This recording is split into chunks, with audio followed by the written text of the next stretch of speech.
welcome in to the Brawl House. The kick forward, the punch through, that's gonna be it! No way this one. This is what everyone is here to compete for. So without further ado, let's brawl! Hello, and let's go is right. Welcome to the BSC. It's East Asia edition, and it's your boy F. Dot back in the building, back on the map, and me and my beautiful boys are ready to get it going. Say hello to Kung Fu Kenny, and of course, everyone's favorite Ready Set. Ready, it's always good to see you, my man. How you been? As always, fantastic being on the East Asia broadcast. Very, very excited, very pumped to get some awesome matches in today, which we're going to be kicking off with some crazy quarterfinals matches as well. It is going to be a wild ride from start to finish.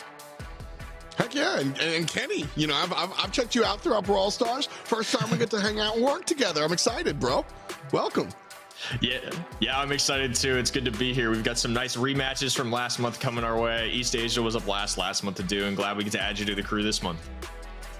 Yeah, super fun, super excited to get going. If this is the first time joining us, don't worry. We're going to clue you into the action on what's going on here. So we're here in the BSC. This is a year-long competition that culminates into a big land shebang. That's what all that action was beforehand in the opening. But first, it starts at home. We get you guys going in game and start things out in the Power League. That brings you into our top 8 format, which is what we're taking a look at here. And of course, that leads on into the future. This is what we're talking about right here. So it's a single elimination bracket. Once you make it past the in-app gameplay, the best of the best, sir, wind up here, and they battle it out in best of 3s. Then when the going gets tough into the semifinals, we juice it up, friends, to best of 5, and the finals are just as crazy as well. As I said, it's a year-long competition, and so this is now, we're breaking this down this month, but with the big year in perspective. Each one of these teams is going to take home some points, which will enable them to get to the big LAN show. So if you land in the finals, you get more points than if you land in the semifinals, which gives you more points than if you scrub out here in the first round. Now, just getting to this bracket at all is a big deal. And so celebrate every single one of these teams because they're taking home money no matter what. There's over $1 million on the line, all told, for the Brawl Stars Championship. But right now, this month, 20 grand just like this. So even if you scrub out in the first quarterfinals, you're still taking home a G. And then the top team takes home a wow. So a lot of money, a lot of pride, a lot of points, and straight up, just a lot of swag on the line here at the BSC. It is the 4th month of the year. And see, we are ready to go. So we're hanging out here on screen. You can watch us a lot of different ways, but the most important way is, of course, event.brawlstars.com. Ready? We got a chance to kind of look at that at LAN last year. There's like prizes and stuff. It's really sick. Yeah, it's super awesome, and this time you can get the Shredder pin, which I'm actually quite behind on, but I'm hoping that my predictions are going to go pretty well today, and of course, some pretty close matches are going to be happening in the quarterfinals. Hopefully I don't lose out on all those point opportunities early on, but I am participating in that to get the pin and the in-game rewards. You guys should too. It's event.brawlstars.com. It's going to be a fun ride, and yeah, there's some quizzes and questions in there as well, so make sure you hone your Brawl Stars trivia by watching through the event platform as well. My man Reddy brought up predictions, so time to go ahead and etch it in stone. This is what we've been thinking with respects to our matches. They'll have to catch up to us once the semifinals and finals are all ready, but as you can see, that's me in my beautiful sweater, as these guys are a little more, well, Kenny, you're in a suit, so you get to talk business. Why did you and Reddy go the other direction and not jugglers? To me, Sicilia is a team to watch right now. They had a great qualifiers run. They did end up beating Zeta Zero in the opening round to help secure their way through the winners bracket. It is first time BSC for 2 out of 3 of their members, but it also is for Juggler too. A lot of them are newer to this as well. So just seeing the teams that they beat this month has really impressed me. They're a team I'm watching out for today. So for quarterfinal 1, that's where my head went. Definitely looking at them for sure. Zeta Division One. Listen, Zeta Division has been one of the most successful teams around, so we're definitely going to be keeping an eye on them. But ready, quarterfinals 3. We Need Sponsor has impressed us in the past, but do you think this is always where predictions get kind of wonky? All 3 of us go We Need Sponsor, but is that a lopsided matchup, you think, or is it closer than it might seem? Yeah, it's really interesting you bring this up because I feel like this is the match that a lot of people are sleeping on because everyone's focused on, okay, Zeta 1, Zeta 0, we get to see them face in the quarterfinals once again. And what about We Need Sponsor versus Blood Diamond last month? Now we get to see these guys face off in the quarterfinals once again. I personally am going to go with We Need Sponsor because I've seen these guys perform really well in the past, and they kind of stomped on Blood Diamond last month. So if last month is anything to go by, I would definitely say We Need Sponsor is a strong choice. Keep in mind, though, we did see We Need Sponsor go down in kind of a tough loss to Rising Sun, who's not competing this time, so we don't have a whole lot of points of comparison. Just got to put your money where your mouth is and put a little bit of faith in the guys. I think We Need Sponsor has this, but of course, we love being proven wrong. We love having our expectations completely undermined and flipped on their heads. Yo, absolutely. Listen, theoretically, we, at least them, know what we're talking about. So if we got it wrong, that means sports happened, and that's always exciting. But we do come with educated predictions here. We've got the numbers. Kenny's a big spreadsheet daddy, and so talking about picks and bans here is what we're going to get into, right? We've seen a lot of teams really focus hard on some of these picks. Byron is a wonderful mid laner that can really do anything, and Colonel Russ, I mean, listen, he's the dog. What else can you say about him? A lot of these top picks are generally just characters that can do a whole lot. They're not necessarily niche selections. But if we go over to the bans, you know, this is a little bit crazy. A lot of Fang bans here, Kenny. But I mean, what's the pulse feel like here in East Asia? I still feel like Fang's going to continue to be banned in a lot of different spots. You know, new Brawler this month could shape things up a little bit, but I do think that Fang will continue to be a huge ban here. Tick is somebody that's in that top 5 too that could be a little misleading, just in the sense that Tick's going to be for very specific maps and modes. A lot of the time you're going to see that just specifically for, you know, knockout or bounty, whereas I could see Sandy being on a lot of different maps, Fang being on a lot of different maps. I love where Colonel Ruffs is at in the game, and of course Byron is the top pick and therefore should heavily be considered for a lot of different maps due to his toolkit to be a top ban as well. Here's the deal, though. All the homework done on the top picks and the top bans, and we do our homework from looking at old competitions and stuff like that. What about Eve? This is the first time she's available. And so this is going to throw a big curveball, or sinker if you're a lefty, into the conversation. And so, Reddy, I'm going to you. New Brawler on the scene. It's all about Eve. Is this the Eve of destruction, or are we going to sleep now that it's the evening? That wasn't good. Yeah. That is a really interesting question, right? Because what we see a lot throughout the picks and the bans, right? We see Fang's banned out a lot. Fang's not picked a whole lot. I wonder if it's because he's always being banned. And I think we're going to see Eve also face kind of a similar fate here, where she's going to be banned out most of the time. And the other thing is that she has this very strong second star power that allows her to generate one of her little hatchlings after hitting that big egg at the end of her shot, which is just so frustrating to deal with. And those minions to begin with are great at combating single target brawlers. She's just overall such a good brawler. I think she's going to be pretty much the second go-to ban, and with one ban per team, you're pretty much guaranteed to see both Fang and Eve banned, or perhaps a duplicate of the two. You never know, though. That is going to be an interesting dynamic to observe, and it's just something that we're going to have to find out as we get into those games. And that's exactly what we're going to do here. Ready? We do bid you adieu. We will see you a little bit later as we get into our matches. So thank you for all the help. We'll see you later. But for now, it's me and Kenny. Let's go. Kenny, are you ready? I'm ready. Time to get underway with some matches. Steve Holt, let's get into it. All right, we've got quarterfinal 1 coming at you right now. So Sistilia versus Juggler. Now, a lot of talk has been about Sistilia. We've mentioned them in the predictions section. And so, listen, I want you to do my homework as well. Talk to me about Juggler, because Melty Kiss Shu and Suzuku, we have seen these players. We know kind of what they're doing. And like I said, we've already kind of broken down what to expect from the blue and white. But across the way, they've got all caps Juggler. What can you say about the next 3 players that we're going to see on the field?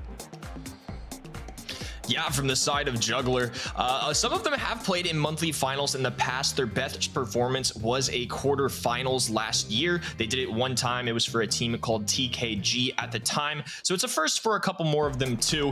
But I think they have the chance to do it here. You know, Sistilia and Juggler are newer teams to this year's format. Anything can happen. You know, I was really impressed with Sistilia and their opening matches for the qualifiers, but Juggler obviously made it here too. And it's not easy to come out of that bracket and be one of the top 8 teams for your region. So I definitely think that they could be a great team to watch as well. I'm excited for this first match. I'm really kind of excited to see how these teams stack up and what we have to look forward to for the rest of the day.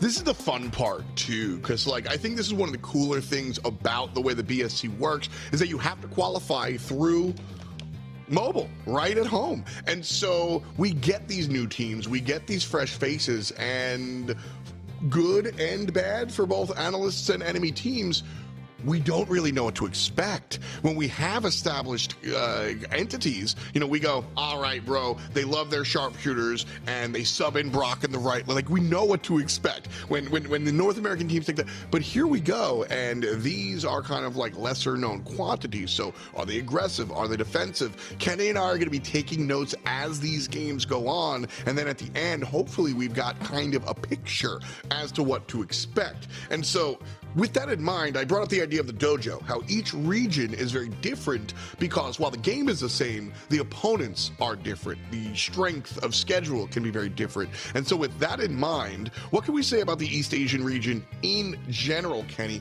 What stands out about EA versus the rest of the world? Yeah, it's really interesting that you mentioned that, actually. With the introduction of Eve across the world, she's somebody that's been banned a ton. In previous regions, got a bunch of bans. But in this one, at least in practice, again, very different than what we may see here today. You know, there is a little bit of mind games that go into it. And after all, they're practicing to test things out. It's not always 100%. But this is the region I've probably seen Eve the least, to be honest with you. You know, it could be that it's a newer brawler. Maybe it's not something they're comfortable with. And then not to say that I don't see Eve at all, but it is significantly less. And it was enough to be noteworthy, I think, compared to other regions. This is a region as well that loves Byron. Great overall brawler. I'm a big fan of Byron in the game right now. I think there's so many different ways you could utilize him, a lot of different combinations. Great early pick, a lot of Colonel Ruffs, some really good mechanical players in this region too. Stews of the world, Maxes of the world are going to rise up here, especially for those ZETA teams that we'll see later. So it's a little bit of the flair that I feel like we might get from East Asia compared to other regions.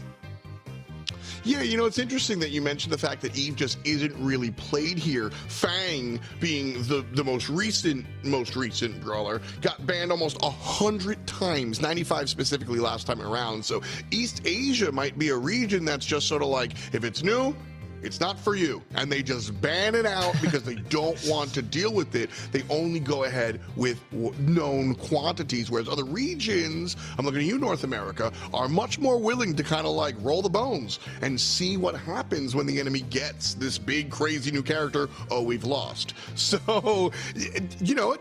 I'm going to ask you the subjective question, Kenny. You're an expert. Do you think it is better to roll the dice and let somebody get the new, really strong, theoretically, character, or ban it out and play the old stuff? It's really interesting that you say that. I think it depends on the brawler, obviously, you know, a little bit of the map and the mode too. It is a little situational, but from what I've seen, at least in a lot of the practices, you know, Fang is somebody they've banned a ton. This was even before Eve got here as well. But even with Eve in the picture, I still feel like I've seen so many Fang bans. It's somebody that they don't seem like they're willing to work with as much, or at least give the other team an opportunity to play as well. And Eve doesn't feel up to that caliber, at least in practice. Now, again, on BSC, on game day today, they could be just playing mind games. It could be something completely different. And there's always a little bit of that surprise factor coming into it, which makes esports something so cool. But to me, I feel like Eve's level, it's somebody that I'm not personally willing to deal with, especially with the caliber of players that some of these guys are.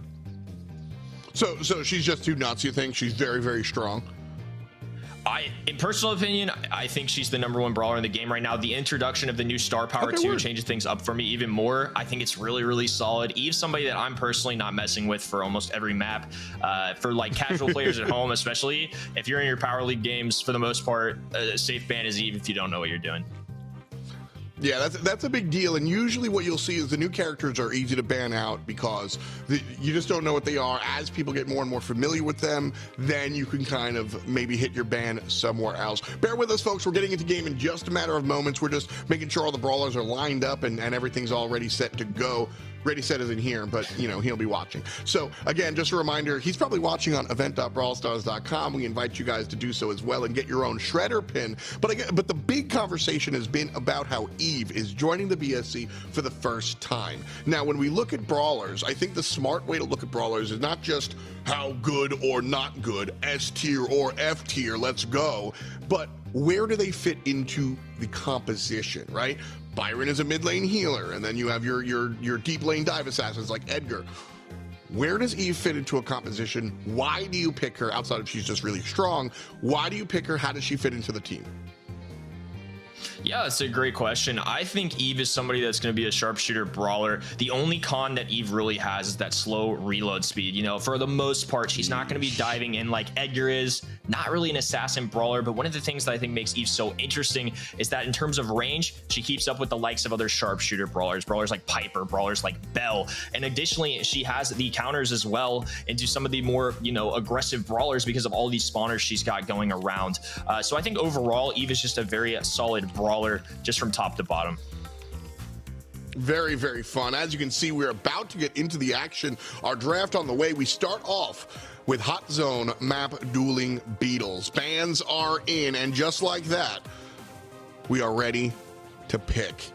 So our first pick here for Juggler is going to be the Byron. Like the choice. Again, I think first pick Byron is very, very clean. Stick him in the mid lane, and it doesn't dictate what type of composition you're going to have to run with later on. Meanwhile, across the way, 2 sharpshooters, and okay, we're speeding along here, but I am very happy to see Sprout.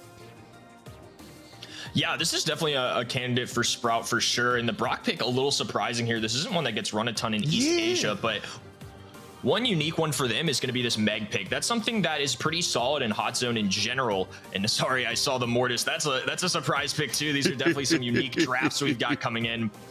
But Meg in general, one that this region really likes. You know, we're going to see Ring of Fire possibly be a map later on, and that's a team that a lot of, or a brawler that a lot of teams have been implementing, and I think it's a really strong one that other regions don't necessarily use all the time. But seeing Mortis, you know, I understand it a little bit, right? It's only typically good as a 6th pick. You see Sprout as a choice, you see Byron as a choice, and Mortis going to be a great character to go at him.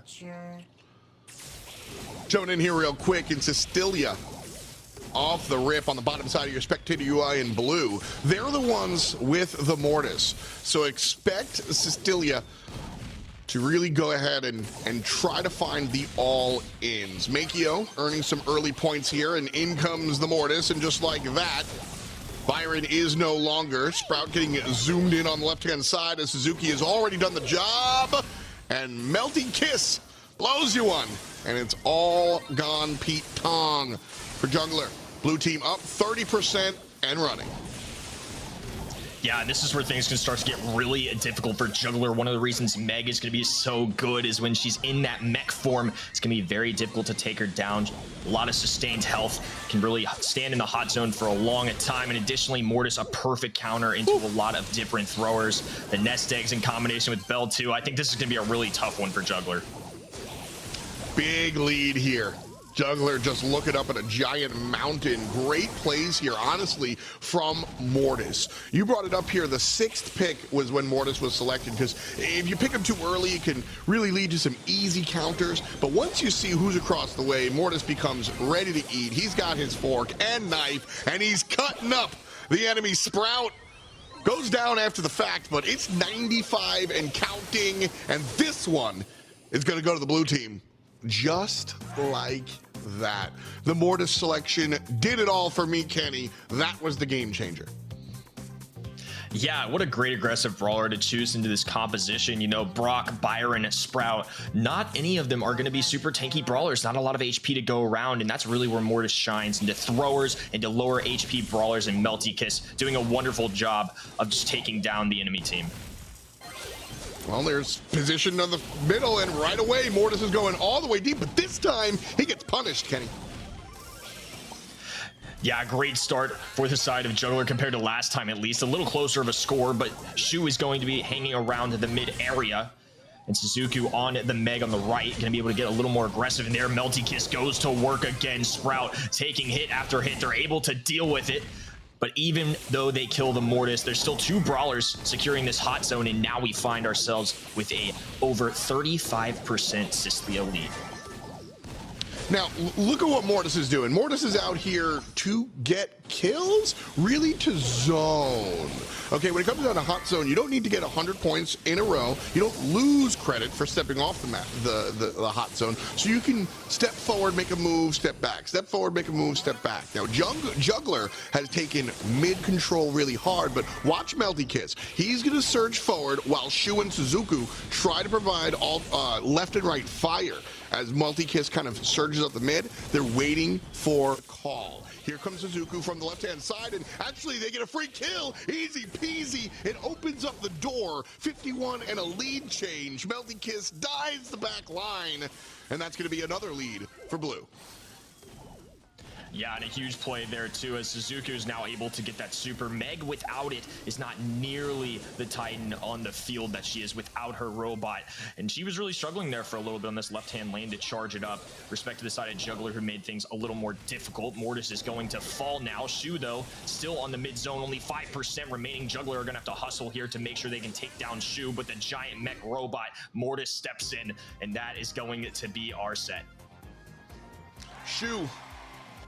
Just another day in the office for the young man as they collect the victory. I gotta say, by the way, we've been doing the BSC here for a little while, and the advent of the player cams is super sick. I don't really need them to look. I just want to see what's going on as the players doing their thing, because that's what greatness looks like. The 2-0 sweep here for Siclia, and I don't know about my prediction. I'm not feeling too cozy here, Kenny, but Hard Rock Mine might change things up a little bit. Yeah, maybe. You never know. I do feel like in terms of a draft, I really think Siclia was the better draft overall. The Mortis was a great 6th pick, deals really well with all 3 of those brawlers. And the Brock one, a little questionable to me. It's not one that I really see on Dueling Beetles in any other region. That was more of a first for me. And again, that's the beauty of esports. Sometimes they're going to test things out. Each draft is just a little bit different. It's one of the best parts of the new format this year. But I don't feel like it's the best synergy with the Sprout. You know, they didn't end up running the gadget that allows you to break down those walls, but even with the supers going down, you know, taking down some of those walls, I just feel like it didn't have a great synergy. It didn't feel like, you know, a composition that molded well together. It's some good brawlers, but I don't think they really meshed as well as they could have. It didn't do what you needed to do. The whole idea of Hot Zone is to deny the area, and Brock's a single target sharpshooter, so you know, it doesn't really add up for me. I'm not saying you have to play Ems and Gale, or maybe I am, but either way, Juggler doesn't wind up on the good side of things. Hard Rock Mine and Bounty, very, very different. This is where Brock would be a good selection. Bounty winds up being Battle of the Sharpshooters an awful lot, with specifically on Hard Rock Mine. Does this map change any of that mentality for you? Yeah, I mean, a little bit. You know, you mentioned Brock as being somebody that could show up on a final map if we make it there. For this map, I could see things like Byron, Colonel Ruffs, Fang. Eve could get in the mix too, and I am a little surprised that Eve's not banned here. This would be a great candidate for it. But again, like I mentioned, in practice, this region really isn't prioritizing as much in terms of the ban phase. So we'll see if Eve gets to make an appearance for East Asia here. But to start things off, Fang is the brawler that I really feel like when I've been watching scrims that a lot of these teams just love it to have on their side. What does Fang do specifically? There's that 8-bit that you mentioned we might see. Very, very cool. What does Fang, I know he's very strong, as we say, but like what specifically about Fang makes these teams kind of lean in his direction? Sure, and it's funny you say that, because to me, Fang's overall kit is, you know, his regular attack isn't anything special, you know, at least from a distance. It's about 400 damage a shot. It's really hard to hit mechanically inside the game, but when you're up close to an enemy, it does close to 3,000 damage, which is huge. So he's basically got the effect of a shotgun brawler, and his super is really what makes him such a dynamic option. You can dash towards brawlers, bounce off up to 5 times, which is such a huge factor because at some points you can land tags on all the enemies, especially on a gym carrier. You can go take them out very quickly and even dash away with the star power that allows you to recycle it, assuming you take down a brawler. 8-Bit, believe it or not, going to be the most popular mid in the world here. It's the most picked globally. Ooh. And I really like 8-Bit on this map. Stu going to be one that is known for this region and also a solid pick. There's the Sandy, which is one of the more popular ones, and Bell, of course, likely the most popular sharpshooter in East Asia specifically. So overall, the Sicily comp, not too surprising. I think it's very well balanced too. I think the invisibility from Sandy combined with the aggressiveness of Fang and the long-range capabilities of Bell, very solid. And as a final, we could see Gale. You said that confused as well. Last pick Gale here on Hard Rock Mine Bounty. Is that a normal selection for East Asia, you think? Actually, believe it or not, I do see Gale here picked sometimes. You know, this isn't a top candidate for me for Gale, but I do think it's actually a strong map for him. A lot of walls, especially with the added stun. It's at 1.5 seconds. I am a little surprised just in the sense that when I see Gale on this map, it's often when, say, somebody like a Rosa has played a tankier brawler, which Gale's going to deal really well into. However, Gale is a really strong candidate to kind of deal with Fang. It is one of the better ways to address him. You know, you get the Twister, which can cut things off. So I think that's more of the reason why they're going for this. I think if Fang wasn't a selection on the side of Sicily, they're probably looking other directions, but I do really like the state that Gale's in overall right now. I'm buying what you're selling. I think the Gale is to deal with the Fang as Fang deals with Gale. Left side, blue team, up 3 gems to none. Shu really just kind of caught Gale sleeping there, and Stu's going to bed as well. So nice play from the left lane as Fang, again, I'm gonna shout out our stat folks here at the BSC, feeding us 95 bans for Fang in East Asia qualifiers, and I guess that's why he's just been able to run this left lane. They lane swapped and he killed him again. So things working out. We're halfway to 10. Sicily in the lead. Well tied.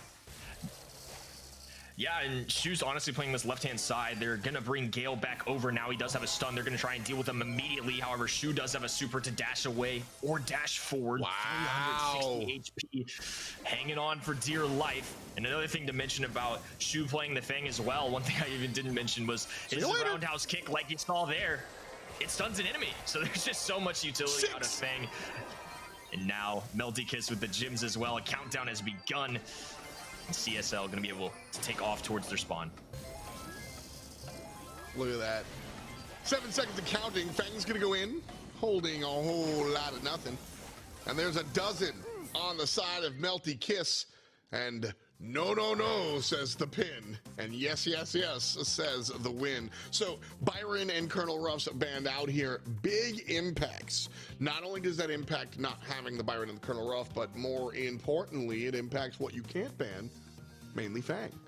Interesting that Eve is able to be selected and nobody went in that direction. Is that surprising? It is to me. I think it is a little bit, but like I said, in a lot of practices, it just seems like a brawler they haven't been as apt to playing. So I'm pleasantly surprised that at least what I'm seeing in practice is somewhat accurate to what we've seen so far today. But again, I do think there will be plenty of opportunity for Eve depending on the map and the mode. I mean, 8-Bit is the most commonly picked, you know, mid in the world here. Bell, a very popular brawler in this region and one that I think is pretty solid overall too. So I'm not as surprised as some of the viewers at home may be who watch Brawl Stars at a more casual level. You know, after seeing practice and such, this really isn't as surprising as it would have been before watching them. Right, you bring up the fact that 8-Bit is the most celebrated mid in the world. Of course, when you look at a mid laner, you're looking at somebody that can provide help to both teams or both teammates around them. 8-Bit obviously provides the big aura and long-range shots across the board. So does Bell, enabling some damage amp, hoping to land some on enemy mid lane, but it's 8-Bit that returns it. Blue team was in a great position after Shu once again took over this left-hand side, but the rest of the team was not able to coalesce and find it. And all of a sudden, the momentum seems to be swinging. Red team, jungler, everyone's tied at 6. Juggler, excuse me. But I spoke too soon. Shu respawned and took care of business. Ciclia in the lead one more time, 2 away from 10. Yeah, Melty Kiss with the cherry on top here. They're now going to grab a 9th gym. All of the juggler gyms have been spilled onto their lane. And one of the reasons people are really going to like 8-bit on this map is for the utility you can give to other teammates, but also the ability to teleport back. You can get really aggressive for gyms at time, and as long as you have that, you see it right there. You can dash away at any given moment. However, it is going to lead to Melty Kiss picking up an 11th gym, and now all of them spilling over towards Ciclia as well. And this is a huge lead for them. And Juggler going to be likely going home very early here today. One of the newer BSC teams, and congrats to Ciclia, who, like I mentioned before, had a great qualifiers run, and they get things taken care of in our quarterfinals. Shu, again, clock in, clock out. Who's next? We're best. That's the mentality here for Ciclia as they go to work. These quarterfinals are always fun for me because, like I said, having to qualify in the game means that we get a whole bunch of different teams out here, and you get twofold. You get one, you get new teams getting an opportunity to go up against established squads, learn a little bit, do some homework, and get some VODs to go home and VOD review. Doing your homework's important, but also for the established squads, this isn't as easy as it might look. These are the, like, are you dotting your I's? Are you crossing your T's? Because these teams, we have seen it. We have seen #1 seeds get usurped by oopsie daisy kills. Oh no, we lost. We lost again. We're out of the tournament. And so, Kenny, I love to look at these. 2-0-2-0 is kind of what you need to be doing here in the first round if you are as established as Ciclia is. And, well, they look like they're ready to go. Yeah, a strong first game of the month for them. This is their first one after all. Since they had a strong qualifiers, it makes sense to me that they continue it here in Gym Grab. I like their drafts overall. I think just the overall compositions that they've come to the table with have been very, very strong. And, you know, this one was a good one for Juggler too, but it just seemed like Ciclia the better team for today at least, and I look forward to seeing what they can do for the rest of the day. They will be playing the winner of our next match, which is going to be ZETA Division 1 and 0, so that'll be a great test for them to see what they've got in them. Half of the damage coming out of Fang here. 9 kills over 4 deaths of his own, and a whole lot of damage per second to bring to the table for sure. And this is a composition that I think that, like, when you look at how, and I think this is a very interesting kind of minutia here, is the idea that, like, listen, Fang is banned all the time. You never get to play him. Stop trying. It's banned, LOL. The chance that he's not banned, it's very realistic for teams not to be prepared. So Ciclia was like, all right, we can play Fang. Can anybody play Fang? And Shu was able to do so and really, really brought it home. Again, these are the things that you are expected to do. It is like a driver's exam for being a top-level player here, Kenny. And, you know, there are a lot of teams that I think might have dropped the ball. Shu absolutely did not. Yeah, I mean, 48% of team damage is a huge number. You know, Fang is a really aggressive brawler, but still, there was a hard counter on the field. I'd like to point that out. You know, Gale was in play. That is not an easy brawler to deal with for any tank, let alone, you know, against a professional player. So I think that was really respectable for them. A great win overall. And again, I'm very impressed with what we've seen so far from him. And they didn't even take Eve on either side. They didn't need Eve, which is seen as this huge, big, bad brawler. They just did it with what was comfortable for him with brawlers that they trusted. And it looked really good in the first round. There's a little bit of wisdom there. Play your own game. Let's move on to game number 2. Match number 2, one of the most dominant teams in the region versus themselves. It's ZETA Division 1 versus ZETA Division 0. Obviously, 2 very different rosters, 6 different players, but ZETA Division, the banner, the black and white, have been very successful over here in East Asia, Kenny. So when we look at these 2 squads, 1 versus 0, we've got Kenji, Moyagoku, and Saitampo. We have seen this squad at LAN. Saitampo is, if I can be a fan, just one of my favorite players to watch. Promise to be unbiased when we get there. Looking at ZD1, what's your take? I think Zeta Division 1 is a great team. You know, one thing to note, they did lose a player this month, Mamshi, a former world champion, no longer going to be with the roster. But Moyogaku, Kenji, Shaitampo, all phenomenal players. They got the job done last month, and I really have high expectations for them again. And this is a mirror matchup exactly of what we saw last month, and it was very close. Zeta Division 1 took it 2-1, but Zeta Division 0 are no slouches either. These are arguably the two best teams in the region still. And even after last month, you know, I still kind of feel that way. You know, Rising Sun Esports, great team who made it last month, didn't show up this month, unfortunately, but I still feel like even though that this is a, you know, quarterfinals match, if the months line up right, Zeta Division 0 can absolutely still take a stab at being one of those top 2 spots. And again, Zeta Division 1, it's only month 2. They still got to keep proving it too. Well, let's take a look. It's Tensai, Kuru, and Achapi, again, players that we know and love from around the scene. We're really starting to get a robust, sort of like solidified esport here, where we still get fresh faces in all the time, but the top of the crop has risen there. We know what to expect out of Achapi. We know what to expect out of Saitampo. And so, like, folks, if you're new here, this is an all-star matchup. Like, this is showtime, baby, right here in the quarterfinals. Kinda nuts. And we're gonna start off with Bounty on Shooting Star. I think the flowers are my friends. That's what we'll dub the flowers, my friends. Kenny, you're newer to dealing with me, but I like to find friends on the map, and we will search far and wide. We will not be seeing those two players. And so first pick over here for Zeta Division Uno. And right off the rip, okay. I was definitely expecting a Fang, but we won't see it. I think as a first pick on this map, it would be a little bold to go Fang, especially with Nani in the mix. Nani is going to be the best brawler, I think, available. I think Zeta Division 1 made the right move there. I really like what Nani can do. It's also a great pick to go into single shot brawlers like Piper. Typically, that's where Nani is going to excel, and that's the name of the game on this map, as we see Kuru taking a Jean, Achapi taking a Byron.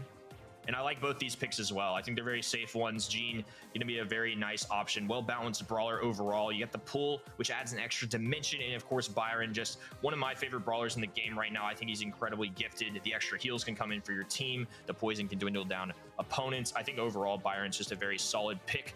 I think there's still some available, you know, Eve off the board, which makes sense here, as this is typically a sharpshooter map.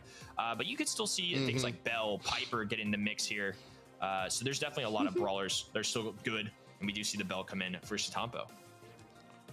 Love to get a sneak peek at what's going on there. You can see the Zeta Division guys playing at their own facility. There's the Fang. And so, you know, that definitely brings an element that we've got to talk about communication and how just being next to your homies in real life is actually a really big deal here. And so that is something I am definitely going to be looking at for Tensai and the right side of the screen for sure. The Crow selection, interessante. Zeta Division 0 going for Crow, going to be diving that back line. And one of the interesting things here, from if you are joining us as a fan from last year's competition to this year's competition, very different is our draft phase. And while the bans are still blind, our picks are not. And there's only one of each character. You cannot have duplicate brawlers.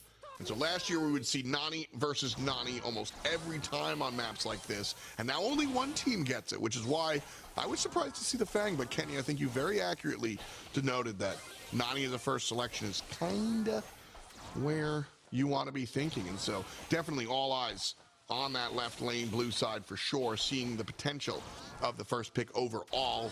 Blue Star goes to Zeta Division 0 with Crow in the middle lane. What's your thoughts there?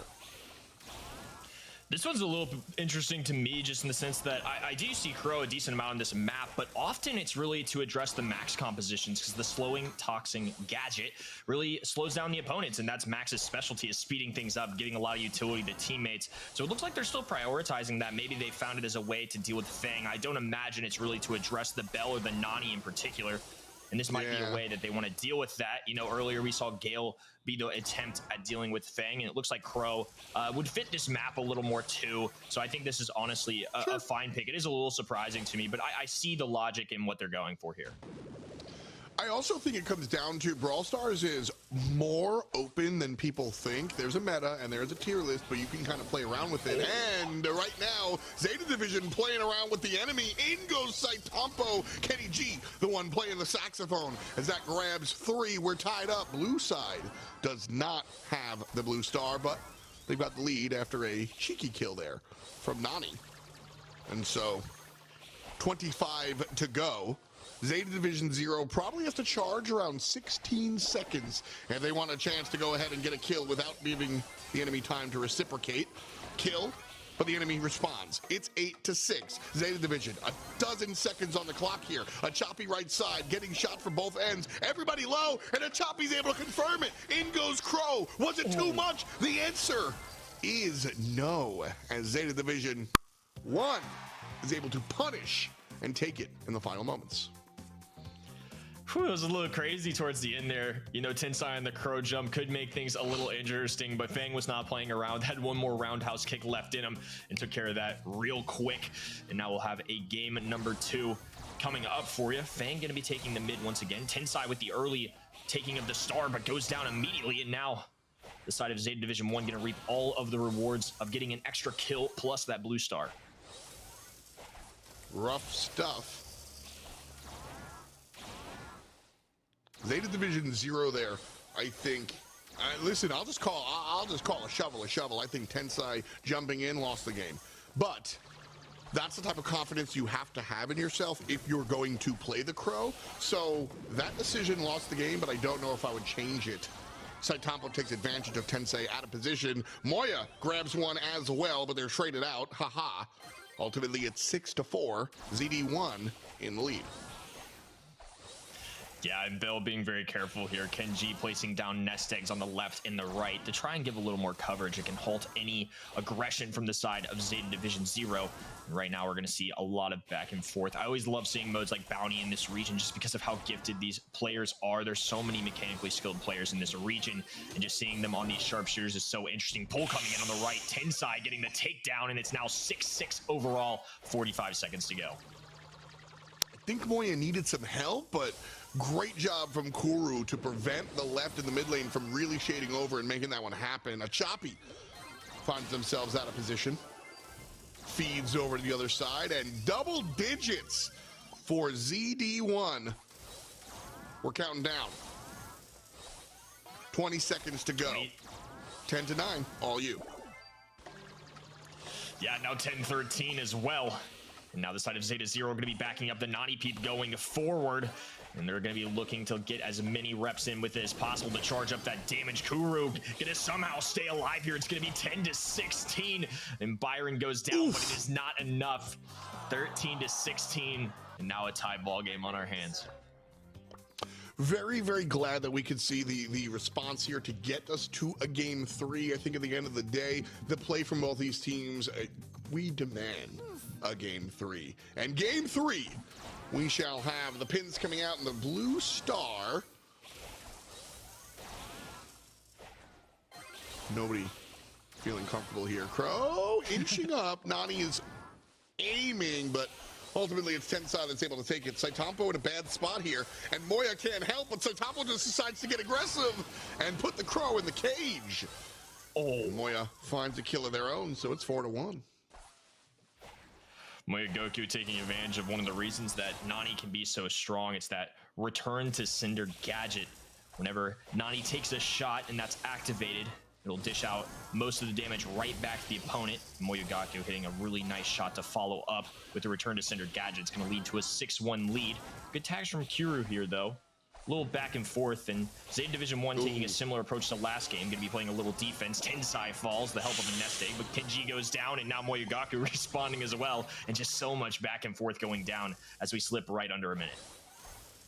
Ken did not need to fall down there. Missed a couple of key shots, but like, you know, much ado about nothing, as Billy would say, because it's 10-3, so all good at the moment. Tensai really aggressively here, trying to corner and chop down. And they're able to do so. Kenny G falls down one more time. So Zeta Division slowly finding the picks and clawing their way back into it. But again, we're into the big numbers. And a kill for a Choppy shortens the lead to 3 stars. 22 on the clock now, and Choppy falling down. That's a big deal. 15 seconds to go. Shitampo going to be having 5 stars to his name. Things could get intense here if Tensai can make a play. Choppy on the Gene as well. They're trying to find whatever they can. Super on his side. They're going to need to make a desperate action here in a moment if they're not careful. Tie things up 18-14. And that's going to be the final score. ZETA Division 1 being the first to strike. They're going to take this first set. Shitampo there giving us the peace sign, and while you can't really see what's going on his face, I just want to let you guys know if you go to LAN, it'll look exactly the same. My man just comes through with his hair in his face and wears the fitted cap low, and you really can't see anything, but like, hey man, he wins. So you really can't complain about how he does so, right?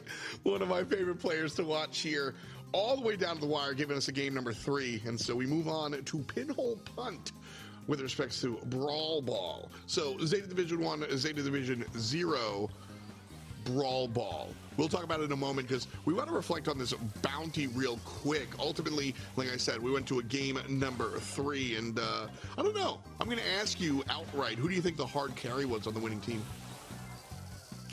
I think it's hard to argue that Shitampo didn't do a lot of work in there. You know, we'll see our player stats in just a moment, but each of them kind of fill a different role, right? Shitampo is expected to be the really aggressive brawler, especially a player of his caliber. But I felt like a lot of the time he was the one carrying a decent amount of stars, which is aggressive brawler are kind of a big deal. You have to be really careful, right? Yeah. So they take you down. If you over aggress, if you get too much in their faces, then they're just going to steal those stars right back. And especially for carrying a blue star, he had a really important role. And I think overall, just a very solid job from the sharpshooters and the up close and personal Shitampo on that last one. Clean stuff. You know, I was going to kind of say, like, trick question, it was everybody, but you've convinced me that, like, you know, hard stuff from the Fang player for sure. So moving over into the Brawl Ball arena, we see how the fans are thinking. Pinhole Punt, I got to say, is just, I'm very happy to be playing on the beach. You know, it's a nice day. It's pretty and fun. And so let's splash around here. Bans just like that. First pick over here. What are you expecting? Looks like they're going Max, to be that's picking what I Max. Yep, that's exactly what I was thinking too. I promise I was going to say Max. I'm not cheating. I promise. I believe you 100%. And honestly, pretty good selection too. I think this is a combination that they'll likely pass on the Max to Tensai. That's typically their player they'll go with. In retaliation, they're going to pick Leon very early here. That does surprise me a little bit, not to say that Leon's not a good brawler here, but I feel like Leon is one that's typically picked later down the line. With pick number 3, there's certainly a decent number of options here. We still got Byron on the board. Dare we forget it, Eve and Fang are both available. I do like this Crow ban a lot, though. In personal opinion, across different regions, I've seen Crow be implemented a lot, and this region is no different. They ban it all the time. They think it's very powerful here, and I agree with it. Sandy, a comfort brawler for a lot of these players, too. This is going to be a solid map for. And it looks like they're going to be picking a Spike as well. I think Spike's a very safe option here, too. They don't have a established mid yet, but there's still plenty of options on the board to choose from between, you know, brawlers like Eve, Belle, and just other ones like that. So I would not expect Pinhole Punt for ZETA Division 0 to be kind of picking those up with the Max pick already. So I think they're safe in taking their preferred lanes early and then leaving the door open for whatever mid they would like at the end. Crow is a specialist character, right? You play Crow when you're good at Crow, and there's just a lot of Crow players in this region. That's like, it's not that simple, but it's closer to that than anything else. And really, that's kind of what I get at when I bring up the idea of the dojo and different metas in different regions. The Woofer shows up, and that's going to be a good deal here. Max will let you speed up, and then when the enemy kind of like finds you in the wrong spot, bam, down come the sandbags. And Ems, once you're trapped in there, will do a good job. I'll be honest, Ems, I like her a lot more on other maps and other game modes, but we have seen a fair amount of Ems recently in the Brawl Ball meta. How does she apply her talents here to this game?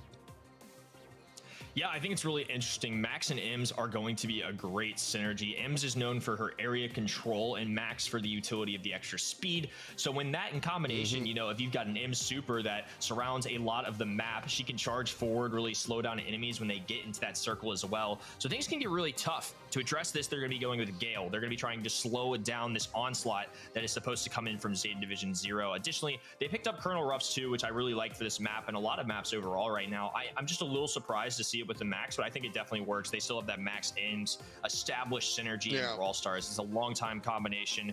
The one thing I will say for ZETA Division 1 that's kind of peculiar, they don't have a very traditional mid. I'm guessing it's going to be the Gale here facing off in the more middle while Spike and Leon take to the left and right, but we'll have to see what they do here. I have found that Brawl Ball is more amorphous and less lane sticking to it than some of the other modes, right? Once you get going, the lanes mash together sort of and just become team fight. And so maybe a hard traditional mid might not be what these squads are looking for. When you're looking at the top of the crop, you're looking at meta creation, not meta follow. So definitely something to keep your eyes on here. The big cactus is out. Always just got to mention the big cactus. And so Ball looks to be taken control of here by ZD1. The shove after the kill and whole lot of nothing going on. Yeah, just a lot of back and forth right now. Ball can be planted on this top right-hand side. The needles being thrown down, and now ZETA Division 1 have the numbers. Kenji invisible, a good little dodge there as now the phase might not be enough. They're going to pass the ball through, and Shitampo with the nice goal there. Great work from ZETA Division 1 as a team to push forward. That was just pretty. I don't know how else to say it. Left lane goes ahead and shoves up and provides zoning by way of damage. Right lane takes the ball, passes into the man who has just done the do, and then sends it home. That is what you draw up in the locker room, and rarely does it come to fruition. And so a really, really nice job executing that play there from ZETA Division 1. And we've got 60 seconds to go. One on the board. Shitampo opens the door, passes up to Kenny G, who this, that, and a third. Game one in the pocket, and ZETA Division 1, one game away from moving on to the semifinals. That was a quick one, too. I mean, again, you know, they don't have a traditional mid, but in the draft process, you don't always need one, right? They're addressing what the other side picked, and that's a lot of the strategy that goes into this. You know, they didn't pick Byron, which is a really popular brawler. They left Eve on the table as well. No Fang, which we saw them play earlier. They went with what they knew would work. They're going to pick a brawler that's going to deal really well with ZETA Division 0, and I think I respect that a lot. I think it worked out clearly really well in that first game, as now we're hopping into number 2. Big part of the strategy here evolving in 2022 versus seasons past with respect to the snake draft that we do. Responding to the enemy's comp is now a legitimate strategy, not just a guessing game. Great job from ZD0 here. Shitampo does the same thing he's been doing all day and pushing up the left side, but the right side for Red Team actually responded.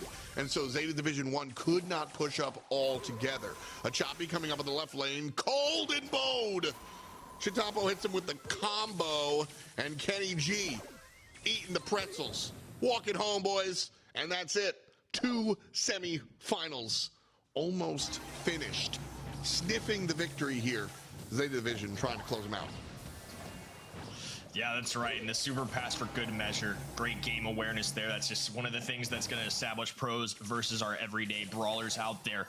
And right now they're playing a little defense, and they shouldn't mind it either. Gale, one of the best goalies in the game, between the Twister gadget, the stun with his super. I mean, he can really hold it down an enemy team on his own a lot of the time, depending on what he's got available. And now they're going to be able to close it out here. Moyugaku putting the ball in the top right-hand corner, going to clear it away from their goal. And even though they fall, at least it'll buy them a little extra time to deal with this ZETA Division 0 attack. This is the best ZETA Division 0 has looked all match. They neutralized the Shitampo left side push, and then they were able to answer on the right side. Nice response, though, from Z1, as they just pull left lane all the way over to right and double down. That's the only way they can deal with ZETA Division 1. And Tensai is all by himself. That's all well and good. And what? They brought it? I missed that. That must have been right through the legs of the defense. Yeah, they used the Rocket Ruff's air supply drop. It's got a wall break attachment to it. Take down that bottom left-hand side, and now it's going to be 1-1. A little hope here, but Kuru going to be in a tough situation. And in overtime, Spike's going to be decent here. Leon's going to be decent here, and the area control comp of someone like Ims might not be quite as strong. Yep.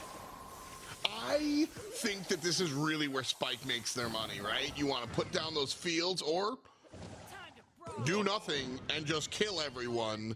Spin to win. And put your pins in the chat, baby. And there it is. The faceless one again. I love to watch this kid play straight up and down. Really, really impressive. The faceless Chatampo making it happen for his team there. And just a reminder, this is team Zeta Z0. They're from the same org. So these guys have practiced, and that's what Chatampo does to enemies that know him inside and out. What's going to happen to the other teams that don't have all that homework? Yeah, and who knows too. I mean, this is a rematch of last month. It was not as close either. It was 2-1 last month. It really came down to the final moments, and I mean, Zeta Division 1 just looked like the better team today. Chatampo with a fancy goal there. The Gale play is working out really well. Kenji with a double right there, and a free opportunity to close out the first game. And they just kept it going in game number 2. Love to see this one. Game number 2 went the other direction, of course. Zeta Division 0, the ones able to find the victory here. A couple of goals on both sides, though, so we'll take a look at that as we head over to the OT. Then easy peasy. That's just how that one went. Once we got to the overtime, it was pretty smooth, but fun to watch for sure. Now, just a reminder, I want you guys to go ahead and watch us on event.brawlstars.com. It gives you a number of opportunities to go ahead and get cool stuff, put in your predictions, and also, you know, vote around for MVP and things like that. And so we'll be covering some of these things throughout the course of the broadcast and get you guys involved as much as us and Kenny and even Reddy. Actually, Reddy's probably doing both. He's on event.brawlstars.com right now trying to get his pin for sure. And so with that in mind, we have here the MVP, and I am absolutely 0% surprised. How about you? Yeah, me neither. I mean, honestly, just overall great performances between both sets, the Fang in the first, the Gale in the second. And again, I feel like one thing that makes Zeta Division 1 really unique is that all their players are so great, but each of them have a very different role in each of the games. You know, we had the sharpshooters in the first combined with Chatampo on the Fang. And then the last one, Gale, you know, more of a way to deal with the max speed and a little more of what they're bringing to the table, while the others are just going on their left and right hand lanes respectively and just dealing with their opponents very well. Overall, super impressed with Zeta Division 1, and again, meeting the expectation of many. They are a titan of this region, if not the world. A lot of them defending world champions, and they have that expectation of doing it again. That is certainly what we're looking at. Everything has been pretty sick so far, but I gotta grab some water, and so we're gonna take a brief break. We'll be right back after these messages.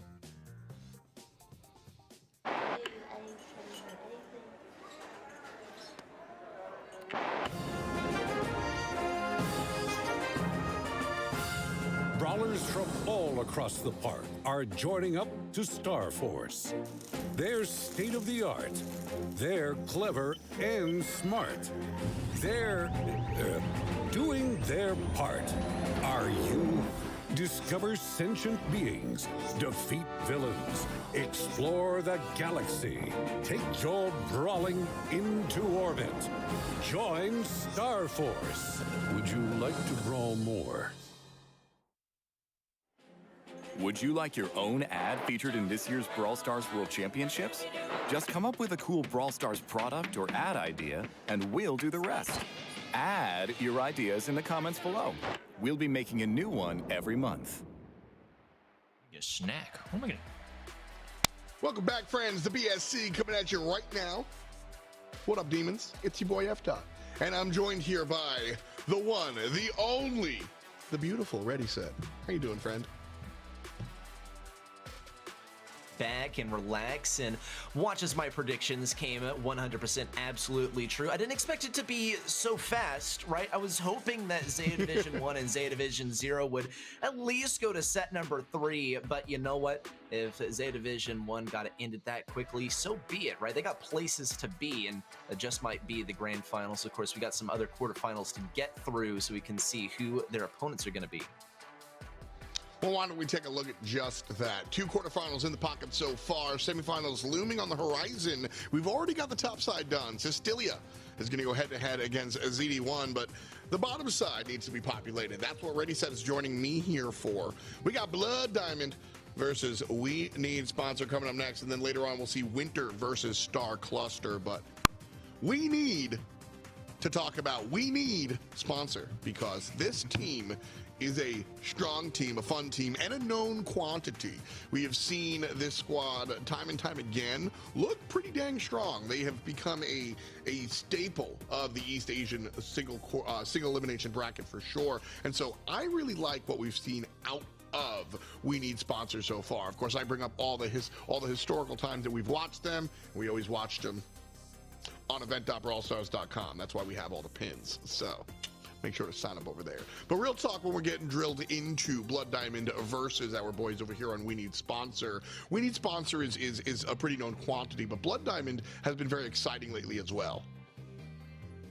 Yeah, and I mean, we're familiar with all these players as well, and we're also familiar with this being kind of a rematch, right? Sort of a grudge match, especially after last month. If you didn't join us, we saw We Need Sponsor take a massive W over Blood Diamond. Let's get familiar with those players, and Nishi, Rio, and Milk Rio from the side of Blood Diamond, actually. We Need Sponsor, a bit of a different story. You might be familiar with some of these names from last month. They're not the same We Need Sponsor that we got to see actually last year. It's Chake Sang, Toby, Deft, Yihyuk, right? These are all phenomenal players, and as you said, Afdon, kind of a known quantity. We know how skilled these guys are. We don't know if this was kind of an off month for Blood Diamond last month, so this will be an interesting rematch to see. I think everything that we thought we knew about Blood Diamond was pretty much put to the test last month, and now we'll get to see how is this going to pan out for the rest of the year from these folks. I like the Byron glasses on homie, matching the pink on the jersey. Not enough pink in esports. Absolutely need more pink. And so We Need Sponsor coming out with the bright colors. We'll see if they have the bright gameplay as well. So last match and the match before, you heard Kenny and I kind of talking around Eve. Eve is available for play. And the teams know that, trust me. But we haven't seen any Eve. Why? It's very mysterious, right? And I feel like it's just because in East Asia, they don't tend to really play the new brawlers who are just now coming onto the scene. Play a little bit safe, stick with what you've been practicing as well. And that's a trend that we've noticed for a pretty long time, especially last year.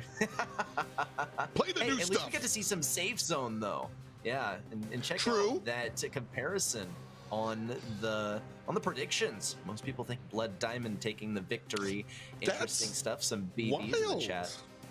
Yeah, that's pretty wild. I think that We Need Sponsor is the top card, so to speak, what most people would say to be the expected victor, and so very, very interesting to see Blood Diamond kind of take the hearts of the fans. But our bans are in, and a first pick is going to be the doggo here for Deft.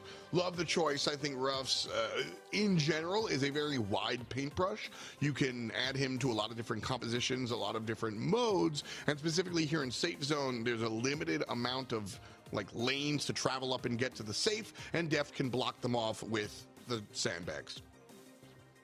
Yeah, I like that too, right? Those sandbags are effective for dealing with those single target brawlers, pretty much for the time being, locking Blood Diamond out of picking Piper or something to boot. You don't want to pick Piper early on because she can get countered out quite easily, but she is going to be a valuable brawler to have, especially on Safe Zone. Some other brawlers that we could expect in the draft, though, Brock would definitely be a solid pick.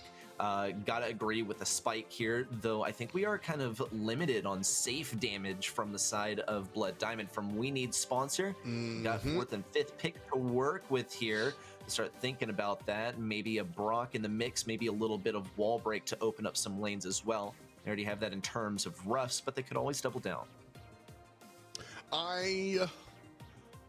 If I'm Blood Diamond, I'm taking 2 of the strongest safe crackers here to deny the selection from Blood Diamond. I think that's my thought process here. Bell is a great selection for both. Bell could team up with Byron pretty well, but realistically, that's a pick 4. We Need Sponsor here on the right side in red.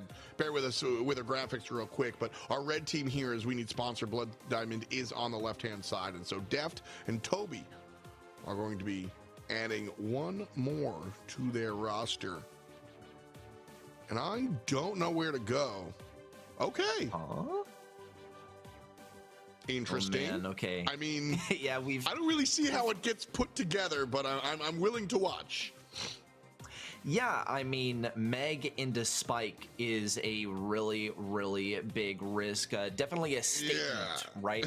Deal is that Meg, it takes her a while to charge her super, and she's a single target brawler. That into Spike, yeah, that is not going to be amazing. Hopefully Blood Diamond has a plan to work around this. They got 2 long-range brawlers to work with here to try and outrange the enemy to some degree. For the side of Blood Diamond, they'll be finishing things off with the Colette, which kind of brings us full circle, kind of something more traditional on Safe Zone, the Byron and the Colette strategy, which we kind of saw get thrown in the dumpster last year as people realized, well, Colette just gets countered by anything that outranges her, so let's just always play a range comp, and Colette gets completely thrown away. We'll have to see how it works out, though. We Need Sponsor. Yeah, already playing for control at mid. Rio looking for that first bit of damage on the safe. It looks like Chake Sang is actually going to be navigating away from Milkrio pretty effectively. Getting a good start. I gotta say, the lane matchup is way better for We Need Sponsor. Yeah, absolutely. Deft doing a good job here of kind of like hiding, biding his time. I hate the Colette strategy. Can I just say that outright? Like, I just don't love it here. Mega to Spike is a statement, as you said, but I have trouble seeing how Colette's going to be able to do this in 2022. But, like I said before, I'm always willing and eager to be proven wrong in situations like this. So, let's see you do it, friend. But looking at how this is going right now, Ryu just being shot from both sides, kind of what I'm expecting things to continue on in this direction. But we got a $1:14 to go, and the first kill happens. It's Anishi who gets it from the Byron position. Yes, the Byron position. That's mid lane, right? Oh, yeah. Yeah. In goes Colette. A bit of a drive-by there from Rio. Whole lot of healing from Anishi, but Chake Sang's finally able to bring together that mech, and this is the beginning of the push for We Need Sponsor. Super available to Chake Sang. It's not going to do him a whole lot as he has to be in close range to use it. Got to stay in that mech for as long as possible. Pop a gadget as well to keep himself in it for a little bit longer, establish some pressure. Really, it's just going to mean that he is hiding in this bush until he finds an opportunity to take down Ryu. On the right side, still see our doggo friend looking for his next super. Good dodges versus Milkrio, and no real progress for Milkrio for the complete duration of this game. A good kill by Ryu on the left side with the assistance of Anishi. Perhaps an opportunity for Blood Diamond. Push in, but the clock is ticking down and only a 1% advantage for Blood Diamond. Really important combo there from Toby in the right side lane, and now We Need Sponsor going all in, tied up here, but there's the damage to push him over the edge. We Need Sponsor needs one more to win the first part of our best of 3. So a nice look here for We Need Sponsor. Compositions were all over the place, and you know, this one doesn't come down to how the comps went for me. I really think that this one just came down to like one play that happened towards the end. But, you know, I didn't like the comp, and I think it was, I don't think it really had anything to do with the victory or the loss, frankly. We just saw better Brawl Stars on one side of the field. Yeah, I mean, if you ask me, this is kind of being played like bounty with a save. And that's a way that I've heard Safe Zone described a lot. Yeah, but like, we don't have bounty brawlers. We definitely have some heist brawlers in here. Colette, Byron, Spike. A little bit of Colonel Ruff sprinkled in, but the Meg, I'm not too sure about. Now, if Chakesang is able to generate that next super and turn this into a push for WNS once again, well, I will stand corrected. For now, we need sponsor. Their primary push is going to be with Toby, actually. Getting some long-range damage versus Anishi. Very close to going down, reflecting some damage off of Ryu, too. He's not going to go down quite yet, but here's the super availability for Chakesang and a possibility of pushing in for WNS. Ooh, trouble here on the right side, Milk. Going down. A nice combo there. I love Deft and Toby are calling targets so well. You can see the comms. They call a target and they both shoot it and it just dies. We need sponsor inching up after a couple of kills. That's what they're looking for. The kills in this mode mean nothing. It's about the stuff after the stuff. Getting the safe damage after the kills open the door for you. And so we need sponsor able to do just that. Chip away 15%.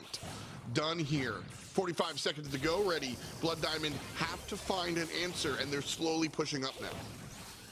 Yeah, and Ryu might be able to get a super in here. Big damage, 10% knocked off of that safe, but we gotta see more. And Ryu is gonna struggle to get this next super. No way, he's able to get the hit on the Toby. Chakesang puts an end to that, swipes him out of there, and no damage from the Colette super on the safe. Things are looking grim for Blood Diamond as they're 5% behind. It just doesn't look like they'll be able to muster up enough pressure to pull out another push. Unfortunate here for Blood Diamond, as really, as far as composition, their team looked the most cohesive. We need sponsor, though. They were able to make it work, most notably when they had that Meg super available. Yeah, I mean, when it comes down to it, you know, play your game, you know? The meta, the tier list, and the idea of brawlers countering other brawlers are all very real. And I'm not sitting here saying they're not, but if you're sitting there and you're like, give me Meg, I'm so good, I'm the best, give me $200, I'm gonna beat them. Sometimes you trust your teammate, dude, and you just let them play Meg into Spike. And that's what happened. You know, I mean, look at that.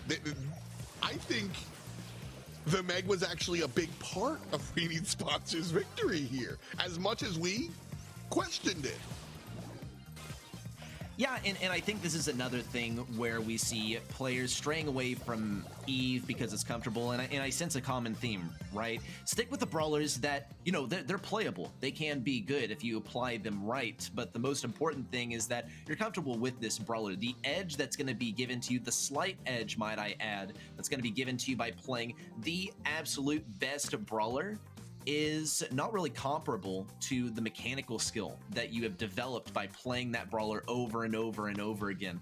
And that, I think, is something that we need to see more and more and more. In NA, we can pretty much reliably predict what brawler is going to be played by which player, depending on how comfortable they are with it. In previous months, in previous seasons, when we still had the blind picks out, you could predict what was going to be played based on, ooh, this is a tough situation for the enemy team. Maybe they're going to be playing something that they're comfortable with, and it held true.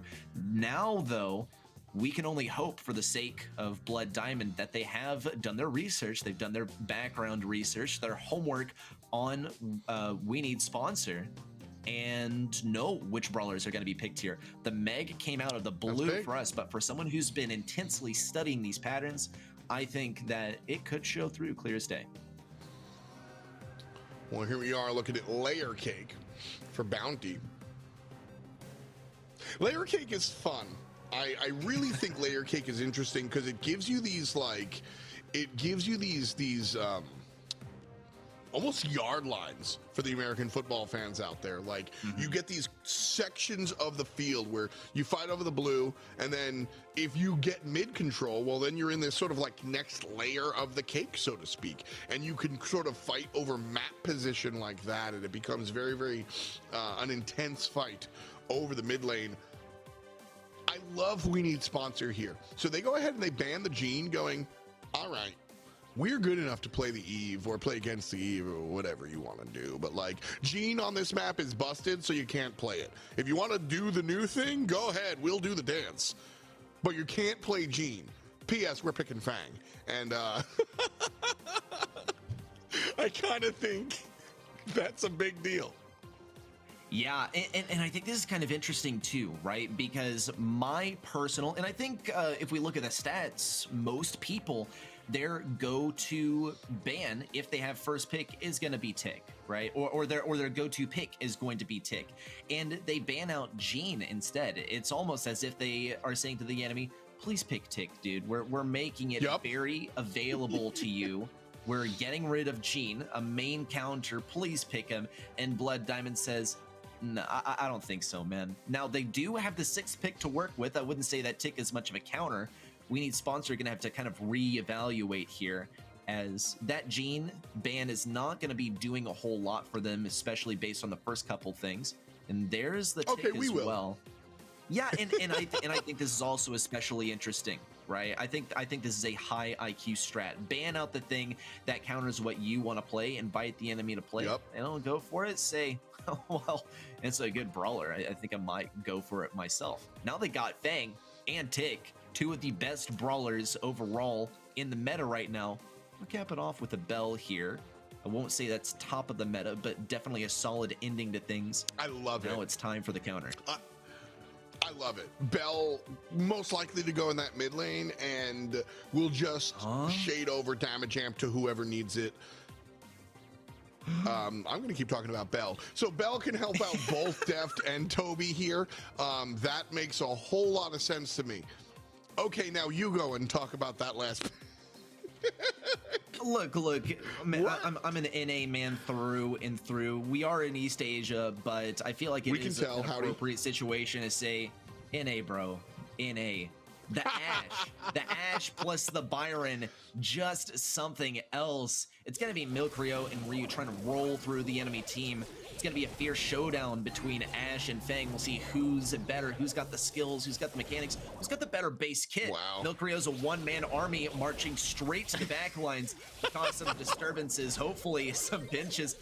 What on earth? And he's being largely ignored, but he's also getting a whole lot of healing from Ryu as well. This is going to be one of those situations where, now, Bell for a while has been in a situation where she's good for the nest egg and she's good for having long range damage that's consistent at close range. We'll see Toby get the kill here too. This is one of those situations where the damage amp is actually going to be her main carry throughout this entire strategy. And I think We Need Sponsor are pretty set to deal with Milkrio here. Well, I mean, we say that, but you know, We Need Sponsor has the 3 stars that, you know, they were able to get off of the 1 kill. Milkrio's just kind of like zoning. They're like, they can ignore him, sure, but really providing a whole bunch of like, don't go here. Milkrio gets a kill on the Deft as well, and the stars are being smacked. These kills are coming the way of Blood Diamond. They find their answer a little bit back here. And so Milkrio, the heals that they're receiving from Ryu are really, really big. In fact, I think the #1 teammate here for Blood Diamond so far has been the mid lane Byron. Yeah, it's quite interesting. Ryu's doing such a great job of keeping Milkrio alive and healthy, unless, of course, he out of line of sight. A couple of kills here for We Need Sponsor. Big issue for Blood Diamond in this game was that they were not able to get any Ash supers. He was kept at range. The speed of the distancing was available, and now we're already at a match point. I need your Brawl brain. I need you to break down like what the thought, like what is the thesis? What is supposed to happen here with Ash? Just supposed to like hardcore zone, you can't kill me and my teammates pick you off, or is there a more robust strategy? Yeah, I mean, I guess the entire strategy is push them up to their spawn point and then just farm some kills from there, right? And maybe also it could be a little bit of Well, shoot, we need sponsors really good, and I'm out of ideas, so I don't know, Ash or something? It worked for them in NA, and it worked for them in EU, so go for it, I guess. Blood Diamond is under a lot of pressure right now. Just going into this set, they were under a lot of pressure, and it's only mounting more and more. Milkrio is handling this a lot better, though. Really, the thing with Ash is you can afford to feed supers to the enemy. In this situation, you gotta be careful not to feed that super too quickly to the Bell. We'll see Toby pick up the kill, especially with that roundhouse kick to stun out Ash. It's a clear diff on that individual 1v1, that brawler matchup, if you will, between Ash and Fang. Blood Diamond are going to have to effectively coordinate in order to capitalize on how they have positioned We Need Sponsor all the way up at their spawn point. Oh! Did you see the way that... Oh my goodness. Fang used the sandbags to reach the dog and put him in the pound. Oh my goodness. You kick my dog? How dare you, Toby? How dare you? Oh man. Kobe on the clock, and We Need Sponsor leading here 17 to 8, 19 to 8. Please, guys, let me have a chance to call how many stars you have, because the kills just keep on coming. We're counting down from 10 here, and I just don't think Blood Diamond have a chance. We Need Sponsor hanging on. They do lose one, but they have enough in the bank to count it, and the foul. 23 in the pocket for the winning team here. It's Toby, it's Chag, and it's Deft as they wind up with the good stuff. There he is. Show us the win. We just saw that, but we'll see it again. Thanks, dude. Killing it. We need sponsor. Seriously, they need a sponsor. They're good. We needed confirmation that the victory actually happened, that it didn't just it wasn't just an illusion, right? But I mean, look, they left it all out on the field. They let the gameplay do the talking. They let the win screen be the period to that sentence. Let's see. We need sponsor. Grabbing so many amazing defenses here. Blood Diamond really did give it their all, but We Need Sponsor. I mean, what a way to make a statement, especially with a Fang. Toby only got stronger and stronger from one game to the next. Milkrio did make some adaptations in his play style. Look at this. Ryu through and through still. Ouch, yeah. I mean, better get the replay. Yeah. We get to see Blood Diamond. No. I wanted to see the sandbag too, man. Wasn't that so sick? He used the sandbag as the target to reach the opponent. Like, oh my goodness, what a Giga Chad. Anyway, here we go. Milkrio with 6 kills on the side of Blood Diamond, but 16 in total for We Need Sponsor. So, yeah, that's how that went. Fun fact, Toby hits 10 kills with only 25% of the damage dealt. So, kill secured? Either way, We Need Sponsor made it on to the next one. And again, reminder, y'all are a part of the show as well. Get your MVP votes in at event.brawlstars.com for the next match. This match is already done, and y'all have voted Toby as the numero uno player. Again, I told you, 10 kills. Kill confirmed. Yeah, it's like the infinite KDR there. Don't divide by 0 calculating at that ratio. DPS doesn't even matter, right? We talked to 25% of the team damage is all about getting those kills in the end. And hey, maybe getting some sandbag kill confirmations in there as well. Maybe we'll get to see a little bit of that later on. Maybe a little bit of foreshadowing too, if we get to see that Fang go unbanned once again in the subsequent matches. For now, though, all of our quarterfinals have finished. Our semifinals are locked in. I am ready to see who's going on to the grand finals. I think you're wrong. I think we have one more quarterfinal matchup in front of us. Haven't we just casted one? We do. It's Winter and Star Cluster. There's more Brawl Stars. And of course, we just took our MVP vote for sure. If you guys want to lock in the MVP vote for the next matchup, again, I invite you to join us on your device at event.brawlstars.com, and that'll get you into the action to get your votes and your MVP. And it's just kind of cool to watch inside. Makes you feel like, you know, part of the Brawl family for sure. But Ready, I didn't mean to dunk on you, but you didn't know how to count to 4, so I had to. Brawl Stars chat says, ready, you good? So we're going into our 4th quarterfinal here, Winter versus Star Cluster. Super, super fun to watch these guys. Winter coming at you here. The Blue Squad, Menmi, Batoman, and Yaten. We've seen Menmi play before, and these guys no stranger to the East Asian BSC. Menmi, I really like the play style that we get to see out of him. Very utility-based, helping his teammates out a lot often. Yeah, Menmi is definitely the one that sticks out to me as well. We saw him all the way throughout last year. I totally agree. Mostly on utility, mostly on those support brawlers, right? But that is really the backbone of any strong team, is having that kind of central command, having that rock, that bottom line that you can rely on, and not having to question, right? If I part off to the right lane, are they going to be okay at mid? Are they going to be able to do this thing? Are they going to be consistent, right? And that's exactly what we see from this guy. So looking forward to seeing quite a lot of him in our upcoming match. Across the way, their opposition, Star Cluster. They're going to be in the red trunks, and that's Ringo, Raito, and Repo. Love to see these guys coming out here.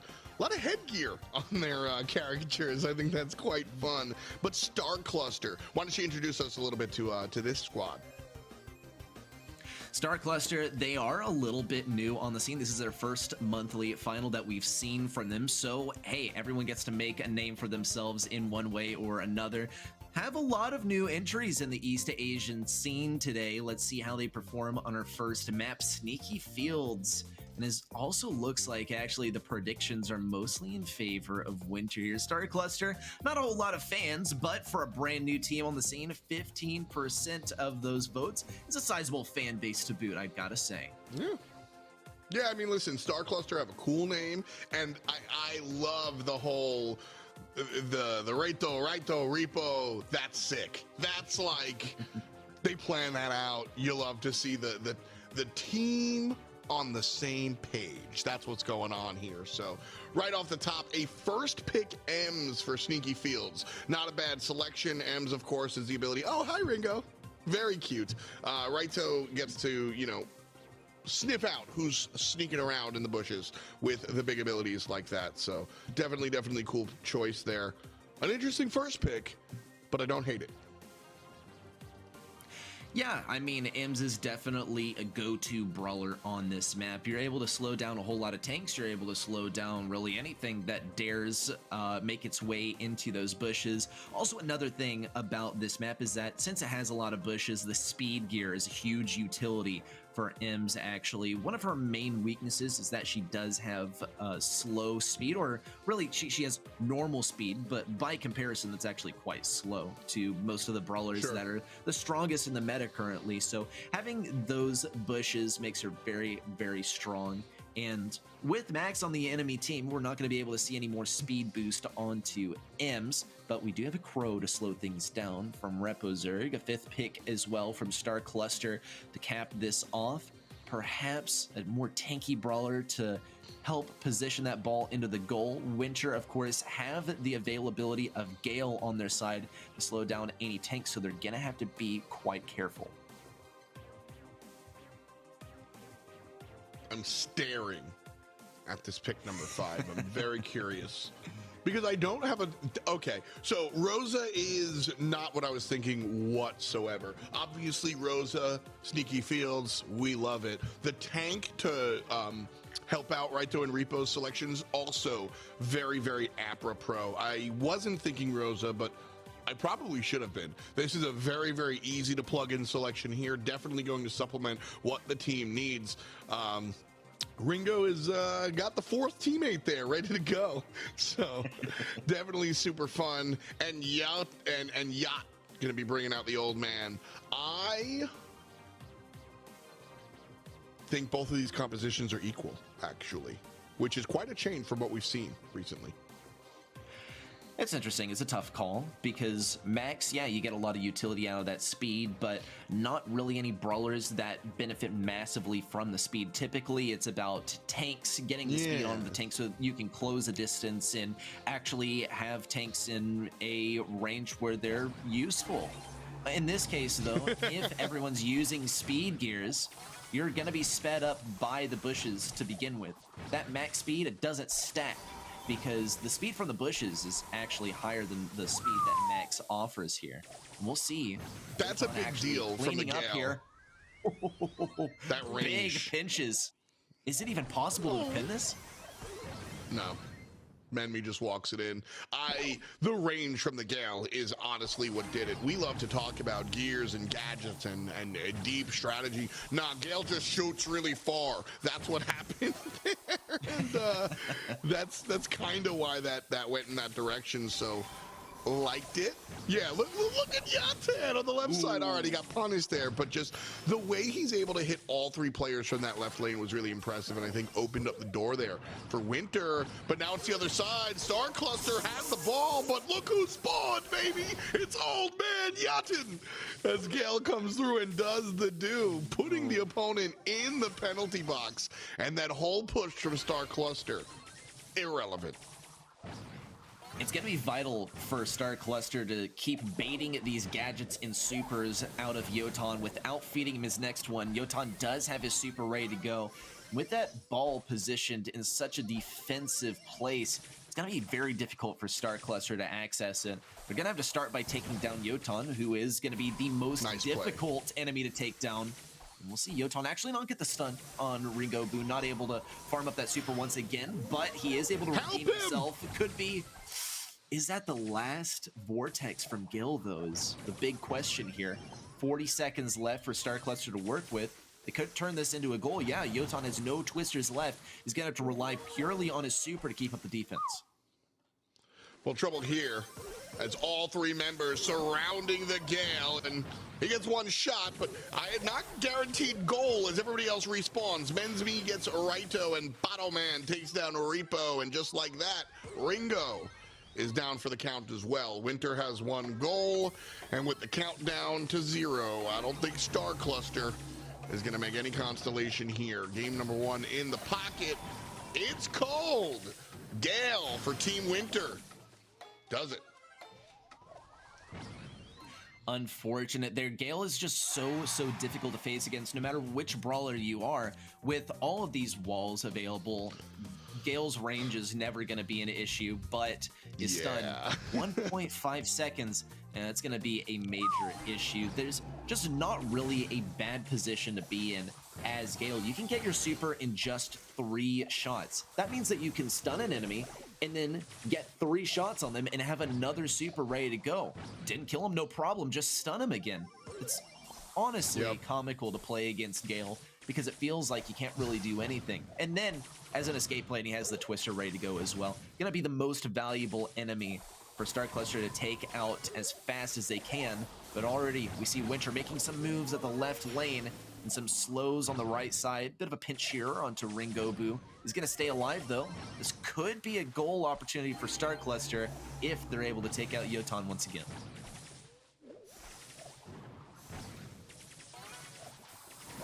Gale trying to push left-hand side. Menmi pushes mid, and that opens the door one more time. Yotan has the ball. Crow in the way, and will actually play strong defense.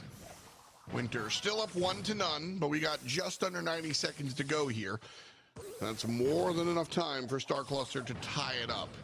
They castle the ball real quick and look for the team fight to open things up and find that push into mid.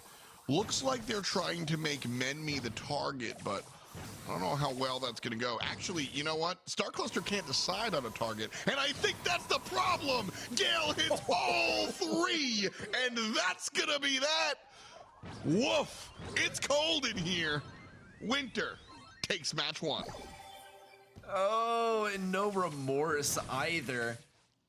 As we see the trick shot from Yotan to cap things off, just completely cold-blooded here after pulling off the double stun. Cold. We might see him do it again. Raito could be in a position to receive this ball. And Repozerg is actually going to be taking his place. Not by choice, though, after getting blown all the way over there. Menmi also throwing up a sad face, a little bit of lag walk action here as the clock is running down, and it just looks impossible that Star Cluster could do absolutely anything. Repozerg could get a super in to deal with Yotan, but there's a Twister. Yeah, this is a no walking zone. You'll only be jumping and getting stunned by that Twister. Throw down another one just to show, yeah, I had another. You weren't able to bait him out of me. I played them sparingly, and now Star Cluster are going to have to be very cautious about letting that Gale go under the radar in the next set. They only got one more set to work with, but they can't stop the steamroll. Well, I called it a little early, but luckily time was on my side, and things worked in Winter's direction. Real clean stuff. Like you said, the Gale was a big deal. I think it's cute that the team's name is Winter and they play Gale. That's kind of funny. But at the end of the day, nothing was funny about how they destroyed Star Cluster here. Star Cluster had a shot. This was actually one of the big times that they pushed forward, and then this was one of the secondary times they pushed forward. But the first time, Winter was able to tread water long enough for everybody to respawn, and the second time, Gale happened. And so there was that. This was how they wound up finding their secondary score here in game number 2. And yeah, that's... Welcome to the Gale Show, folks. That's what I have to say about our first set here between Winter and Star Cluster. Yeah, unbelievable stuff. We're going to have the stats here as well. Oh my gosh, 40% of the team damage. Kind of huge. A ridiculous thing to pull off. I mean, look, this is one of those situations where it started off funny to see how well he was doing, and then yeah, I was mostly sucking air through my teeth. It was just a little bit painful to watch. Hopefully we don't see that one recurring in the next game. Whole lot of DPS and kills as well. Yotan definitely bringing the team together here and putting his name on the map as well. We were more familiar with Menmi to start things off. Now Yotan is going to be one that's on our minds in the coming months. Of course, we have another couple of sets to get through as well. Goldarm Gulch is coming up for set number 2. Some knockout. I don't think we're going to get to see that show-stopping Gale this time. It's going to be more focused on those long-ranged sharpshooter brawlers. Yeah, that's what we used to see in the bounty game mode, the long range, just sort of like, you know, old school, hit you real hard shots. That's what we tend to see here in the world of Knockout, which is, you know, a cousin of bounty, so to speak. And so I think that really largely makes sense. Bell first pick?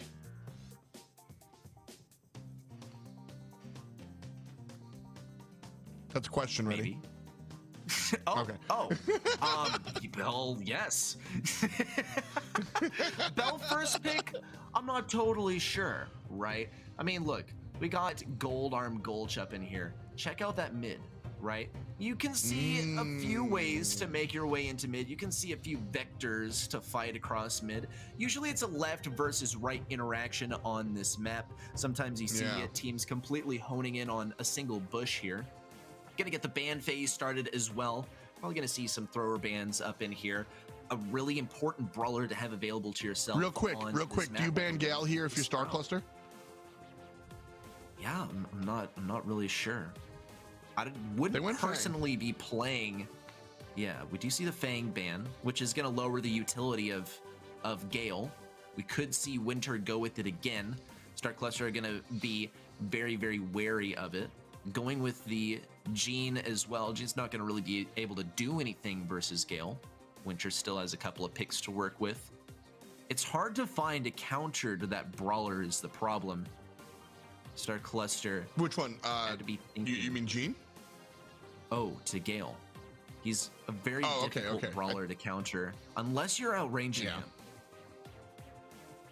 Okay. Which is to the sharpshooter kind of conversation that you were thinking earlier. Yeah, pick 2 and 3 rolling out pretty soon. Probably not going to see any Piper. Would be a good last pick if Winter feels like finishing things off that way. definitely need to see some thrower action up in here as well. As I was saying, Sprout is a fantastic brawler to have available here. Not only are you able to get good range, you're able to get some decent damage, you're able to ricochet those shots, so you have decent control over those choke points, but you're able to completely close out mid as well. Once that poison starts rolling in, you have ultimate control over who gets to stay in mid and who gets shut out. And here we see the Piper pick immediately being countered by Star Cluster with the Sprout. It's no secret that Sprout is a hard counter to Piper in literally any situation, in any map. And on Gold Arm Gulch, it's only going to be an exponential increase in difficulty for Winter to deal with this. They do have a counter pick though, so if they decide to go with a Mortis or something cheeky like that, they could totally deal with the Sprout. Well, the speedy one going to be selected here towards the end. And with Ruffs and Piper here, I am looking for more wall break, I think, like straight up. You either go the throw direction or the wall break direction, and I think you go wall break direction here. Since you're going to be dealing with the Gene across the way, you have to sort of assume that that's going to happen, plus you have to kind of deal with what Sprout's going to be doing, so I am definitely leaning into the wall break category for the last selection, but we get a Byron instead, which, frankly speaking, I love Byron mid. I've said before that he's one of my favorite mid lane players, but Gold Arm Gulch doesn't really lend itself to having that mid lane style play. So, I mean, I can't say I dislike the selection, but I would have gone in a different direction, more, like I said, more wall break specifically. Yeah, and I mean, while not on the surface a wall breaker, Minmi on the Colonel Ruffs can definitely supply that sort of functionality. The challenge is going to be getting in range of the enemies in order to farm up the super to begin with, to start breaking open some walls. And we'll see Winter also taking that left lane as Star Cluster takes the right, everyone kind of clustering up on each side, not on the top and bottom, but on the left and right, also fighting along this diagonal. Winter's going to have the clear advantage here on the diagonal, range-wise, but they are going to have someone that circled down to the bottom lane to deal with Raito, who's going to be pinching them out and trying to control this pretty narrow corridor that they're fighting over. Ringobu and Repo Zerg also fighting on the bottom, trying to force Minmi out, trying to give him some problems. Early kill for Yotan, and that is a momentum shift in favor of Winter as the late game is looking much less winnable for Star Cluster. Yeah, I mean, Star Cluster has to nail this off of a Gene combo, and this is really, really tough. The map's going to start shrinking, and Winter has just the perfect angle all the way from downtown. Minmi gets the kill, and we'll see the topple over on the other side. And so Winter's able to go ahead and grab the first round here. We jump into our second. And very interesting play here. I think again, you know, the long range that Winter has access to is definitely helping them out here, but I don't think Star Cluster's composition was poor. I think the thing is that Winter, you get hit by two of these sharpshooters at the wrong spot. You just have to be so careful on Star Cluster's side. I think they have the better composition overall, but they have less room for error. Yeah, and we see the speed come out from Repo Zerg as well, speeding up Ringobu.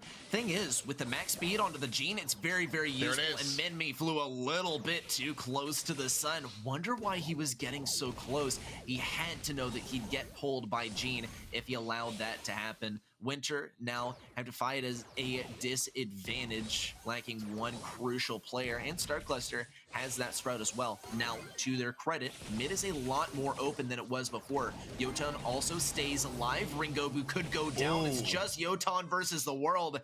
We know how that one goes. Tied up 1-1 on the round count, but the arena has only gotten more and more open, really favoring Yotan and Minmi here. We'll see Ringobu, though, hanging out next to Repo Zerg, has that super ready. With the speed of Max, that Gene super is going to be a lot easier to hit. Yotan's the prime target, but it looks like Winter is flexing accordingly, though Star Cluster has a much more advantageous positioning as compared to earlier. I'm lagging a little bit in the past, but that game brought to you by Raito. The prediction of the sandbags and to preemptively toss the throw out there as the sandbags were coming down. Unfortunately, doesn't work out this time around, but it's a 2-on-2. We've got a real fight here, but Raito and teammate are split up. Raito bottom side, getting two-teamed here, and that's that. Where's... Oh, okay. He's taking the long way around.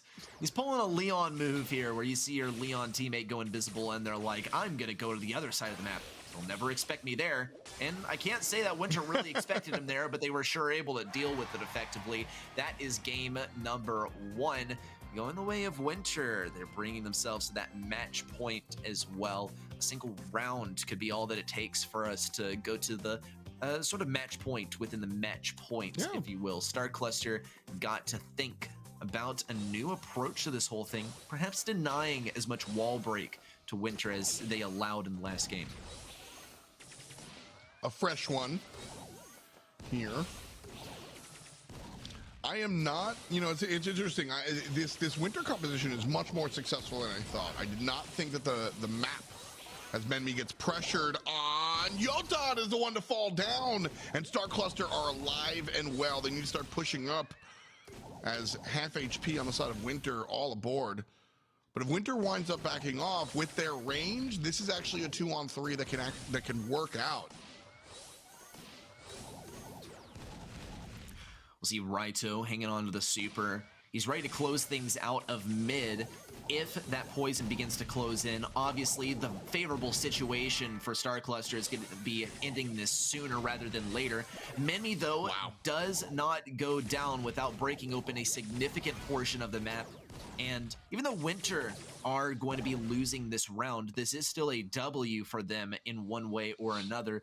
Getting those walls broken open is a minor victory in and of itself. And Raito's probably going to be tasked with throwing up some new walls too. Yeah, major.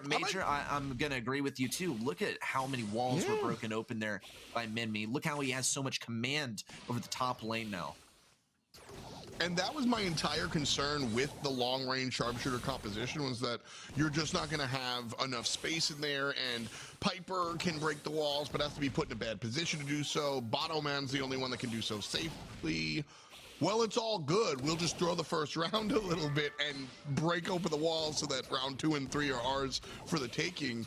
I'm not saying that's the exact strategy, but, you know, when life gives you lemons, etc. And so, Winter right now looking up at a Star Cluster 1-0 lead. Piper again breaks open the walls. 3-on-3. Yato taking a whole bunch of damage, and Ringo and Ratio combine for the 2 kill. Star Cluster takes it. And that means we've got a game here, folks.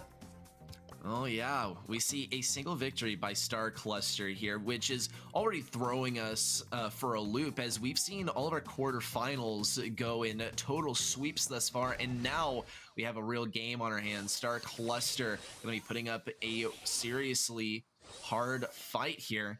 Menmi, with all those walls broken open, still had a bit of a struggle getting those kills, getting that control over Star Cluster.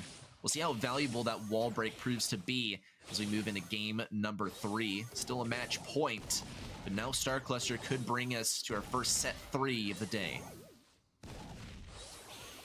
I'm convinced it's possible. Which, I'll be honest with you, it's not always possible here in the first round. Star Cluster, though, certainly impressing me. Certainly impressing me. And so, trouble here.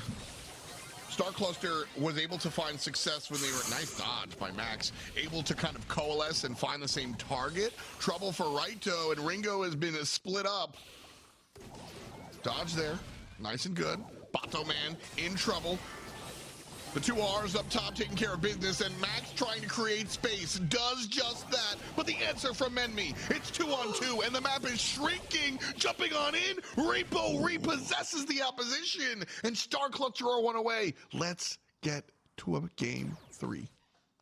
So close here. Yotan could have actually clutched that if he had his super, which is one of the main utilities of Byron here. We don't see a whole lot of healing teammates actually from Yoton. That's not the main use of Byron here. He's able to throw that super over the walls, get a whole lot of damage, and more often than not, a kill confirmation. But he's not able to get that super to begin with Star Cluster all in the bushes on the right side.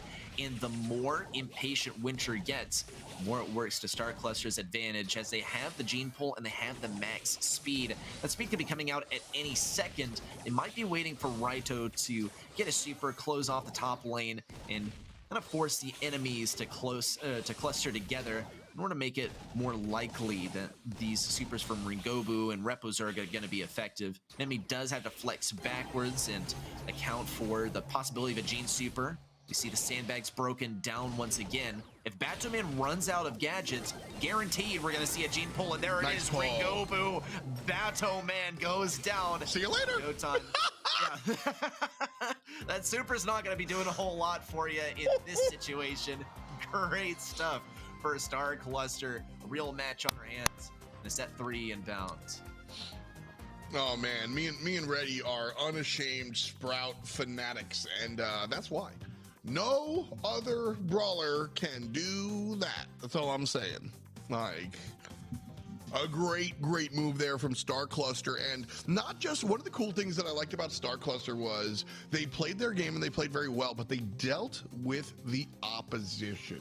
Reddy and I were spending a lot of time talking about how these long-range sharpshooters were going to have a problem on a specific map. But when you open up the world like this is when Winter starts doing pretty well. This is when they can actually get something onto their some ground under their wheels, so to speak. But Star Cluster did a great job at denying a lot of that wall break as the series went on and on and on. They noticed that that was what Winter was looking for, and so they denied it by way of putting characters up in the positions to prevent them from making the wraparound, and then also just diving deep and making sure that the opposition didn't have those opportunities to open up the map. And so Star Cluster did a great job of not only playing their own game, but after they got beat, identifying Winter's win con and doing their best to negate it. And that's how they found their victory and bring us all the way to Hot Potato.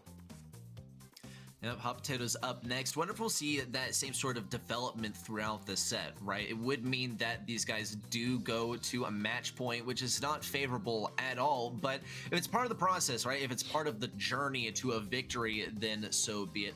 I totally agree. We did see some great adjustments, especially as far as making sure that the Brawler matchups were optimal. Sprout in the Colonel Ruffs was probably the single most important one for me, as Sprout outranges Colonel Ruffs, gets some AoE damage, is able to throw up a wall if it so pleases, but most importantly is able to break open those sandbags as soon as they spawn with just a couple of hits. And I think that was pretty much the final nail in the coffin. No wall break, no protection for you, and you're going to be forced to play this lane because what are you going to play versus the Piper? And the Gene matchup would be optimal. Yeah. Yeah, you're not going to have a good time. And I think honestly it's almost on Winter for not forcing the optimal Brawler matchups for them. Now that we move on to Hot Potato, they have the opportunity to kind of reflect, make that happen. But of course it all starts off with the ban. Woof. Double Colonel Ruffs ban. Yeah, woof indeed. All right. M's the first selection here. I think Ruffs is interesting. I mean, the rush to ban, he's very effective, but I feel like there are other characters that might be a little bit more effective. But the reason I think we see the Ruffs bans is because not only is he very effective, other characters might be more effective, but he is wider. You can put Colonel Ruffs into kind of any composition, whereas other characters need specific complementary brawlers. And so I like the idea of taking Colonel Ruffs off the table completely. The Colette selection here, again, classic heist box, and a move back to that world here from Enemy. Okay, pick number 3 inbound. If history tells us anything, Colette plus Byron is totally possible. I wouldn't want to see Colette being played without some support backing her. There's the Surge, and this is very peculiar. We have the Daryl pick as well from Star Cluster. That actually makes some sense. The M's totally makes sense. It wouldn't be my go-to first pick here. The Colette and Surge, though. Maybe Winter knows something that we don't. I don't really see how these two play together, though. Surge, yeah, sure. Great as a counter pick into a thrower, but it's not like Star Cluster has the final pick. And here are a couple tanks from Star Cluster, and they have a tank counter of their own to deal with as well. Yeah, I mean, sometimes we see the approach from the top end teams where I'm good at this, so I'll pick it. I don't care what fits. And like, you know, Surge on the map makes sense, right? To having the teleport available, I'm here for it. I don't think it's terrible, actually. I don't see the interaction with Colette. And really what it comes down to here is I see Colette, Gale, and Surge here, and sure, Yotan played Gale lights out. If that's what Batoman and Menmi are going to do on their respective brawlers, well then, you know, sort of composition equation be darned. How good are you at your brawler is absolutely a strategy that we see some of the teams take in the early stages. And so, you know, that'll be my thought process that I'm simply tossing out there. But ultimately, this is one that we're going to have to see settled on the field. Yeah, F-Dot, this is another one of those where now just by looking at the comp, I kind of die inside for Star Cluster. They're playing two tanks into Gale and Colette and Surge, which is okay, right? But he's more likely than not going to be teleporting onto Ems repeatedly. As we see, actually, Raito's going to go down quite quickly.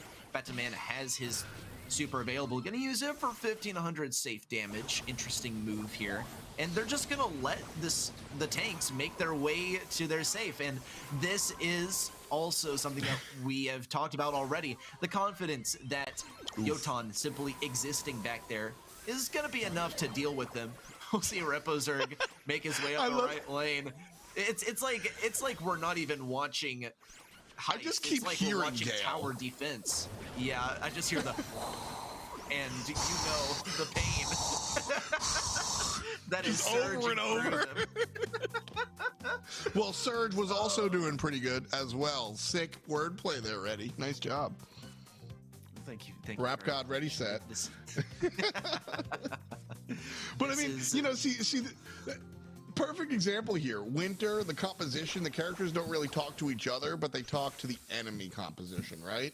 And that is really what matters here, especially in Heist, where, you know, deal with the tanks, Yato.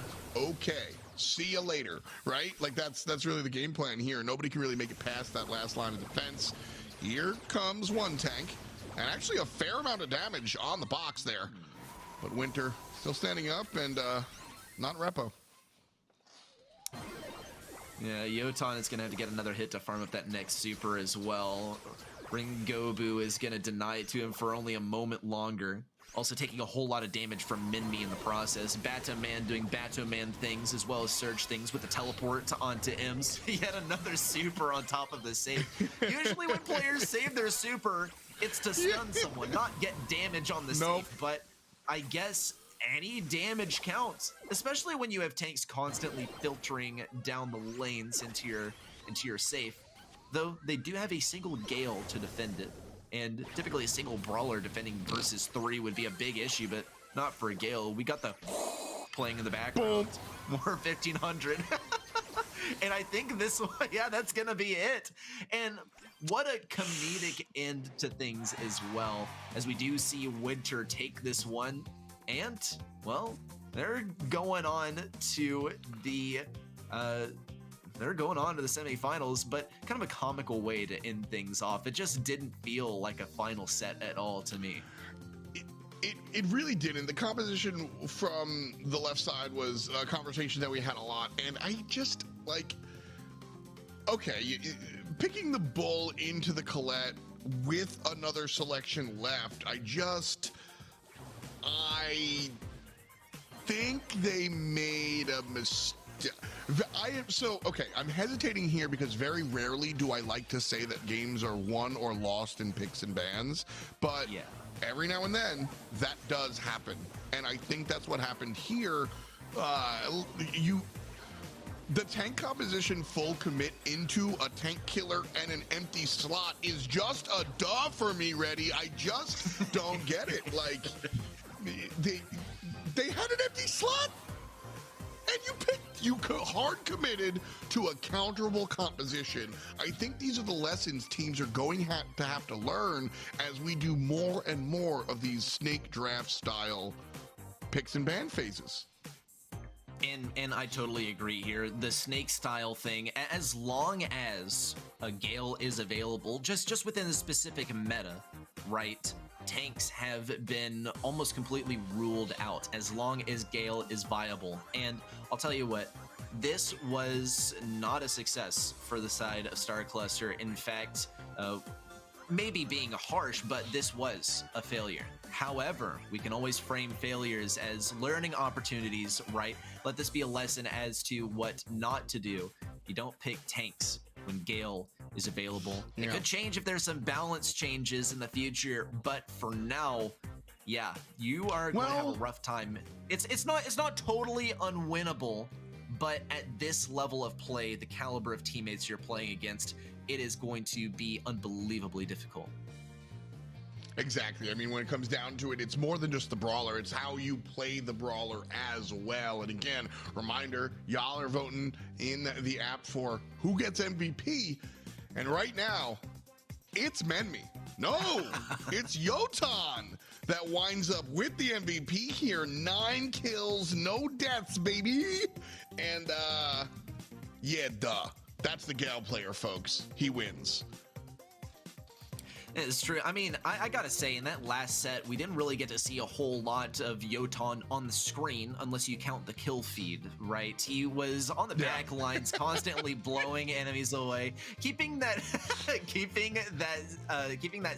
safe, and just doing Gale things, right? You could practically auto-aim the whole thing, but Yotan, we've seen, especially in set number 1, how mechanically skilled he can be on this brawler, and he's going to be a very fearsome opponent in the subsequent rounds, even if you're not planning on picking tanks. Gale is a strong brawler. Yotan puts him to work, and he's going to be a very strong competitor that ties his team together in the semifinals.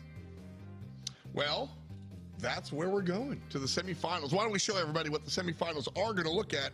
We have gone from 8 to 4. Sicily will play against ZETA Division One, who both of those teams looked insane in Quaps. So we definitely want to see that semifinal for sure. We Need Sponsor and Winter are going to go head-to-head. Winter did take it to 3 games against Star Cluster, but We Need Sponsor only needed 2 to deal with BD. And so does that give us a little tip of the cap? I don't think so. Winter just had a different opposition. So our semifinals are certainly slotted to be very interesting. Your final thoughts before we jump into the semis? I cannot wait to see how ZETA Division 1 performs. ZETA Division 1, I have them slated as taking the grand finals. Of course, there is a major obstacle in their way. Sicily, right, could be a pretty fearsome opponent. And as well documented as ZETA Division 1 is, maybe they do have, in one way or another, a leg up on their competition. I'm also looking forward to seeing how Winter does as well. Maybe our MVP, Yotan, will have something to say with the Gale, perhaps progressing into the grand finals. Of course, we'll have to wait and see as those games fly across our screen first. Yeah, we're headed there right about now. Real quick, we're going to bring Kenny back into the fold and take a brief break. Don't go anywhere. The BSC returns after this. BT's in. This guy refuses to go down. 2 for 2, 1v1. BT's him on top. BT's him going. They got it at the last second. What a finish! Meu nome é Vitor, tenho 20 anos e sou jogador profissional aí de Brawl Stars pela equipe da Clash. Dentro do jogo eu sou conhecido aí como VTzinho, moro no Rio de Janeiro e Brawl Stars é incrível.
Welcome in to the Brawl house.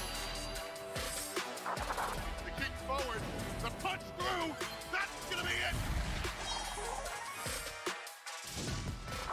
No way this one.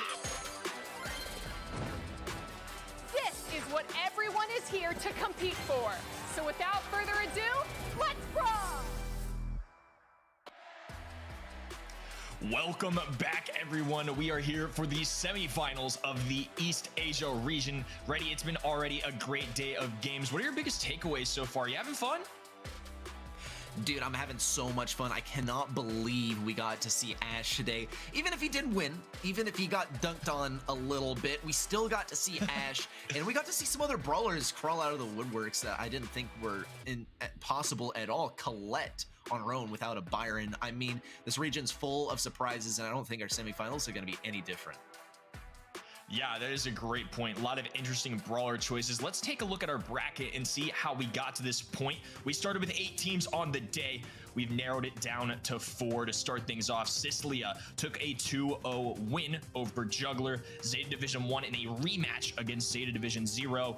They took a 2-0 win this month. We Need Sponsor another rematch as well, proving themselves once again, getting a nice victory there. And Winter Star Cluster coming down to a set 3. They are going to take the victory, and these are going to be our 4 teams. We're going to be starting off with Sicilia in Zeta Division 1. It's going to be very, very interesting. Sicilia, we haven't gotten to see a whole lot of. They're pretty much making their debut. A few of their players were in the running last year, but as a team, they're here for the first time. Zeta Division 1, though, of course, as usual, they need no introduction. A whole lot of players from the World Finals last year that already made a splash last month, taking the W, and definitely have their sights set on the finals this time. Sicilia may have passed the quarterfinals already, a great accomplishment for this new team entering the scene, but still going to face the final boss of the East Asia region, Zeta Division 1. If they can get a few games in here, that'll be a huge accomplishment for them. If they manage to take down ZETA Division 1, they will have done ultimately the impossible and set themselves in the running for maybe qualifying for Worlds. Who knows? Yeah, you never know. And so far already, our predictions have done pretty well today. But if you at home want to also participate, be sure to go to event.brawlstars.com. Cast your predictions. Let us know who you think the MVP is of each of the matches. It's an awesome interactive way to be a part of the stream and take place in it as well. Super fun time, something implemented in Worlds, and we've been doing for all the broadcasts. And you even get some nice exclusive rewards like the Shredder pin, which is the one for this month. It's a super cool one. I can't wait to rep it. Yeah, it's gonna be so fun just spamming it in my games. I'm the kind of guy who spams pins, right? And you can be too. You can also disable them. You would never know if your enemy is spamming. You'll never know if you're facing me spamming all those pins. Nonetheless, of course, we are going to be heading into Sicilia versus ZETA Division 1. Any predictions, Kenny, as far as what's going to be going on here? What brawlers are going to be played? We've seen a lot of, for the most part, safe picks from both of these teams so far, and not a whole lot of risks. On the bottom side of the bracket, we did see a lot of risks, a whole lot of Gale, your favorite brawler, as well. Of course, we'd have to see the maps first to really accurately gauge things here, but since we have Eve in the running and we didn't see Eve really being picked even when she wasn't banned, I don't know. Do you think we'll see here now? Yeah, that's an interesting question. It seems like something that this region is a little hesitant to do. Maybe some gentlemen's agreements, who knows? But to start off, we've got Sicilia coming in here. And this is an interesting team to me. They had a great opening round here today, but this is also a team that has something in common with ZETA Division 1. They actually have beaten ZETA Division 0 in the qualifiers. That was part of their journey to get to where they are now. So this could end up being a formidable foe for ZETA Division 1. Yeah, this is true. There's a lot of history already. I think ZETA Division 0 was having a rough time even coming into the qualifiers and then making their way to face ZETA Division 1. Even more of a rough time facing versus their comrades as well. And look, Sicilia and ZETA Division 1 have something in common. They've both taken down ZETA Division 0 in the past. They got that behind them. They got the quarterfinals behind them. Now headed into the semifinals. I think that this could actually be quite a fair match as well. Yeah, it could be an interesting one. Let's take a look at our ZETA Division 1 roster. We've got Kenji, Moyagaku, and Shitampo. A great roster full of excellent players. Shitampo, of course, being a defending 2021 world champion and the MVP, has added a couple players into their fold. Should be a good one for us here today. Yeah, it'll be interesting to see some more Shitampo plays. He's always the MVP, whether it's on the Mortis, whether it's on the Fang or something else. Gonna be some brawlers that we're expecting to get banned out here, perhaps targeted specifically at this star player. And maybe a little bit less of the Eve ban, right? So we talk about these two brawlers who are going to be very common in the ban phase, Eve and Fang. I think Fang is going to be a whole lot more common, and wow, kind of a landslide prediction victory for ZETA Division 1. Of course, that's just in the predictions. We're going to be moving into dry season for the first set. And yeah, this is totally a Fang possible map. Kenny, I think that this is going to be a very exciting way to start things off. Yeah, it should be a good one and on dry season as well. In terms of bans, you know, we've seen some interesting things today. We're going to see Fang and Jean ready. Is this a map where you would consider bringing in Eve? Yeah, would definitely. Well, okay, Kenji was definitely considering it as well. Eve first pick, no hesitation at all. We see the Byron response as well, which is really an East Asia strat. Always got to head in with the Byron, very safe pick, very strong brawler as well. Definitely one of the most powerful in the meta of this region. Also a Leon as well to kind of deal with any sharpshooter matchups. And also a bit of a risk as well, especially when Tick and Sprout are on the table, especially Shitampo picking out that Tick. It's going to be able to take down the Lollipop drop very quickly, which is going to basically nullify the Leon. So we'll have to see how Sicilia copes with that, actually. They do have a counter pick to work with after, of course, the Bell from ZETA Division 1. Yeah, and that's going to be a very common sharpshooter for this region. We'll get to see Eve, and I think the tick pick is honestly a very solid one too. Byron, of course, going to be a staple of this region, and they could go a few different directions with this last pick. You know, Piper is another sharpshooter, typically does well into Bell, but with Eve on the field, does scare me a little bit. Looks like they're going to elect to go with a Sprout, bring in a thrower of their own. I like this decision for them. Yeah, I like it too. I mean, you never want to pick the Sprout before your last pick if you have that counter pick, because it can get countered out quite easily if the enemy is able to respond. And much the same actually goes for the tick, but I think it's definitely a more safe option to go for a thrower of your own as opposed to going for a counter to the thrower. So we have two throwers, one on each side. Gonna be a fair matchup from that standpoint. As far as the lollipop drop, though, we can expect that to be very quickly taken out by Kenji. He's already making his way towards that lollipop. Also in the process, trying to guard that blue star. We'll see Shu actually take it quite quickly. And now Cecilia gets to play defensively. It is gonna leave that lollipop drop quite open to attack. But now they get to play a much easier game than they would have otherwise. Now just trying to stand their ground without getting backed up too far. And letting Suzuku do most of the heavy lifting here as he's able to shoot over the walls. Meanwhile, all the other interactions are pretty much peeking out behind those walls and getting whatever damage they can. Yeah, and having that blue star is a really big deal. Don't have to necessarily get overly aggressive here. They can kind of play this at their own pace. And right now, ZETA Division One is going to be moving forward. Tickhead coming in, gonna disrupt a little bit of the map here, break open some walls, but for now, no kills being transpired as we have a little less than a minute to go. Shu on the left side, having to face a pretty tough matchup. A brawler that vastly outranges him and also can take some of his shots with those minions as they come out already. One making his way onto Shu. We also see Eve using the second star power. Just going to be more things for Shu to deal with. And he's going to be a prime target, hanging on to that blue star. Melty Kiss really struggling to get that healing onto Shu. We are going to see Moe Goku almost take him down. Meanwhile, on the right side, Suzuku taking so much damage. A jump out by Moe Goku as the kill confirmed on a Melty Kiss, but an immediate fire back.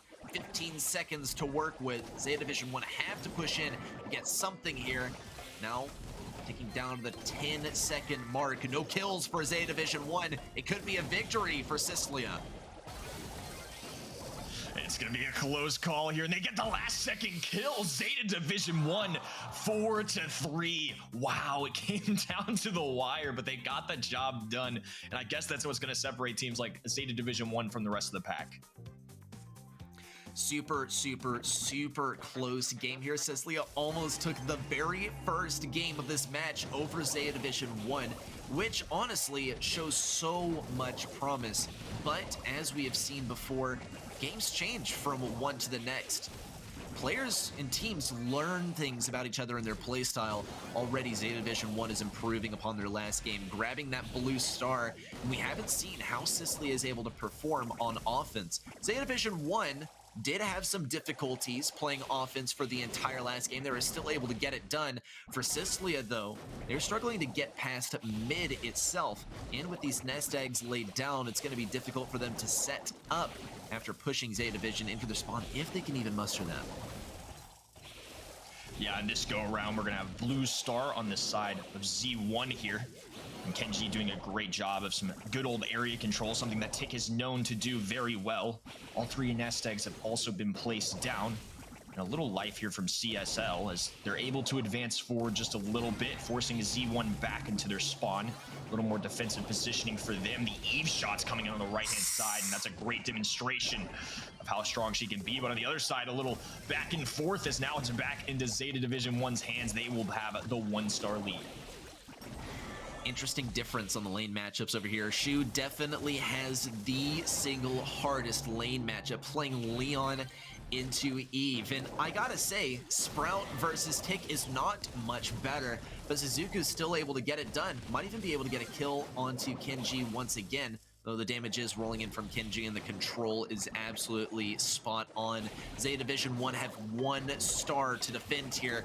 With the clock ticking down, we already saw ZETA Division take it back in the previous game, but it doesn't look like CSL is going to have that same opportunity. A super in from Melty Kiss, and it's all but over. That is going to be set number 1, going the way of ZETA Division 1. Like we saw previously, these teams only get stronger from one game to the next. ZETA Division 1 is a perfect example. The momentum of this match is now in their hands as they prepare for Crystal Arcade. Yeah, and we finally get to see Shitampo's face, what feels like for the first time today. We've seen his hat, we've seen his razor finger sleeves, but now we get at least a glimpse of the animal himself, working really well in his natural habitat, of course. And here's some replay of what we saw in our first set here. And it was pretty good overall. You know, game number 1 came down to the wire at 3-2. In the closing moments, Melty Kiss gonna fall to a tick mine. And that led into the next game where ZETA Division 1 really closed the gap and got the job done. Exactly. I completely agree here. ZETA Division 1 as well. From game 1 to game 2, vast improvement. They were really able to adapt to the situation. Sicily, it proved that their defense was a lot stronger than their offense. And I guess that just goes to show going forward, right? Grabbing that blue star is incredibly vital to start things off, especially on dry season.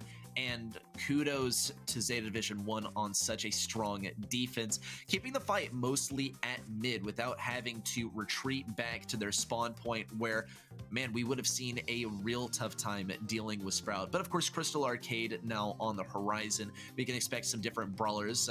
Probably not going to be waving goodbye to the Eve just yet. The Eve ban is going to be very valuable here, and I expect that to be a possible ban for either team as well. I think she flew a little bit under the radar in set number 1. Yeah, that's very true. I mean, one of the reasons I think Eve is so strong right now is the insane amount of damage, plus not to mention she gets spawners every time that she uses, you know, the gadget as well. Even when she's trying to escape a situation, she's leaving something behind as well. There's, even though it's little HP, just another thing that the enemy team has to deal with. I think Eve's in such a good spot right now, and somebody maybe we'll start seeing a little more as we get into these more intense matches, the semifinals and the finals. But for Crystal Arcade, what are the kinds of things you expect? Do you think Fang is going to be a ban here? Do you think we'll see the Eve again? Or are there other brawlers that maybe East Asia might not want in the mix as well? Yeah, usually the dynamic for bans here is if you get the first pick, you ban the second best brawler. And if you get the second pick, you ban the best brawler so that the enemy doesn't get it. But it's very subjective as to who is the best brawler right now. And it's actually really between Fang and Eve. And we talk about them a lot because they are the 2 best brawlers in the game. And sometimes a ban gets shaken up by some situational things where one brawler might be the best specifically for this map. In this situation, though, it's gotta be Fang. Best brawler, no competition, except for Eve. So will we get the double ban? That is the question of the day.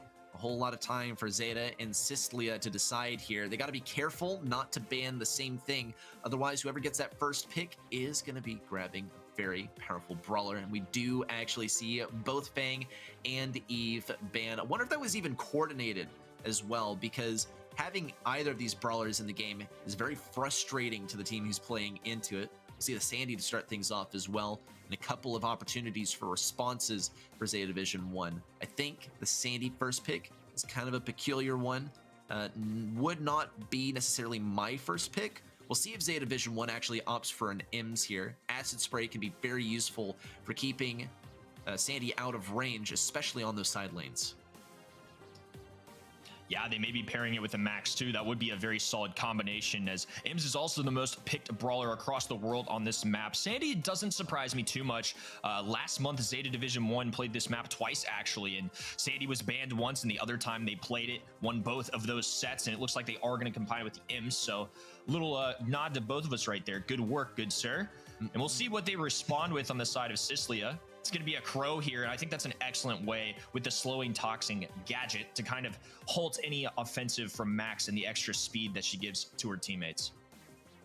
I always find it so interesting. Whenever you see a max pick, you're practically guaranteed to see a Crow on the enemy side. And I wonder if ZETA Division 1 could play that to their advantage. What do you really play into Crow? How do you counter Crow?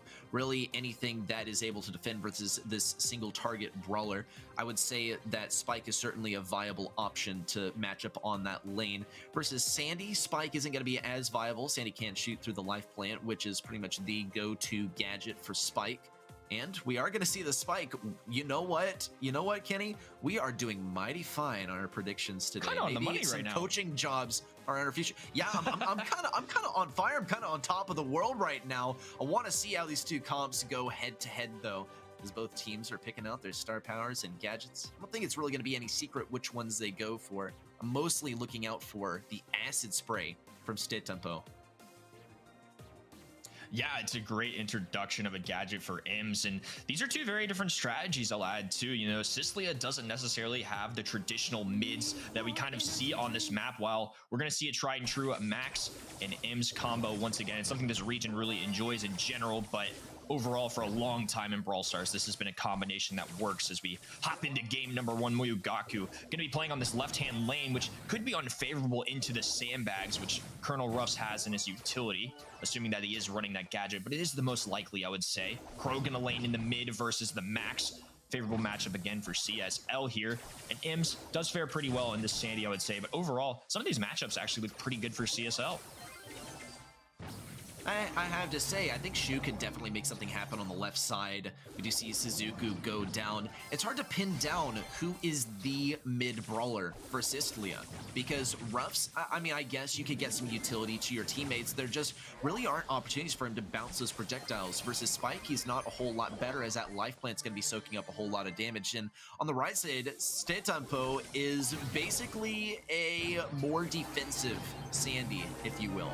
And ZETA is going to be shutting things down for this matchup the entire time. In fact, I gotta admit, my eyes were locked on this right lane for the majority of the time, as we saw Ims completely denying any possible entry to Sandy for the entire game. And did I just watch Kenji thread the needle through all of those Crow daggers from his super? I think my eyes might be deceiving me. You practically never see that, but if you're to expect it from anyone, I suppose expect it from ZETA Division 1. Yeah, and even a lot of the times you're going to be seeing ZETA being running this Max, and they're actually going to elect to have him on the Ims. I think that's just something of trust between teammates. You know, Kenji, an excellent player too, great addition to the ZETA fold, and so far, even though not all these matchups should on paper be favorable, I think ZETA Division 1 has just shown that they can handle just about anything. And now we're going to see a lane switch from the side of CSL. Sadie going to be on the left-hand side trying to take on Moyugaku, does manage to get a takedown there, but at the cost of a lot of health. Going to take the moment to regenerate a little bit. Kenji very weak here, staying alive. Did pop the speed, not going to get a lot of value out of that. You know, it allowed ZETA to move up on this right hand side, but a little pinch action could be all they need. And actually it's going to be the side of ZETA grabbing every one of these gems. The phase shift away, and now a commanding lead for ZETA Division 1. Certainly a commanding lead. Let's break down the lane matchups a little bit more as well. Ooh, actually a big wall break from Shu on the right side, but ZETA doesn't even care. He gets the max speed boost, and he's able to hang out on those bushes when the time comes as well. Kenji's going to be just waiting for another 14 seconds for these gems to spawn so that countdown can begin for ZETA Division 1. See ZETA actually move over onto the left lane as well, and Shu actually comes up the right side. No ZETA to deal with, actually. We saw a more optimal lane matchup for Sicily, actually, when they shifted Shu onto the lane versus ZETA, and it worked pretty well to start things off, but as soon as ZETA moved over to the other lane, it was a done deal. We'll see ZETA Division 1 make this one a wrap as well. That's set number 2 already over. And ZETA making sure that you can't see his eyes. That's the poker face. You don't want to have your eyes visible if it can reveal what brawler you're going to pick. It's next level thinking, and I don't think is what is happening at all. He's just got his game face on, and he can't give anyone any hints or any pointers as to what kind of secrets he has lying behind the screen there. Yeah, it's just so interesting. They look so comfortable. I mean, he was really scrolling it through his phone on the player camera. This is just another day's work. I feel like so far in this set, they just didn't feel super challenged. They felt incredibly comfortable. I didn't feel like ZETA Division 1 was really ever in a spot where things were not going their way or they weren't truly challenged. You know, that was about the worst of it right there. Kenji with about 1100 health, but safely tucked away in that top left-hand corner. I mean, even if he goes down, ZETA Division 1's easily picking up those gems, starting another countdown. Sicily got a lot of work cut out for him. You know, ZETA Division 1, last month's champions, had some world-renowned players on their side. You know, it's a tough task for anybody, but now being down 2-0 in the set score, it's going to be tough as we enter pinhole punt. Yeah, but if there's anywhere that Sicily can bring it back, it's got to be pinhole punt. We saw, even into a pretty tough opposition, there's some decent Crow play from them, and pinhole punt. Look, is there a better map to play Crow? In fact, I think some people would consider him to be the best brawler on this map, and he's certainly in the running for one of those banned brawlers that's going to be available to both of these teams, which probably means that we'll see an Eve or a Fang available. And as you can see, the mid is quite open. You have some bushes to work with as well. And it's why Crow becomes so powerful here. You're able to shut down a lot of those brawlers who are trying to make use of the speed gadget. Imps is a prime example. Shitetanpo showed us how it was done with the Imps combined with the bushes, especially combined with the Max as well. There's a Crow ban, actually, and the Fang ban to follow. Sicilia will get the opportunity to play Eve here if they so wish. Yeah, Eve gonna be on the board, and like you mentioned, Crow, I'm a big fan of on this map too. This is something that's been used across multiple regions all around the world. First pick Sandy once again. No Fang available, but Eve still on the table of ZETA Division 1. Elects to take that.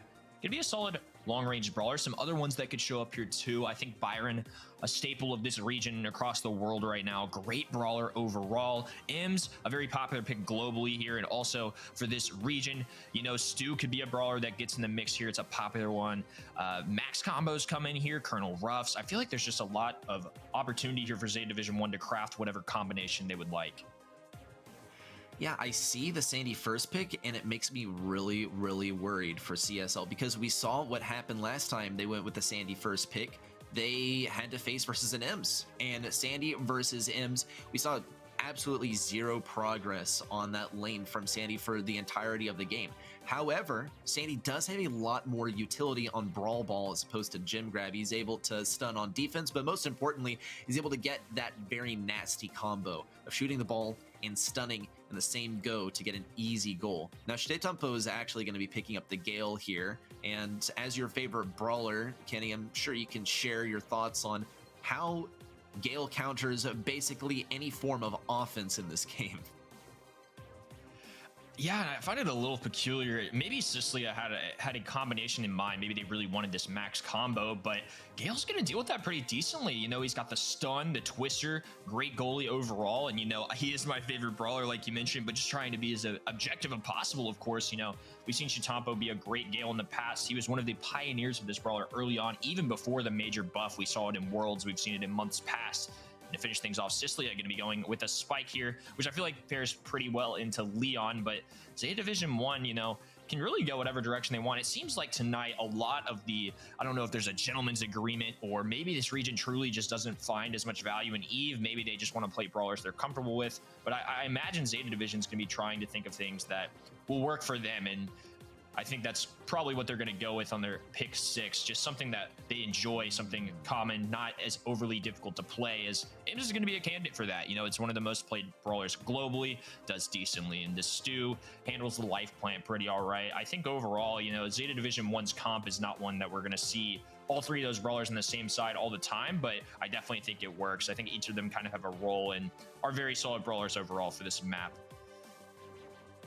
Yeah, just looking at these picks here, I really hope CSL is prepared to play very, very cautiously around those obstacles, because any sort of speed, any sort of push is going to be shut down by Shitetanpo on the Ems, and of course Moyogoku on the Gale. at any possible opportunity. We also see use of the speed gear as ZETA Division 1 takes early control of those center bushes, going to give them a whole lot of strong arm control over mid, as they have the ability to dodge more easily as well as sneak up on the enemy, get in range more easily.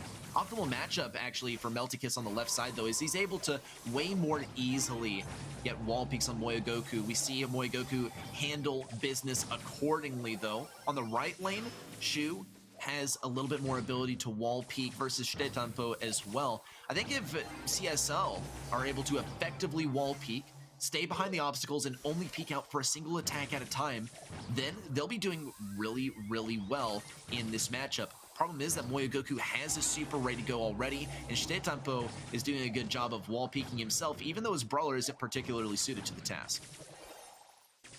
And now Moyogoku positioning himself as Mr. Goalie Gale right now. Stetanpo trying to deal with Shu and Suzuki on this right-hand side. Some invisibility coming in for CSL. Kenji scouting things out. The Twister going to be placed down. That's what makes Gale so strong. An unfortunate miss there from Moyogoku. He picks up the ball, immediately goes down, though this could be an opportunity for a goal from CSL. They will have a wide open one. Going to take a moment and enjoy it while it lasts. 1-0 to start things off for our Brawl Ball set. CSL take the lead. Okay, and a speed in as well, but ZETA Division 1 has multiple means to slow things down. Moyogoku isn't able to get that super up. He's already expended 4 attacks and no super for him.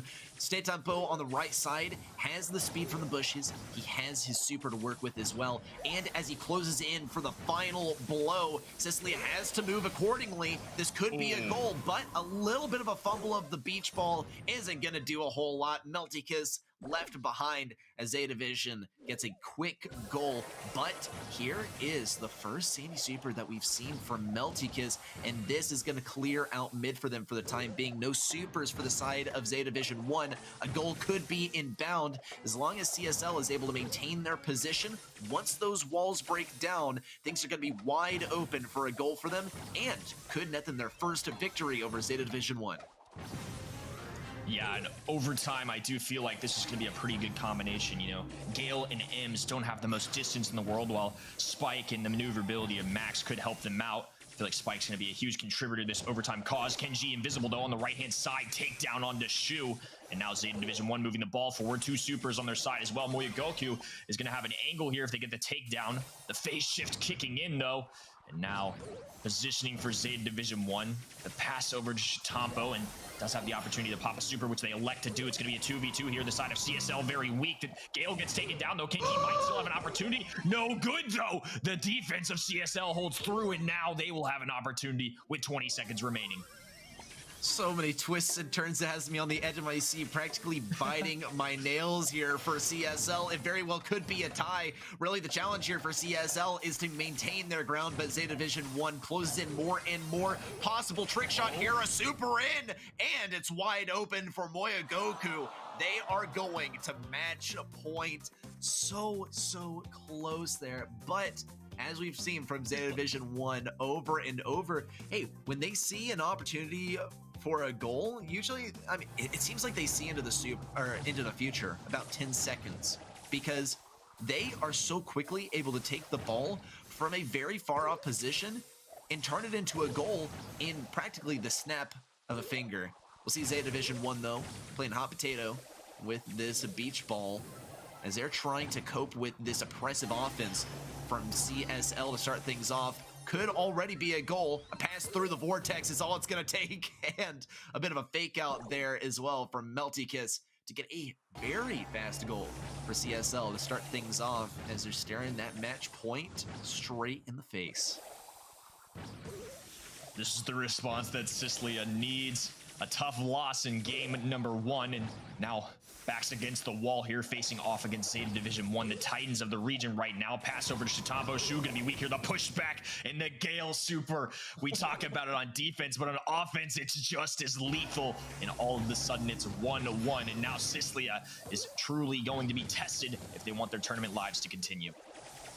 Oh man, and Shu is looking for any kind of opportunity to deal damage to Stetanpo or Moyogoku. I feel like this is one of the rare instances where curveball is working against them. No way, and Shu actually goes down just barely to Stetanpo there.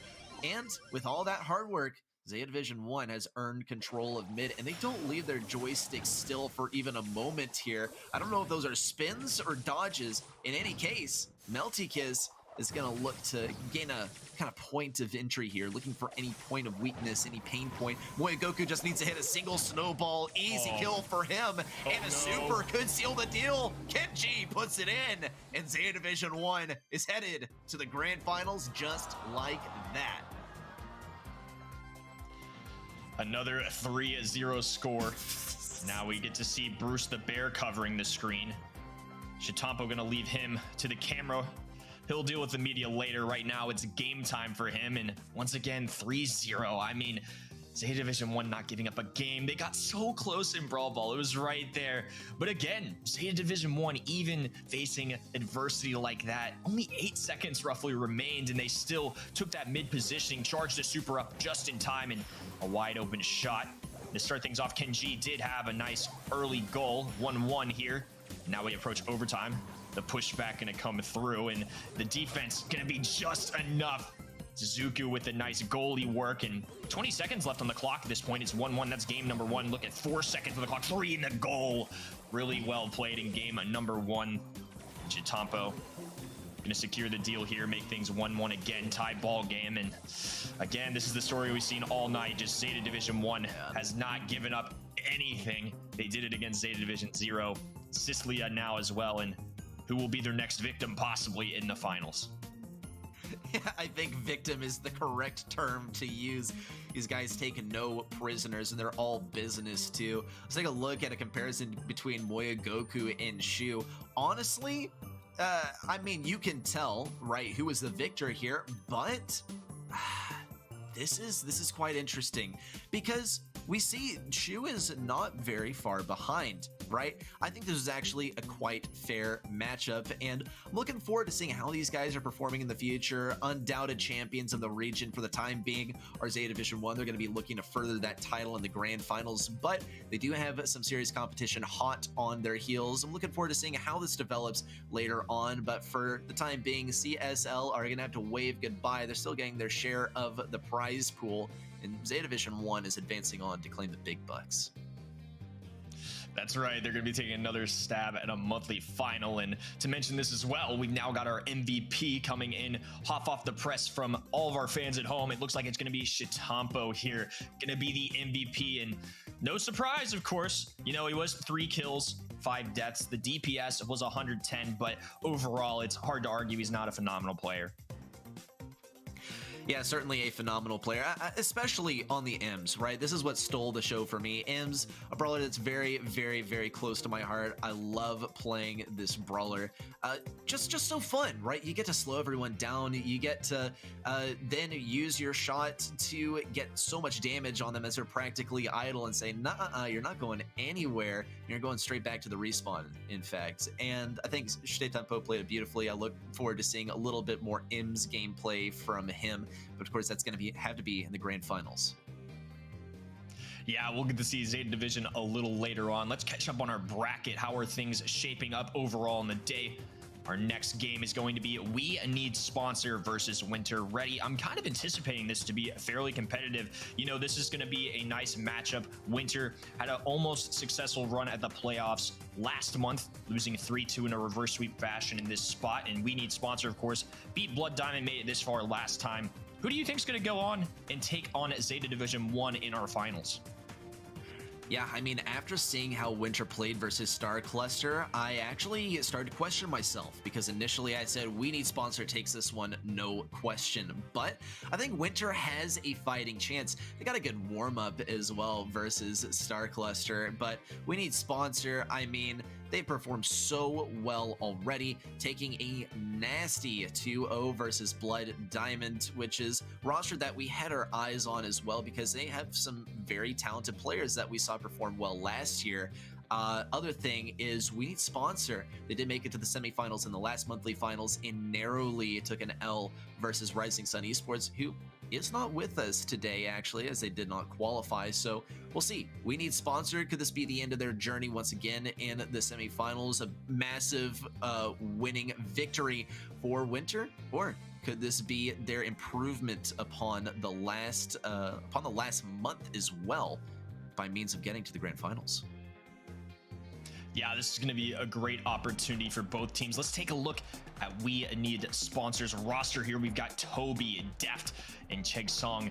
Really impressive start to their day. They looked really poised last month, and again, back-to-back defeating Blood Diamond in qualifiers, and again, they lost in a reverse sweep fashion to Rising Sun. They were so close they could almost taste it. And Winter as well, they're going to be looking to be right there with him. Another really strong roster as well. So we take a look at that too. It's going to be Menmi, Bataman, and Yotan. And I think this should be a pretty competitive one. You know, Zeta Division One did own up to their reputation in our first semifinal, but I feel like both these teams have a lot to prove and are going to look for the opportunity to take on the big kings of East Asia right now, Zeta Division One. Hey, if you thought that Gale was nasty from Zeta Division 1, just wait till you see what Yotan has to offer. If you missed the quarterfinals, you missed a whole lot. The Gale gameplay from this guy was just out of this world. And I don't know, something tells me that We Need Sponsor isn't even going to even tiptoe close to playing any kind of tank or something that can be countered out by Gale here, perhaps even going to the extent of banning the guy outright. Of course, it is going to come down to who wins that coin flip, who gets the first pick, who gets the second, who gets the counter in our matches. But that's one that I had my eyes peeled for, is Yotan on the Gale, no doubt. Yeah, that's a fair point. Or even our quarterfinals, a lot of impressive gameplay from both these sides. I'm excited to see these two clash in our BSC. We're gonna be hopping into parallel plays in just a moment here. Super excited to get this underway, and that's certainly a candidate of a map for Gale to show up, as well, as he's actually one of the most banned brawlers in the past on this map. Let's take a look what the viewers at home, what you guys are thinking. We Need Sponsor at 46% and 54% for Winter. That is where I went. I think Winter barely takes this one. I think it'll be very competitive though, and I think a coin toss is right around where it should be. Both these rosters have impressed a lot of us, and we still don't 100% have the full picture on either side. So this is going to be a good learning experience for us all, and I think a very entertaining match. Ban phase has begun. We've mentioned Gale. What do you think here? Are you banning Eve? Are you banning Fang ready? Some of the more popular brawlers across the world right now to be banning across the board. I gotta say Fang here. I think his mobility is just off the charts, and he can wipe out basically anyone who's defending, unless, of course, it's Gale. We see the double Eve ban, actually, which is gonna make Gale and Fang available. But if you're We Need Sponsor and you have just a single pick here, okay, I guess Colonel Ruffs is a pretty safe way to go. But we're ignoring some really crucial brawlers. Here's the deal, is picking Fang last would make a whole lot of sense if there were ample ways to deal with him. Maybe you can go for the Gale, right? Totally makes sense. Just pop down a Twister and Fang is not even coming close to you. But Fang, or rather Gale, is not banned out, and he wouldn't even be a bad pick all on his own without any particular brawler to counter. Just hanging out on defense. I think We Need Sponsor could very realistically pick Gale, do well with them, even if Winter tries to counter it with a 6 pick. Yeah, that's a great point. I think this is going to be one of Gale's better maps in general, and can definitely be a lot of value on a double hot zone map like this. And to be honest with you, if this was any other region, Pam wouldn't surprise me in the slightest, especially in combination with Byron on this map. But this is a region that does use Pam a little less than other parts of the world. To respond to this, Toby going to be going with the Bell here, a longtime brawler that's shined here on this map. Overall, great kit, the nest eggs, the bouncing shots, which could help out against the Pam healing station. If you're in that pick 5, pick 6 range, where are you thinking here, Reddy? What's your head thinking? I don't know. I mean, this is actually quite a tough call. Definitely something defensive would be very, very useful. Anything that has rapid positioning. If you're Winter, right, what they are lacking at the moment is a brawler that can rapidly get to the other side. And they might even throw that one completely out the window, because a single brawler is not going to be able to take out a defending Gale. They got only 20 seconds to come up with something quick on the spot. Other thing is, We Need Sponsors taking away one of their strongest brawlers as well. Winter has only 10 seconds to think of something. Honestly, I couldn't think of something to deal with the Gale. You could always go with something classic like Jesse, or maybe even Leon here to deal with that long-range battle. Menmi's certainly going to be taking on Toby in this instance. Tara, I guess that serves as pretty good evidence that they don't really know how to deal with this. Yeah, I think Tara can actually work decently here, to be honest with you. You know, it's a brawler that does show up a decent amount on the map. Game-changing super, of course, with the pull, and it's going to shred through those sandbags if they elect to use them. And Def may need to adjust here just because of how well that does. I've actually seen the Rocket Rain gadget come in a decent amount across the board for Colonel Ruffs if they feel like it's not a gadget that's going to give them a lot of value. So I think there's a lot of different ways that this can go.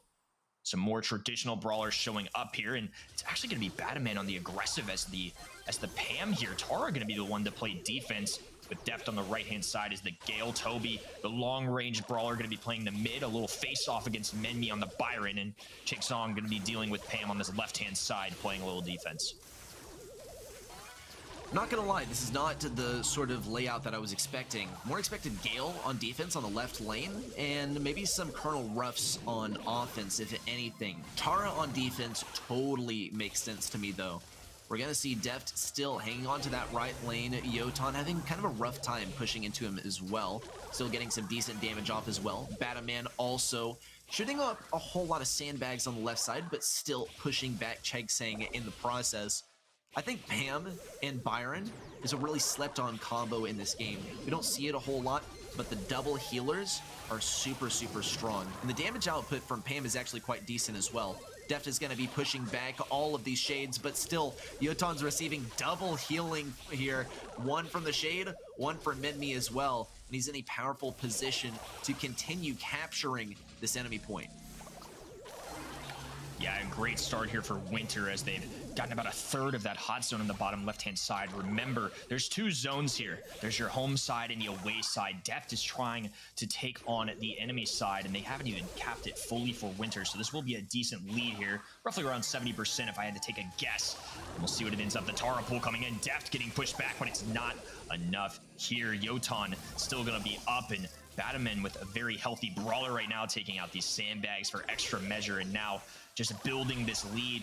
I don't think Deft's really been able to touch the other side at all, and now WNS can be forced to play some defense. Man, and Winter is doing such a good job of defending, well, the enemy point, I suppose. We need Sponsor doing their best to get any kind of damage, but the jukes and the dodges from Batman are just off the charts. That, plus the support from Menmi, is amazing as well. F-Dot and I talked about Menmi as well. And, I mean, his favorite brawler is Piper, so he's very good at snipers. But as far as support brawlers, he really does steal the show. Very solid backbone to the team, always keeping Batman healed up, as well as keeping Tara relatively healthy as well. We are going to see a different lane matchup this time, though. Deft now playing the Gale on defense. Chegsang now opting to go on the lane versus Yotan. Could have a little bit of difficulty versus the Shades, if anything, but We Need Sponsor should have a much stronger defense this time as opposed to the last game. Yeah, and I'm just such a huge fan of this composition from Winter, I think. You know, we questioned the Tara a little bit at the end there, but I definitely think it has its purpose here. Been great so far. Yotan's been playing it super well, but especially, I've seen it a lot in EMEA, right? We've seen it in monthly finals, qualifiers. They love this brawler, and I think for great reason, too. I'm glad to see Winter implementing it a little bit, just because she can be so versatile. The healing station, very bulky brawler. The Scrap Sucker gadget can take away shots from the enemy. I just think there's so many pluses for Pam. So now she's going to be rushing to play a little defense as Deft moves up the right-hand side. Yotan, though, still hanging around on the left and really building up on the enemy hot zone right now. They're about halfway there and counting, finally going down. And while the percentage may be fairly close, it should, once they cap off their own, be a lead for the side of Winter. However, Deft not allowing that to happen. He's got the pushback as well, and these teams need to be careful. Yotan going down, and Batman really struggling on defense, all by the Pam's lonesome. Finally getting a healing station down, but the bounce shot will still disrupt things a little bit. Finally, a little bit of breathing room for Winter, as they're going to be trying to catch up in the total score. I think in the end, this comes down to a much better start by We Need Sponsor, and I think it mostly came down to which brawlers they placed on which lanes to boot. You see they've switched things over, more akin to what they had in the last game. Deft is going to look for perhaps an opportunity to switch over to the left lane to play more defensively. On offense, though, Deft is incredibly effective, but he's needed on defense, and that's where they started him off this time. I think he did a great job of shutting down Batman. problem with having any brawler on your point on parallel plays is while it's closer to your spawn, it is deceivingly difficult to defend because once an enemy is on that point, it is hard to get them off of the point, and it's hard to get there to begin with. You don't have really any easy ways to get there, especially because, well, all of your paths to your own point are choke points. And we saw Winter making good use of that last time. Now, We Need Sponsor is doing a much better job of playing defense. They need to play a little bit of offense, though, as Winter continues to capture their own point, finishing off the capture and sitting comfortably 3% above We Need Sponsor. WNS now with 10 seconds going to be charging forward. Batman going down. It's going to be really close. They should have enough time to get the percentage if they so can. And now a 2% lead. Not enough time for the side of Winter to retaliate. They're going to narrowly take a victory in game number 2. And I love how you mentioned this, right? They played game number 2 a little differently. You know, one thing different from this year compared to last year is every single game last year, you could have a different brawler combination. But this year, even for 2 to 3 games, we're going to have the same brawlers each time. However, it's all about how you play them sometimes. We're going to see some different strategies, even though it's the same exact composition. It's always so interesting to see what these teams come up with, how they adjust. And that was a huge deal for WNS, as now they've tied things up for set number 1. Yeah, I like it a whole lot. I think it was definitely a concern of mine going into the power match format is, okay, so we're going to see the same comps play against each other, right? And I think that just comes from thinking that the game can be won in the draft. And I think that we did see a little bit of that in our final quarterfinal earlier today, just winning in the draft phase, but headed on to any other matches, it is not the case at all. Deft is going to have a rough time defending on the left side. Batman's going to have a rough time getting to his turret, realizing that, okay, I guess I'm going to take the long way around. Sure, whatever. Yeah, you're going to be hard-pressed to get these 2 healers off of your point. I think, honestly, Winter is in a winning position. If they don't mess this up, they have the win right here and right now. And this is the spawn trap as well. As I said, every single way out of spawn is a choke point. In Winter are just not letting these guys pass. Toby is going to go down. Next up on the menu is Deft. Chaiksang also not going to be able to push into this point, not easily at least. Really rough time. We saw both teams go back and forth, trading their playstyles. It is a little bit painful watching We Need Sponsor try to fight their way out of their own spawn. Yeah, and Winter's already capped on this left-hand side. All Tara has to do is basically sit there and get the easy one now. Yeah, I mean, Winter was just cycling kill after kill there. The miss super from Gale as well for Deft upon respawning didn't help the cause either. And game number 3, really convincing. Medme seems to be a smile under there. Little glance at the camera, but hard at work for sure. Got to respect the RGB on the headset as well. He's in gamer mode right now, and it looked really good in set number 1. Winter going to be taking our first one of the day. Yeah, I mean, if you're going to be taking the dub over WNS, you got to dress the part as well, right?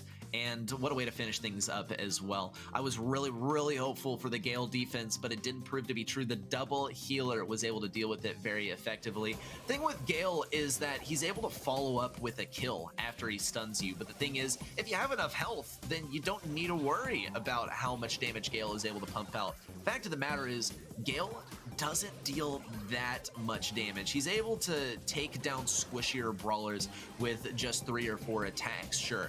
But he's not able to reload those attacks fast enough to deal with a tankier brawler like Pam, especially a Pam that's being healed up by a Byron all the while. Yeah, it's such a great synergy overall. Here are the stats from our first set here. Look at all the kills on the side of Winter. I'm sure many of those came in game number 3. Pretty even distribution of damage and just the whole side of Winter doing their part here. Very equal stats on both sides, just a little bit better for this side of Winter, of course, since they did take set number 1. And great stats overall for Winter. I gotta say, We Need Sponsor also pretty even distribution as far as the damage dealt by each player. Totally makes sense considering the roles that each of them fulfilled. As far as the kills, though, I think they are markedly behind Winter following set number 1. Though you did remark, Kenny, I think a lot of those kills from Winter came from the final game where they were not even just practically or in a way spawn camping. We need sponsor. Literally spawn camping. We need sponsor. And look, if it works, it works. It's not easy to spawn camp when your enemies do have a bubble shield, but there's just not enough time for them to make it through these choke points and be able to take advantage of that spawn protection. Much different situation on a hot potato. Ample room to move around. Also, different sort of situation as far as the terrain on this map. Some opportunities to bounce around some projectiles, also play some brawlers that we don't usually see anymore as the blind pick whole sort of ordeal has gone out the window. Maybe some Barley action could finally be coming in here, but the double Colonel rough span, I think this is exactly what we saw from Hot Potato when we saw it earlier today. Yeah, just a reminder too, Parallel Plays was the last map we played on. Currently, we are on Hot Potato, and you guys actually casted this a little earlier today, Reddy. I was paying a little attention, and we once again see a double Ruffs ban. We had some interesting drafts here earlier, though. Lola, I really like as a candidate here. This is a brawler in EMEA that is very popular on Heist just for how much damage she can do. Ems, of course, going to be one of the more popular options here across the globe. I think a very safe option too, but earlier we saw the Surge kick in, we saw Daryl, we saw Bull, a lot of different strategies that can definitely work on this map, just not ones that we're used to seeing on an everyday basis. Now let's see what pick number 3 is going to be. Barley. There he is. Finally, we get to see the robot butler. And I've missed the guy, really. He was such a strong brawler when blind picks were a thing, but now he's quite easy to counter, especially when you have as much foresight as we need sponsored. They got pick 4 and pick 5 to deal with. Problem is, they don't know what Winter is going to counter with. There aren't a whole lot of options considering it is Hot Potato, and range and safe damage are very valuable. Really narrows down the viable brawlers that you have to pick from. We need sponsor going to go with Daryl here for pick number 4. Makes a whole lot of sense, and it should be able to kind of cope with Barley. You're able to get through those corridors a little bit faster. You're still not able to hit Barley over those walls or around the walls with Daryl. Not the same situation for Ems either, unless she is running Acid Spray, which I think is probably the best decision here. We need sponsor, got to follow with pick number 5 though. Maybe a Byron could be viable here, though they need to consider the possibility of wall break as well. Boom. They're doubling down. Okay. Gale is the obvious pick here. Man, I didn't think we'd see a repeat of quarterfinal number 4, but here we are.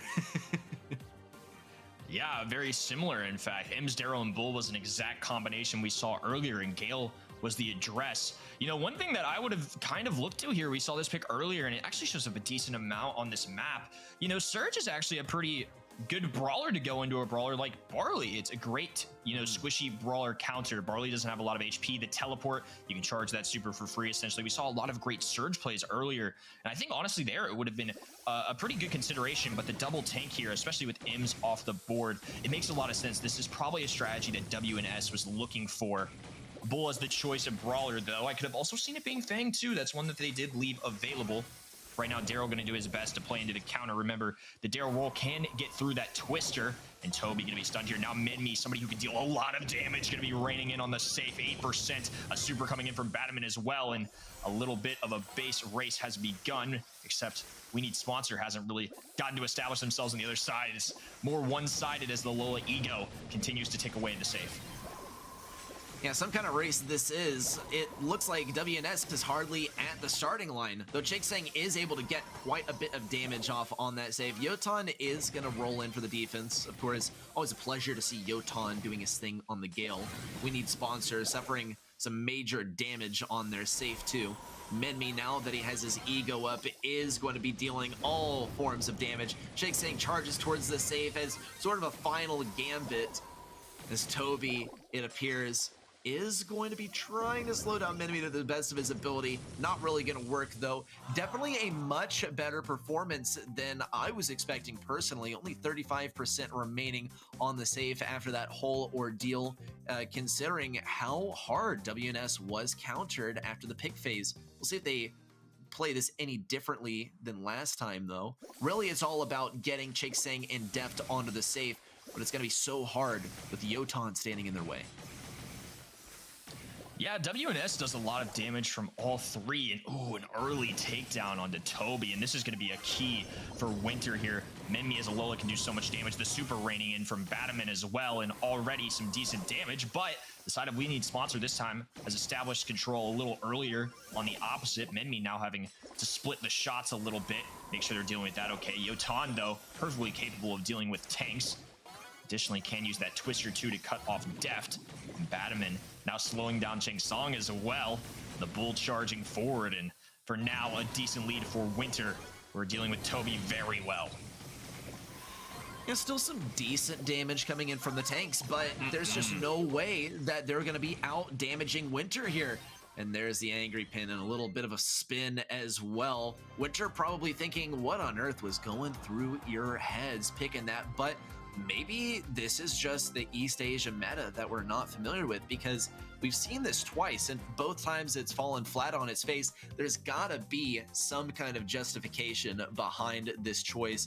Unfortunately, that justification is not going to be much beyond a proof of theory, I suppose, because in practice, we see Gale completely shuts this down. To their credit, WNS pulled this off way better than we saw in the quarterfinals. It still didn't work, though, unfortunately. Yeah, to me, I think the logic is just that as a combination, they can do so much damage, but you got to get there.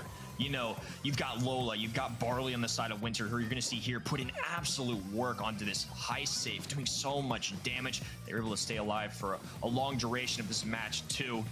And things can get really tough in a base race like that.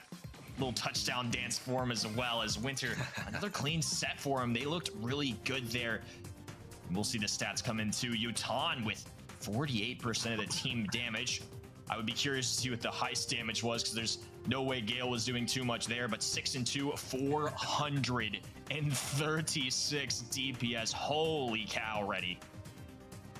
And once again, Yotan, the MVP, dealing so much damage with Gale when we hardly get to see Gale on the screen at all, because he's really making everything happen behind the scenes. And behind the scenes, I mean at the safe that is receiving no damage, because Gale is completely denying any sort of proximity to the safe to begin with, which is entirely what the tanks rely on in order to deal any kind of damage to the safe. They just don't have the range to outrange Gale or do anything versus him. I thought maybe you have two tanks coming forward at once. Maybe that's what deals with the Gale constantly pushing you back. And to an extent, I think that is what We Need Sponsor tried to execute and did succeed to a degree. Problem is that they left a single Ems to deal with a Barley, who shoots over walls, and Lola, who outranges Ems and is able to pump out so much more DPS. And I think that that was a bit of an oversight. I think Ems didn't really tie that composition together. I love the Brawler, though. She's not going to be available really on Shooting Star. That is, if you want to win.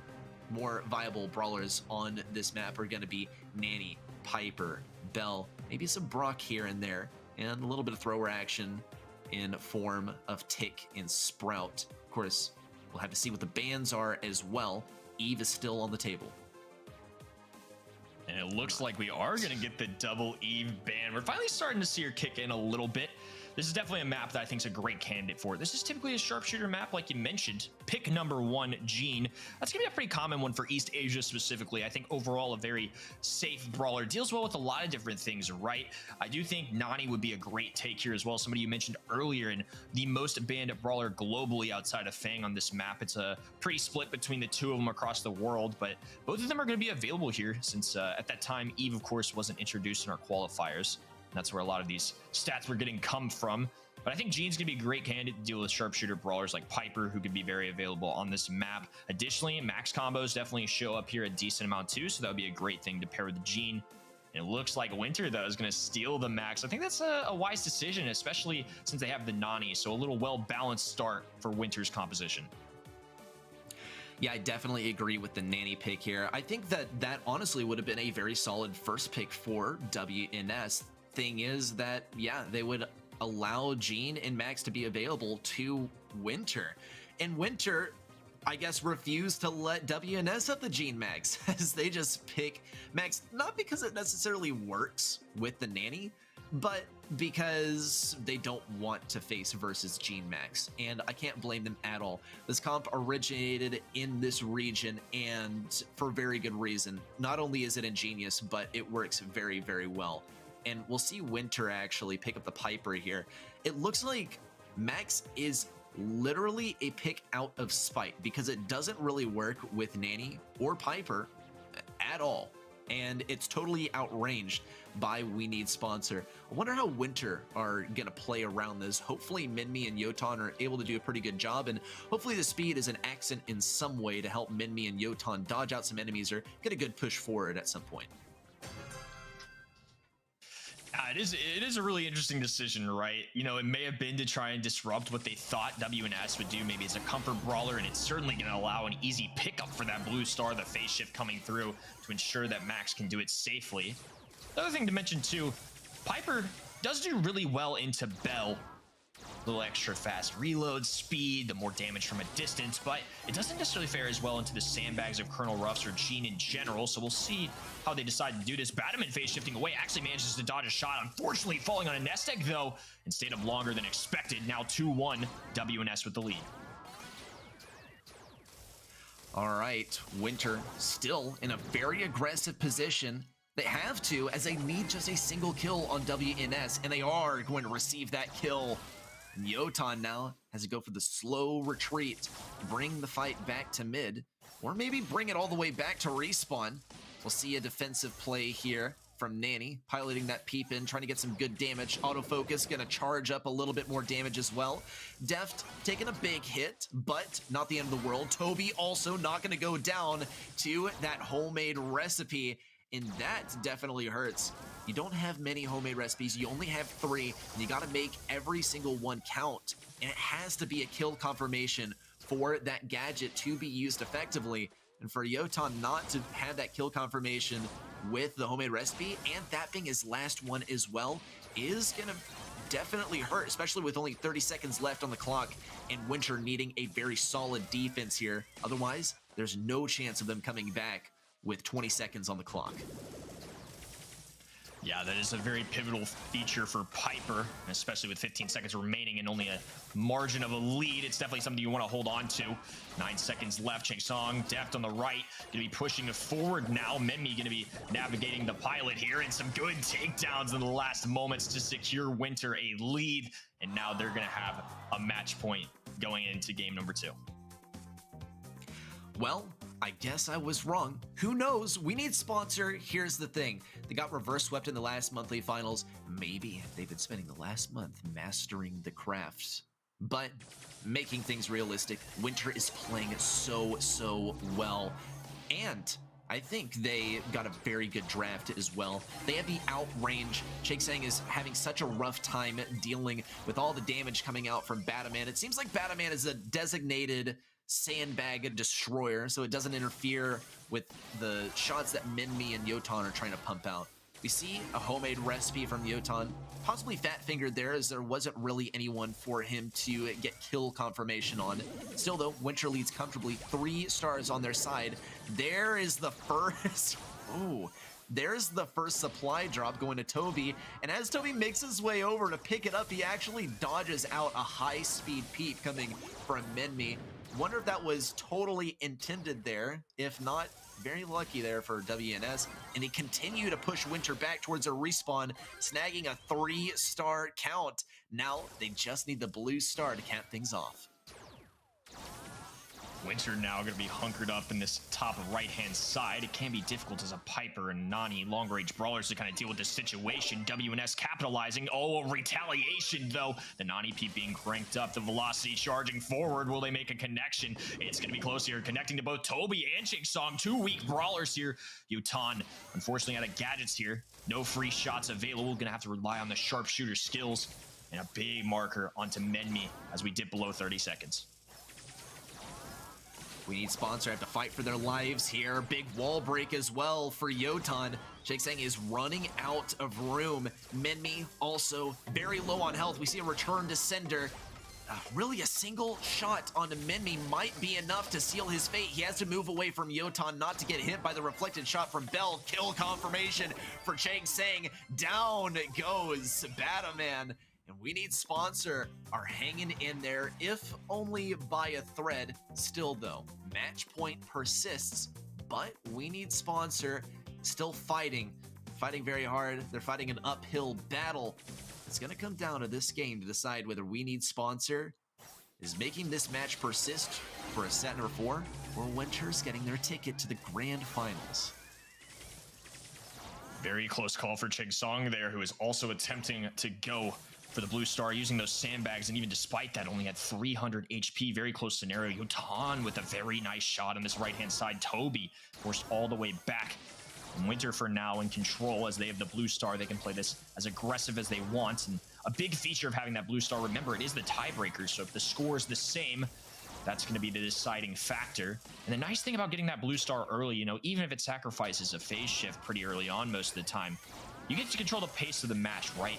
You can control how aggressive you get. You can play a little defensive, and that time Bataman electing to get somewhat aggressive there. It even grabs them a kill. The Nani Peep going forward as well. It's going to connect to Chig Song, 518 HP. Yotan very close, but not quite there. And Chig Song for now is going to survive as Winter has a 3-0 lead. Man, we take some major damage. Gonna have to fall back here. He's not gonna completely commit to retreating. Might have to now as Deft continues to push in. Vengeful Spirits gets a little bit more damage onto these guys. Bataman also, wow, manages to get the kill onto Deft. Very interesting stuff. The speed was seriously the ticket to success there. Winter, with 35 seconds left on the clock, have a massive lead. Not only is it 7 starts, but they haven't conceded a single kill to the side of WNS. And as these sandbags are laid down, We Need Sponsor continues to push the back line forward. Yotan going for a tricky angle here. He's able to help get a kill on the Chig Sang. Now, Bataman is just one bit of damage away from getting taken down. No way. Yotan has an escape plan. Big damage from Nanny. And there's going to be the return to center to finish things off. And a team kill for Winter. They're going to the grand finals. That decides it, a 3-0 victory, and overall a pretty convincing one once again. That's been a pattern here tonight for East Asia. There's a look at Menmi, just one, and you wouldn't even know it. Staying composed, knowing that the road ahead will be very, very tough. ZETA Division One will be their opponent in the next round for the grand finals. And Winter, though, has shown a lot of strength here. Great set overall against We Need Sponsor. First round did really well. And this is a team that last month showed a lot of promise. And given the bracket here today, they've done exactly what they've needed to so far. The question is, will they be able to hang on for one more match? Yeah, We Need Sponsor is such a strong team coming into this. And Winter practically appearing out of nowhere and taking down WNS like this, I think shows a lot of promise and helps us frame kind of the level that Winter is competing on. I think we definitely get at least one set victory by Winter in the grand finals versus ZETA Division One. I mean, look how well they performed in this last set, especially the final game. Yeah, sure, there were points where We Need Sponsor came quite close, but I think Winter, not only did they draft this well, not only did they have the guts to spite pick Max, but they brought it all the way home. And take a look at the stat comparison too. Pales in comparison to what Winter was able to pull off. Good on these guys. Looking forward to seeing how they perform in the grand finals. Yeah, we call it a spite pick, but maybe, I mean, after that set, Max looked really good. Bataman for me was a real contributor. You know, it is only 24% damage, but Max isn't necessarily the heaviest hitter. You know, if you think about this too, got the blue star for them several times. In game number 3, especially, when it counted the most, had a lot of stars to their name. Bataman, for me, was a real player. However, MVP, we'll decide here in a moment, was a little different from what chat did, but I think overall, very good set. Winter, super convincing here. Excited to see what the folks at home thought, but for me, Bataman was a real contributor to that set as the Max. You know, very different from what we're used to seeing, and it looks like you guys at home are going to go with Yotan. I think a great candidate too, though. Nothing wrong with that either. The Piper gameplay was great as well. 3 kills, 2 deaths, 167 DPS, and a positive KD and bounty is always a positive thing. Yeah, I gotta say, and even beyond just bounty, I think when we take a look at heist as well, Yotan on his very comfortable Gale, I mean, look, did we see him on the screen? No. Did we see him in the kill feed? 100% yes. Completely persisting in that one corner of the screen where we're able to see his little brawler portrait. Looking forward to seeing more of Yotan in the grand finals. We'll see if he's on the Gale, of course. He's got to make sure to snag it from the hands of ZETA Division One. We saw great plays from them on the Gale as well, and as we know, in the draft, there can only be one. Well, our semifinals are out of the way. Let's bring F-Dot back in here. What did you think about those semifinals games, F-Dot? What's up, friends? I think that they were super exciting. I think we got the finals that a lot of people might have predicted for sure. And so with that said, I think we were treated to excellent gameplay, and I'm ready to jump into finals. That's kind of what I'm thinking. You guys have fun during the semis, Kenny? 100%. Always a blast when I get Ready Set by my side, and we had some amazing plays throughout the entire time. Awesome. Always very, very cool. Why don't we check in with our predictions so far, as we've kind of been keeping track along the way. So far, I'm the loser and Kenny wins. So I guess that's what we call beginner's luck, because, you know, I got to stick up for Ready as well. But finals is lurking on the horizon, and we're all kind of in agreement that ZETA Division is probably going to be this squad that makes it here in the finals. But listen, I was very confident in We Need Sponsors' ability to kind of get here, and so to see Winter on the other side, that is definitely cause for conversation. Yeah, to me, Winter was... Yeah, and I just think Winter overall was a strong team coming into this month. There was somebody last month that was right there, and, you know, no shot at We Need Sponsor too. Obviously a great candidate as well, but I think Winter proved what I thought they might have had in them this month. I definitely think We Need Sponsor deserves one as well. Somebody needs to hit them up too, but overall, super strong team. I think in future months, they're going to be right there again.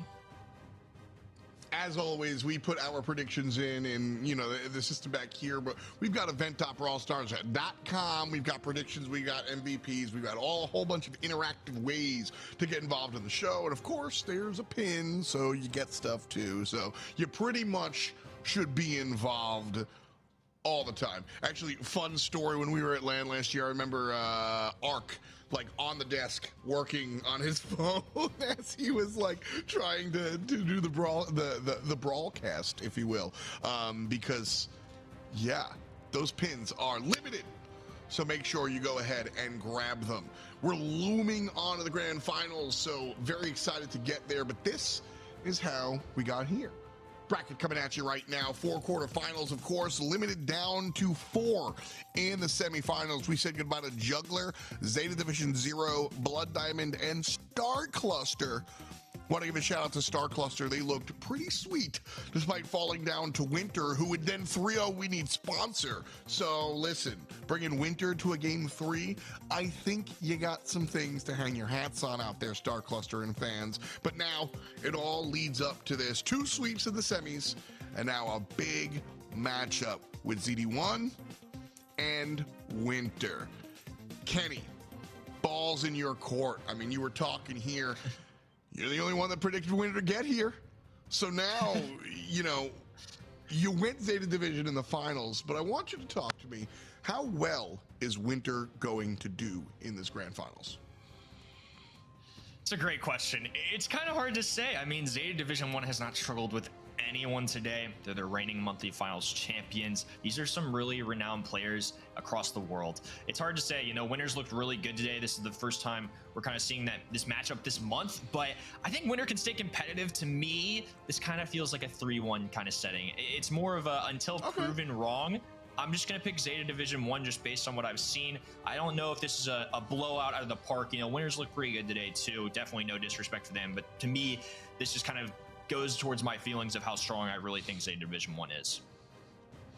And you would not have your faith be misplaced. Let's take a look at ZETA Division 1 real quick. Again, some of these folks are your defending world champions. Shout out to my main man, Chatampo over there. This guy has been impressive to watch last year. He's been impressive to watch this year. And straight up, he's been impressive to watch today. Ready, Zeta Division 1, just superstars. Yeah, I mean, we got to start things off versus Zeta Division 0, and we already knew it was going to be a banger, but we didn't think we were going to get to see Chatampo play the Fang. With this brawler banned out so much, I can't believe it went under the radar, but leave it to Zeta Division 1 to absolutely hammer down on every single weakness that you make available to them. Look at this goal as well from Kenji, able to walk right through Tensai. What a way to start off the day. Of course, we saw Zeta Division 1 versus Sicily as well in the semifinals.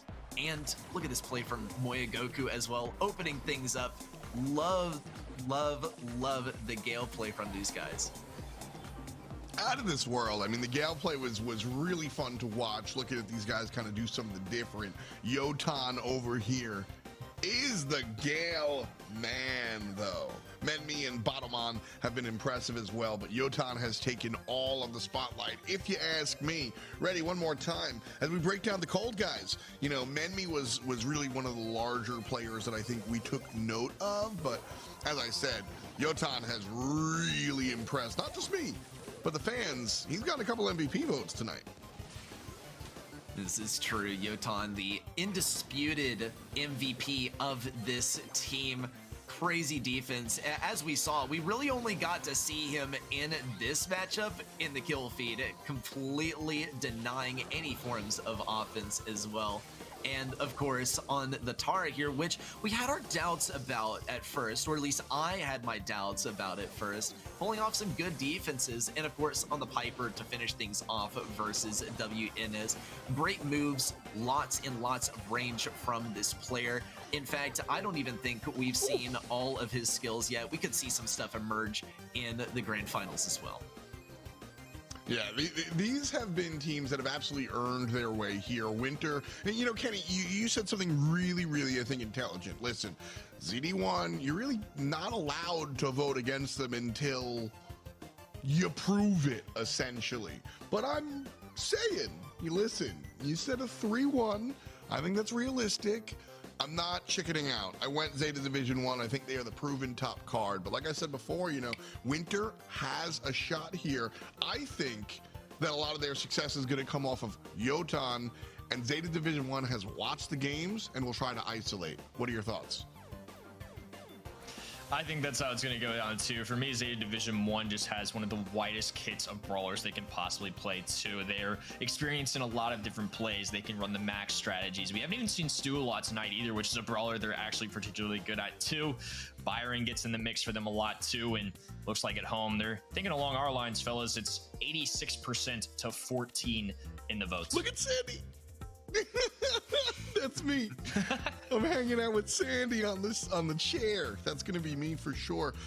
Double swoosh gem grab ready. I'm gonna come to you to kind of break down this map. Where does the name come from? Well, I believe that there is this shape of bushes that can be referred to as a swoosh, and you take that and you double it, and I'm not really sure, but then it becomes double swoosh. Ah, you know, I think you're onto something there. Kenji with the first selection. All right. Okay, I hear some noises. Talk to me. That's quite interesting, right? We have the Eve to start things off. Pick number 2 is on the way as well. We'll have the Crow following up. I wonder. Okay, I heard some noises. I heard somebody excited about the Eve. Is it because we just haven't seen her selected all throughout the evening, pretty much? Or is it because, are we excited about the Eve? It seemed like a very, I don't know, trepidatious response there on the first pick. Yeah, I'm not really sure. I mean, it's going to be good for locking down one of the lanes. Question is, how can Winter even respond to it? Zeta Division 1 has a couple picks in a row that they can work with. Winter has the counter pick. Problem is that Fang is available, and I think it's a very realistic pick for number 6. Okay.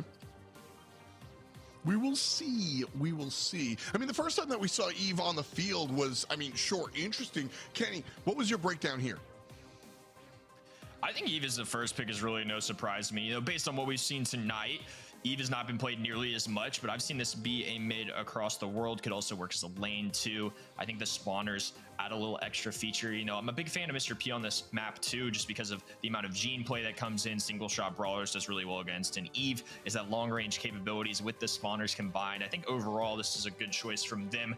Let's see Kenji rock the Eve in just a moment. Big fan of the Crow pick as well. I know that's somebody that me and Reddy are fans of, and B is somebody I definitely was not anticipating here. Yeah, oddball pick here. As we see the Eve Pam B composition, definitely a normal one for sure. Menme, well, on the Crow is going to be focal point for Winter with Byron supporting. Last pick here. Ready? Lead us into this last pick and then break down the compositions for us a little bit. I think maybe Spike or Imps could work pretty well here. Never mind, we'll see Colonel Ruffs. We get the dog here. It'll be useful for powering up maybe Crow or Byron. Also useful for throwing down some sandbags to deal with B. Super, super useful. And for breaking open some of the walls. Question is, do you really want to be breaking open those walls versus Eve and B? It's definitely an untraditional draft for Double Swoosh. I don't think I've ever seen this combination of brawlers played on Double Swoosh, but leave it to ZETA Division One and Winter to make it happen and show us why it works. All right, Reddy. Thank you for hanging out with us on the desk. We're going to catch up with you a little bit later afterwards to break this down. We'll see if our predictions are correct, but Kenny and I will handle this one. So catch you on the flip side. Kenny, we've got ZD1 versus Winter here, and we heard Reddy kind of break down this weird kind of composition here. I'm with him. I don't know if breaking down the walls is going to be the right look, but walls or not, Chitampo is able to win this right-hand lane. Menme is the target. Kenny G, Moya, and Chitampo aiming at the Byron, but not enough to even bring him down past half. Damage after the fact brings Menme down, but Yotan already respawned. That allows Bato Man left side, gets a kill, and then some. But we've got 4 gems on the side of Winter. Whole lot of messing going on. Yeah, this B pick's just a questionable one for me overall. You know, it's going to deal well in the long-range battle versus Byron, but I really haven't seen too much of B on this map. I guess the verdict is still out, though, as Chitampo showing off the skills there. Nice takedown. Byron forced all the way up to the top right-hand side of the map. And now they've got the beehive down as well to slow down any enemies pushing forward. And for now, at least, a little bit more control for Z1. Winter pushed up into their half of the map, but they did have the lead. So this amount of time that ZETA Division One has had mid-control has just allowed them to shorten said lead. Now only trailing by 1.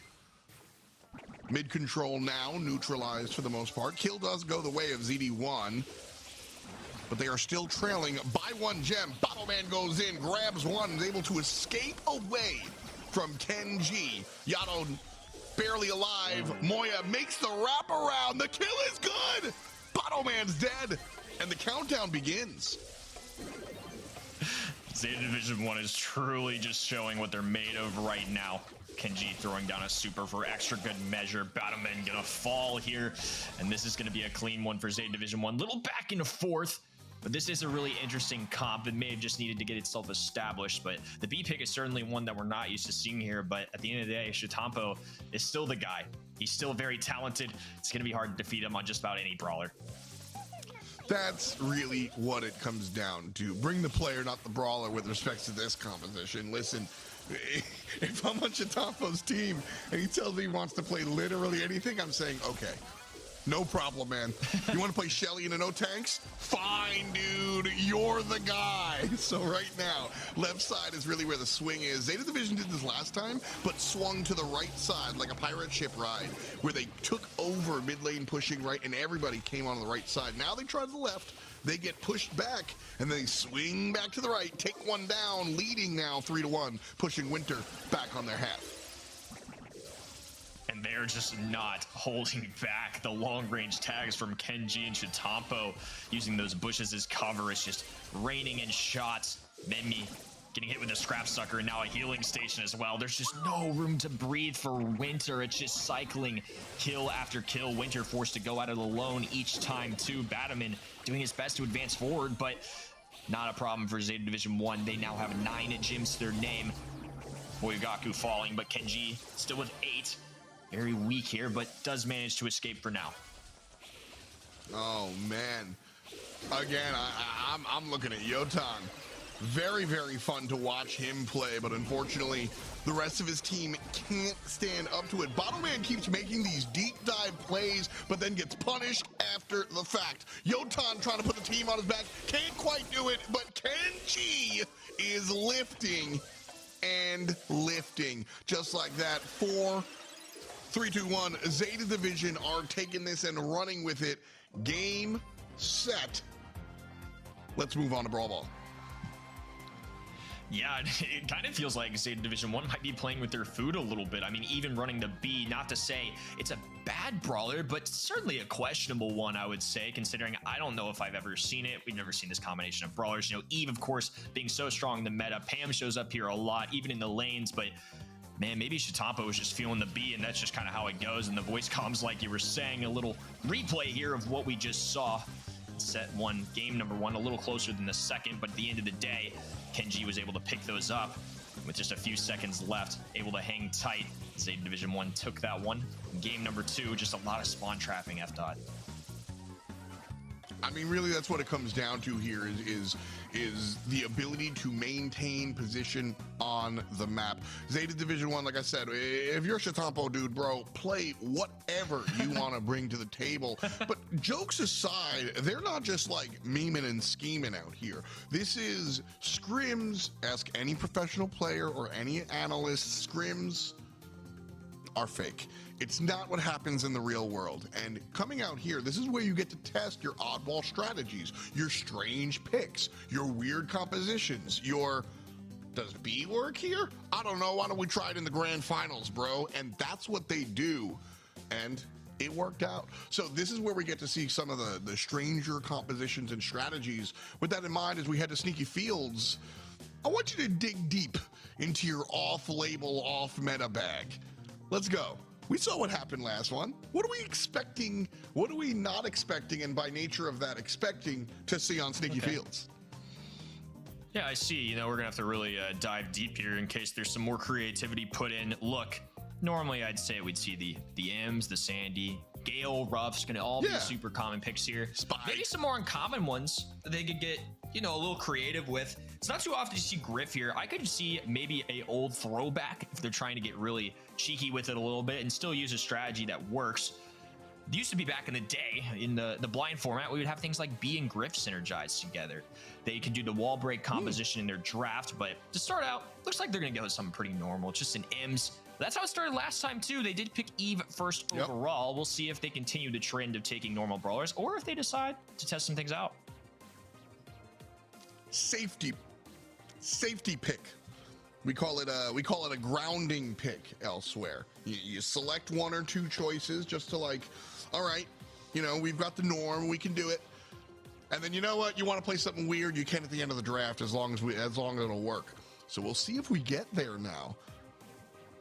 Choice over to the red team. Enemy goes with the Leon. We see a lot of Leon in this stuff. He can sneak around in the bushes and then toss out the lollipop when he does actually need to escape the bushes and slam down on other people. And Spike, it's Brawl Ball. Spike's got a big slow field. 2 + 2 is 4. Hey, couldn't agree more. It is interesting though. Leon is a solid brawler on this map, but I think it's one that Zeta Division 1 often likes here. This may be a pick towards them or just one that they also feel is pretty strong. But I do know Leon is a very picked brawler for Zeta Division 1 across a Brawl Ball maps. Pick number 4 coming in the last second. They're going to go with Byron, another very normal pick, I would say. Nothing too crazy so far. No B's here, which could show up here too. Definitely a candidate of a map, but I could see something like Nita coming in here if they want. Nita could be a good throwback. This is the weird pick spot, right? Yeah, this is the weird pick spot, right? And Nita honestly does fairly well in this map. You know, if they want to get try something old, but also that could work pretty decently here. I mean, honestly, not the worst candidate, especially considering what we saw in the first draft. kind of like that, F-Dot. Way to bring out the old brawlers in the arsenal. And they're going to go with Gale. So, but why would you go the old man?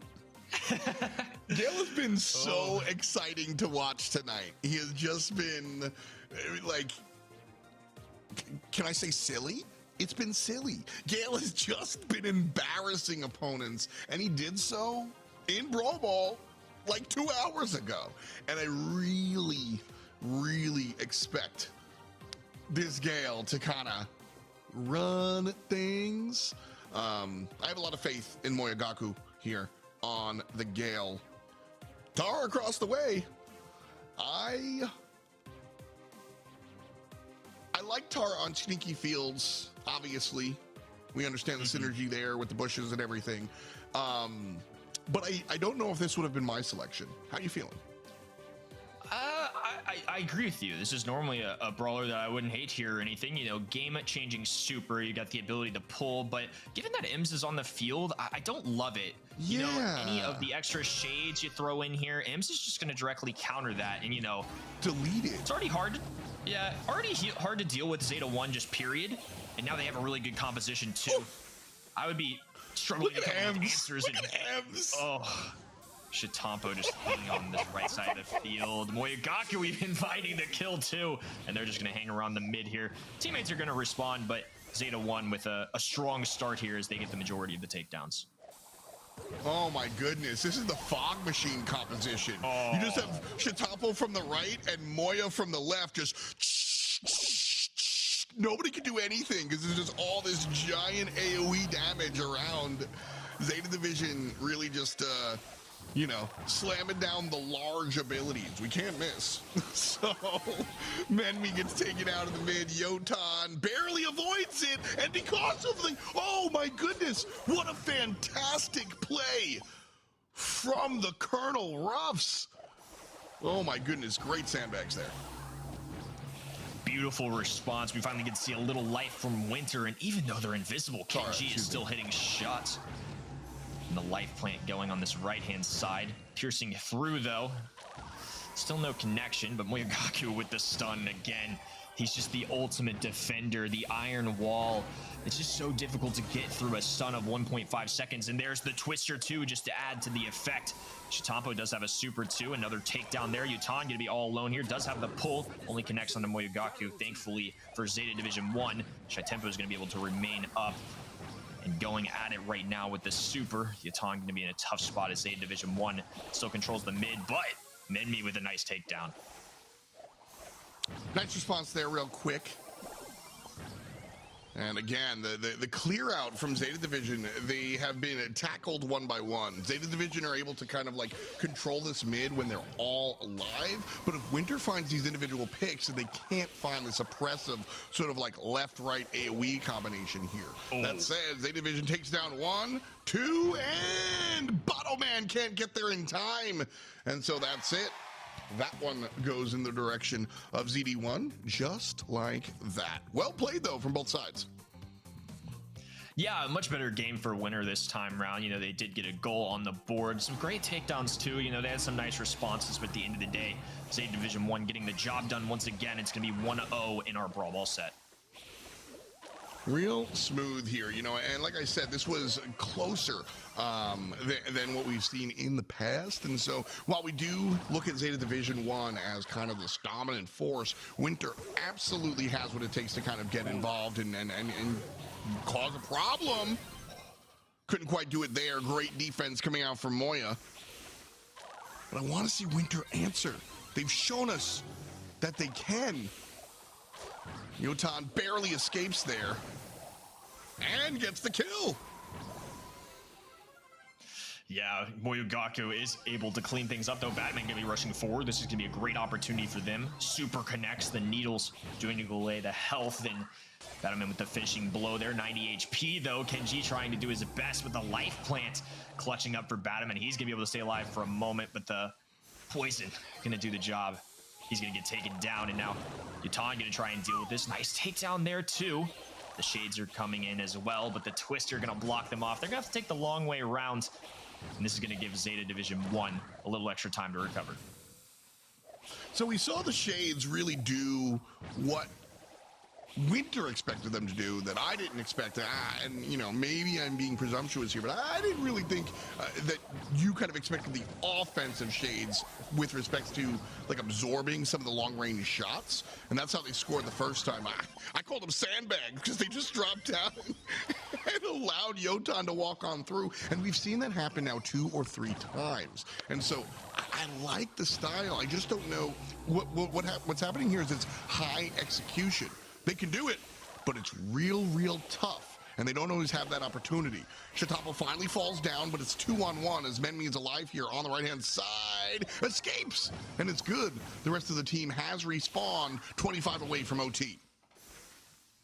Yeah, and in overtime, too, I think it's something to point out that Byron is a great brawler for overtime, the long-range capabilities, but Gale and Imms might struggle a little more here. This could be the opportunity that Winter need. It's not going to help that Yotan falls, though, and now it's a 3v1. The pushback, Spike going to be in the back of the goal. Chatapo chooses not to go for that. So close, but ultimately that super is going to slow him down.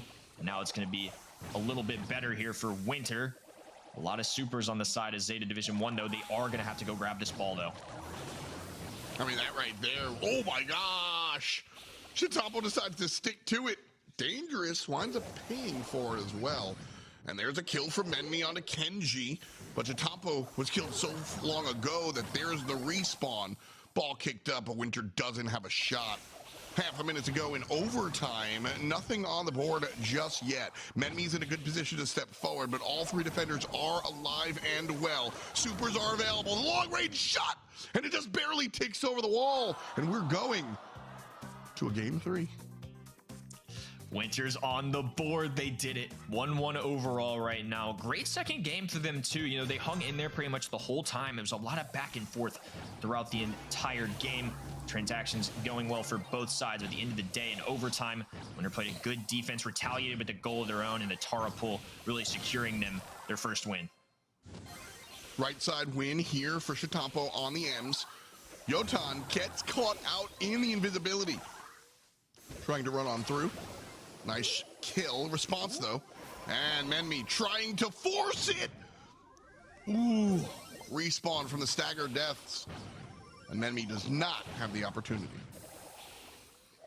I think that was ultimately the right decision, though. You know, you hate to see it. They were so close with 200 HP. No real angle. I just think a really disciplined decision. You know, those are the kind of decisions that really good players are going to be forced to make. And against Zeta Division 1, I think Menmi made a very informed and wise choice just to give it up for now. They've still got ball in their control, though. Badaman going to put it forward, and now it's up to Zeta Division 1 to play some defense. A great connection there. The Needle's going to hit Moyogaku, force him back as well, and Menmi is revealed. Kenji with the super able to have it just enough HP, and now things turning around. Zeta Division 1 gonna get control of this mid a little bit as Yotan tries to hold on.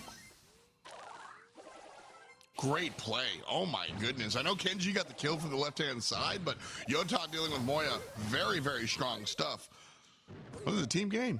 Ain't no such thing as a 1v1, and so the teamwork works out there. Good stuff from the Zeta Division 1 left leaner. Kenji now playing on the right side, looking to inch on up. Popped is the spike. And this is good for Zeta as they take down Yotan. That's not going to be a respawn. The ball goes in, and it's 1-0, 45 and counting. That Tara pull was so close to disrupting that goal, but at the end of the day, they had enough HP, a great angle. They made it work. Yotan getting really aggressive here, but this Byron super helping Chatapo there get a takedown, and now things looking good for Zeta Division 1. They're going to have a wide open goal here, and now a 2-0 winning game number 3. And now set number 2, also in Zeta 1's favor. And there's the main man lurking and working out real well. You know, Winter, it seemed like towards the end there, and I love that Zeta Division 1, a top team, their strategy here is absurdly simple. Sneaky Fields, pick the guys who have really big shots. That was the whole thing, right? Ems and Gale just allowing them to hit the whole side of the bush, and it winds up working out for them. Sometimes you don't need to go really gigabrain. You just, you're invisible. What if we hit the whole bush? Done. Yeah, and I think that's a great point to bring up. You know, sometimes simple is the easiest thing to do, and especially the way this map has trended in recent Brawl Stars history, you know, now that we're out of the blind format, you know, we can see exactly what the enemy brawlers are picking, and when Gale's in the mix, as we're seeing the stats for him here, 38% of the team damage, does so well when the brawlers like Rosa, who used to dominate here, and in the blind format, you know, when that rock, paper, scissors kicks in, you could have done it a little bit more, but now it's a lot more difficult to get away with, as there's so many ways to address it, and 201 DPS, and oh my goodness, I think I'm reading it right, F-Dot. That says 19 kills and 4 deaths. Yes, that is correct. Wow. 19 kills and 4 deaths. I mean, whew. Yeah, man, that's the cold guy. Gale just doing it. He has been front and center here in our monthly tournament here in East Asia, and it is very, very potent the way he's been able to control. And honestly, we think of Gale as like this area denier, control, hot zone type pick, but he's just kind of killing it no matter what tonight, and it's really been impressive. We've even seen the guy on Gym Grab. You know, for an old man, he sure does have a lot of uses. And again, he's going to be a great way to address so many brawlers that are going to be solid in the meta. You know, he's got great maps like we saw there, Sneaky Fields. Even seen him on Pinhole Punt now. You know, he can show up just about anywhere. Hard Rock Mine as a counter to Fang. What can't this guy do? And especially in these players' hands, they've really made it work out. And Bell's Rock, though, unless a Fang's picked or something, if Gale shows up here, I'll be shocked. Yeah, maybe if we see the Fang or some other up close and personal characters that Gale wants to directly counter, sure. But like you, I also don't think we're going to see, you know, the Gale first selection anytime soon. I would laugh if Winter Bandit, though. That would be funny to me. But knockout one more time here, and Bell's Rock is where we're going to be playing on. A little bit of trouble here in the mid lane. What's the breakdown? How is this map usually played? Yeah, so a lot of the times you're going to see brawlers like Tick and Sprout get divvied up. One side's going to take each of them unless there's a ban. And now that Eve's in the mix too, Tick gets banned a lot less here. You know, before Eve was in the mix, Fang and Tick were the most popular bans. So grabbing that Sprout could be a huge deal. However, they're going to prioritize getting rid of Jean here for the side of Winter. Pick on them. Wouldn't be surprised if it was something like Tick. And now that Jean's out of the way, this is actually one of the most picked brawlers globally, and especially for this region. A big cornerstone of what they do. I won't think it will be a first pick, but I will give a shout to Brock here. It's something we saw a little bit earlier too, but the wall break can be a really big deal depending on what the enemies take. That's more of a later down the road pick, but it's one I'm definitely going to have my eyes looking out for. Yeah, we talked a little bit about how, as the Byron gets locked in here for Menme, the snake draft is a discipline in and of itself. And we watched a team earlier on kind of like last pick themselves to failure. And that is a growing pain of this new format for some of the teams.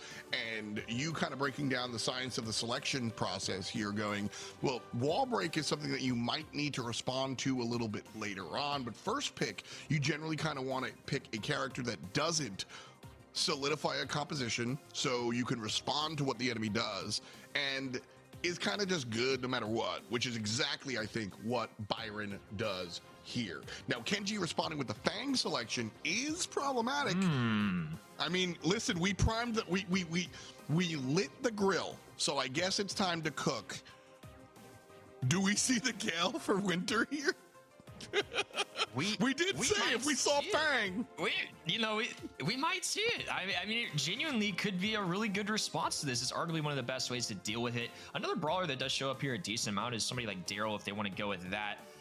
And this does leave the door open for Winter to do a couple things. One thing I really like that East Asia does in particular that I've noticed compared to other regions, you know, a lot of teams are going to prioritize a thrower here. And the problem with that is, you know, Tick's going to be a great brawler here. Sprout's going to be a great brawler here. You can take your brawler of choice, but if you take it really early, especially as, say, like a first pick, you're basically guaranteeing the other team, the other thrower if they're on the board. So in this situation, we've got two bans that aren't throwers.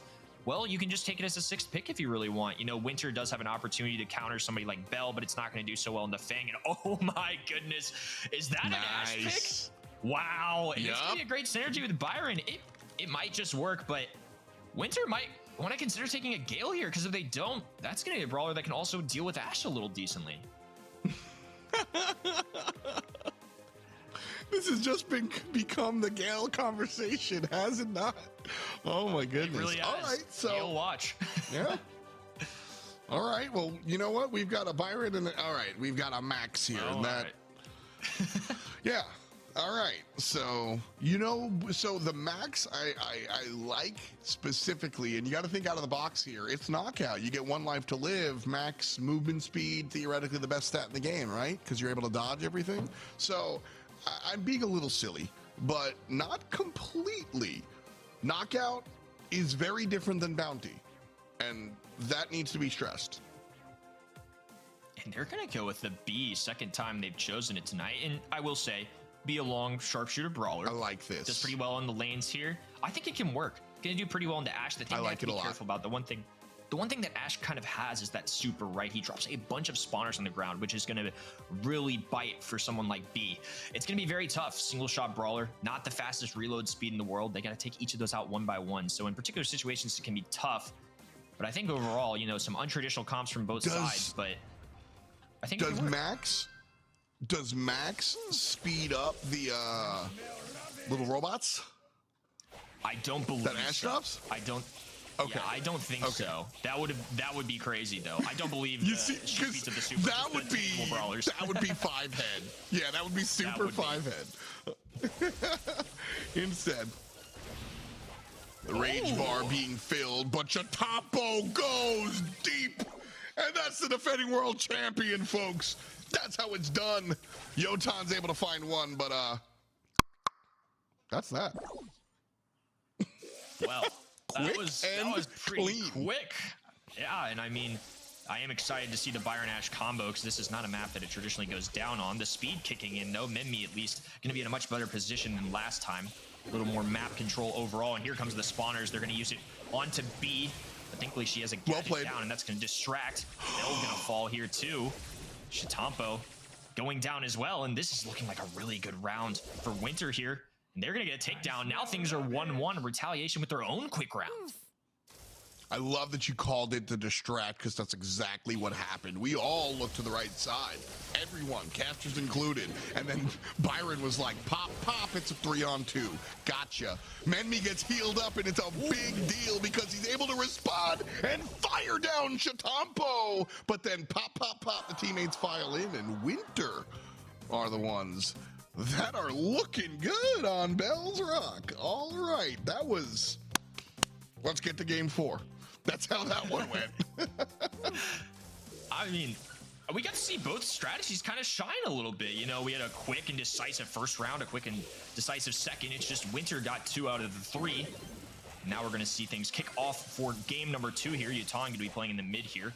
Maybe forced back a little bit. Kenji's going to be in a nice position here. They need to be careful not to get pinched. And again, Menmi, obviously with the right heals and the gadget kicking in, there's just so many opportunities to keep them alive. It's going to be a point of focus for someone like Moyogaku who can do really well in the tanks.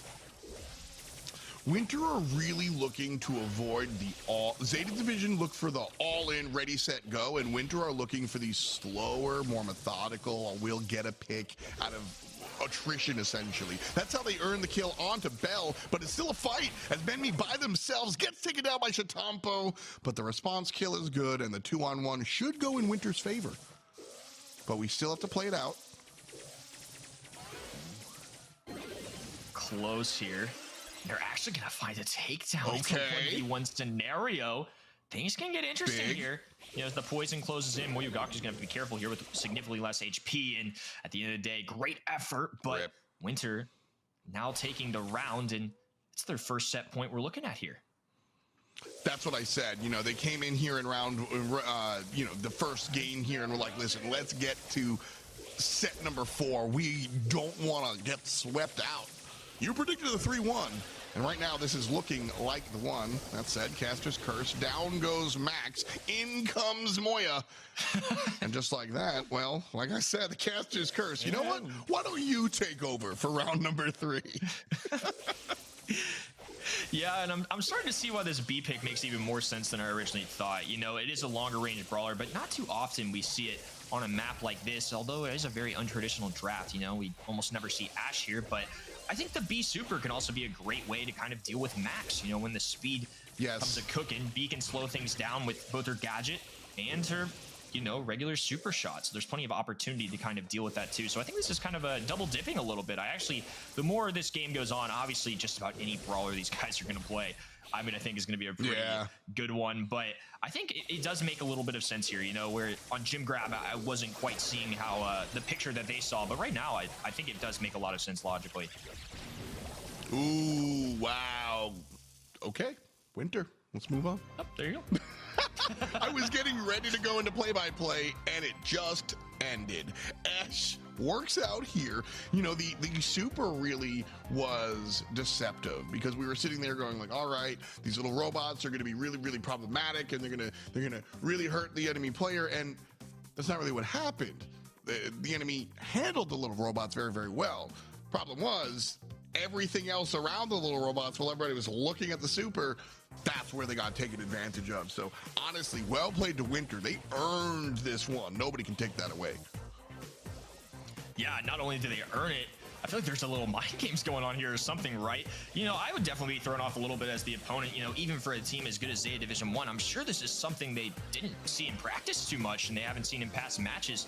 I don't remember the last time I've really seen an Ashe be played in this region in any scrims I've watched last month at all. So it seems like something they're adapting. And I just love to see how creative these teams can get. You know, Winter is going to have to do those sorts of things to really try and throw somebody like ZETA Division One off. And even though in general, in the practice I've seen in the past matches, this map overall and Knockout in general is one that ZETA has struggled with probably the most out of all the other modes that I've seen. So, you know, if this is the worst it is to come, you know, they dominated Gym Grab, they did great in Brawl Ball. You know, maybe this is the time for them on a map like Hot Zone, Parallel Plays, where they can really dial it back, bring things back to the more normal ZETA Division 1 caliber we're used to seeing. It's Hot Zone. Give me the Gale, baby. Let's go. This is where he lives. So we actually get to see, you know, we'll see where they go. Of course, picks and bends coming at you in a matter of moments, but we have seen more Gale in the past couple of matches than we have seen in a long time. And this is where he has traditionally played, in the Hot Zone, because characters like Gale do great job at area denial, and that's kind of what you're looking for here in Hot Zone. So, you know, classic picks like M's and such have been played all around the evening. So as we jump into Parallel Plays, I really expect to see the traditional Hot Zone compositions that feature the characters that are not so traditional that we've seen this evening. I don't expect to see the level of creativity that we saw last round here. Yeah, I mean, I will give it a shout, though. I have seen Ashe succeed here. You know, the Byron-Ashe combo could certainly work. Ashe taking advantage of those left and right-hand side. I mean, maybe they go for something creative, but I'm with you. I definitely think this is Gale's domain. We'll see what they end up banning here. Sandy and Fang. So Eve will be available, the newest brawler. Very strong one at that. Is available. Don't know if it'll be a first pick overall. It looks like Kenji going to take a Byron off the board immediately. And I like this pick. I think it's a very safe one. Again, Byron can just synergize so well with a lot of different options. We saw it earlier with Pam, which I really enjoy. I think that's a great duo to go with, especially on a Hot Zone map. You know, and it's not too revealing of a strategy. They're not indicating that they're committed to anything yet. They can kind of go whatever direction they want based on what Winter picks. And to start off, they're going to take the max. That's the biggest key there, is when you're looking for the first selection in your pick and ban phase, you just want to pick something that is open. And Byron, I don't think there's a composition that Byron doesn't fit in. So totally works out here. Menmi waiting for his teammate on pick number 3. And Sandy, one of my favorite selections here, the Pam. All right. We haven't seen much Pam tonight. I think just once or twice we saw some Pam, but definitely a great selection here on Parallel Plays. PBAOE heal, and she's tanky, so she's going to sit on the point and heal up the squad. 2 more picks now, option over to ZETA Division. Yeah, and this will now be the second time we've seen Pam. Good shout to Sandy as well, of course, who can do really well here. Comfort Brawler here, and it makes sense to me why they want that out of the way while it's even a ban. And Chitampo now. We haven't seen Stu a lot tonight, but this is a region that is known for it. Remember, you're going to see a lot of fidgeting, what it's going to look like, just maybe spinning to win is what some people at home may think, but honestly, that's just them getting ready to dodge or make a move. They do it all the time. If you watch them in practice, it's something a lot of these players are going to be doing. They're constantly moving. They're fingers are not leaving the joysticks, which is going to make them some pretty good Stu players. We'll see pick number 5 here. And himself, Gale, another round for him. This is going to be a great map for him too, just in general. One of his better ones, an insane defensive brawler. Remember, he's got that Twister gadget, which can just eliminate directions that the team can go. The stun of 1.5 seconds. Overall, Zeta Division 1 have a very well-rounded comp. It's very likely going to be Byron helping on the mid, Gale on defense, and Chitampo as the Stu getting really aggressive on the right-hand side, trying to press the enemy team, apply a lot of pressure, and take as many tags into that opposite zone as possible. And I love this answer. I love this answer. Great counter to Stu. The shades can take a lot of heat off of Tara. Additionally, the pull, which is a great one. I think overall that was a pretty good response. I like this combination from both teams.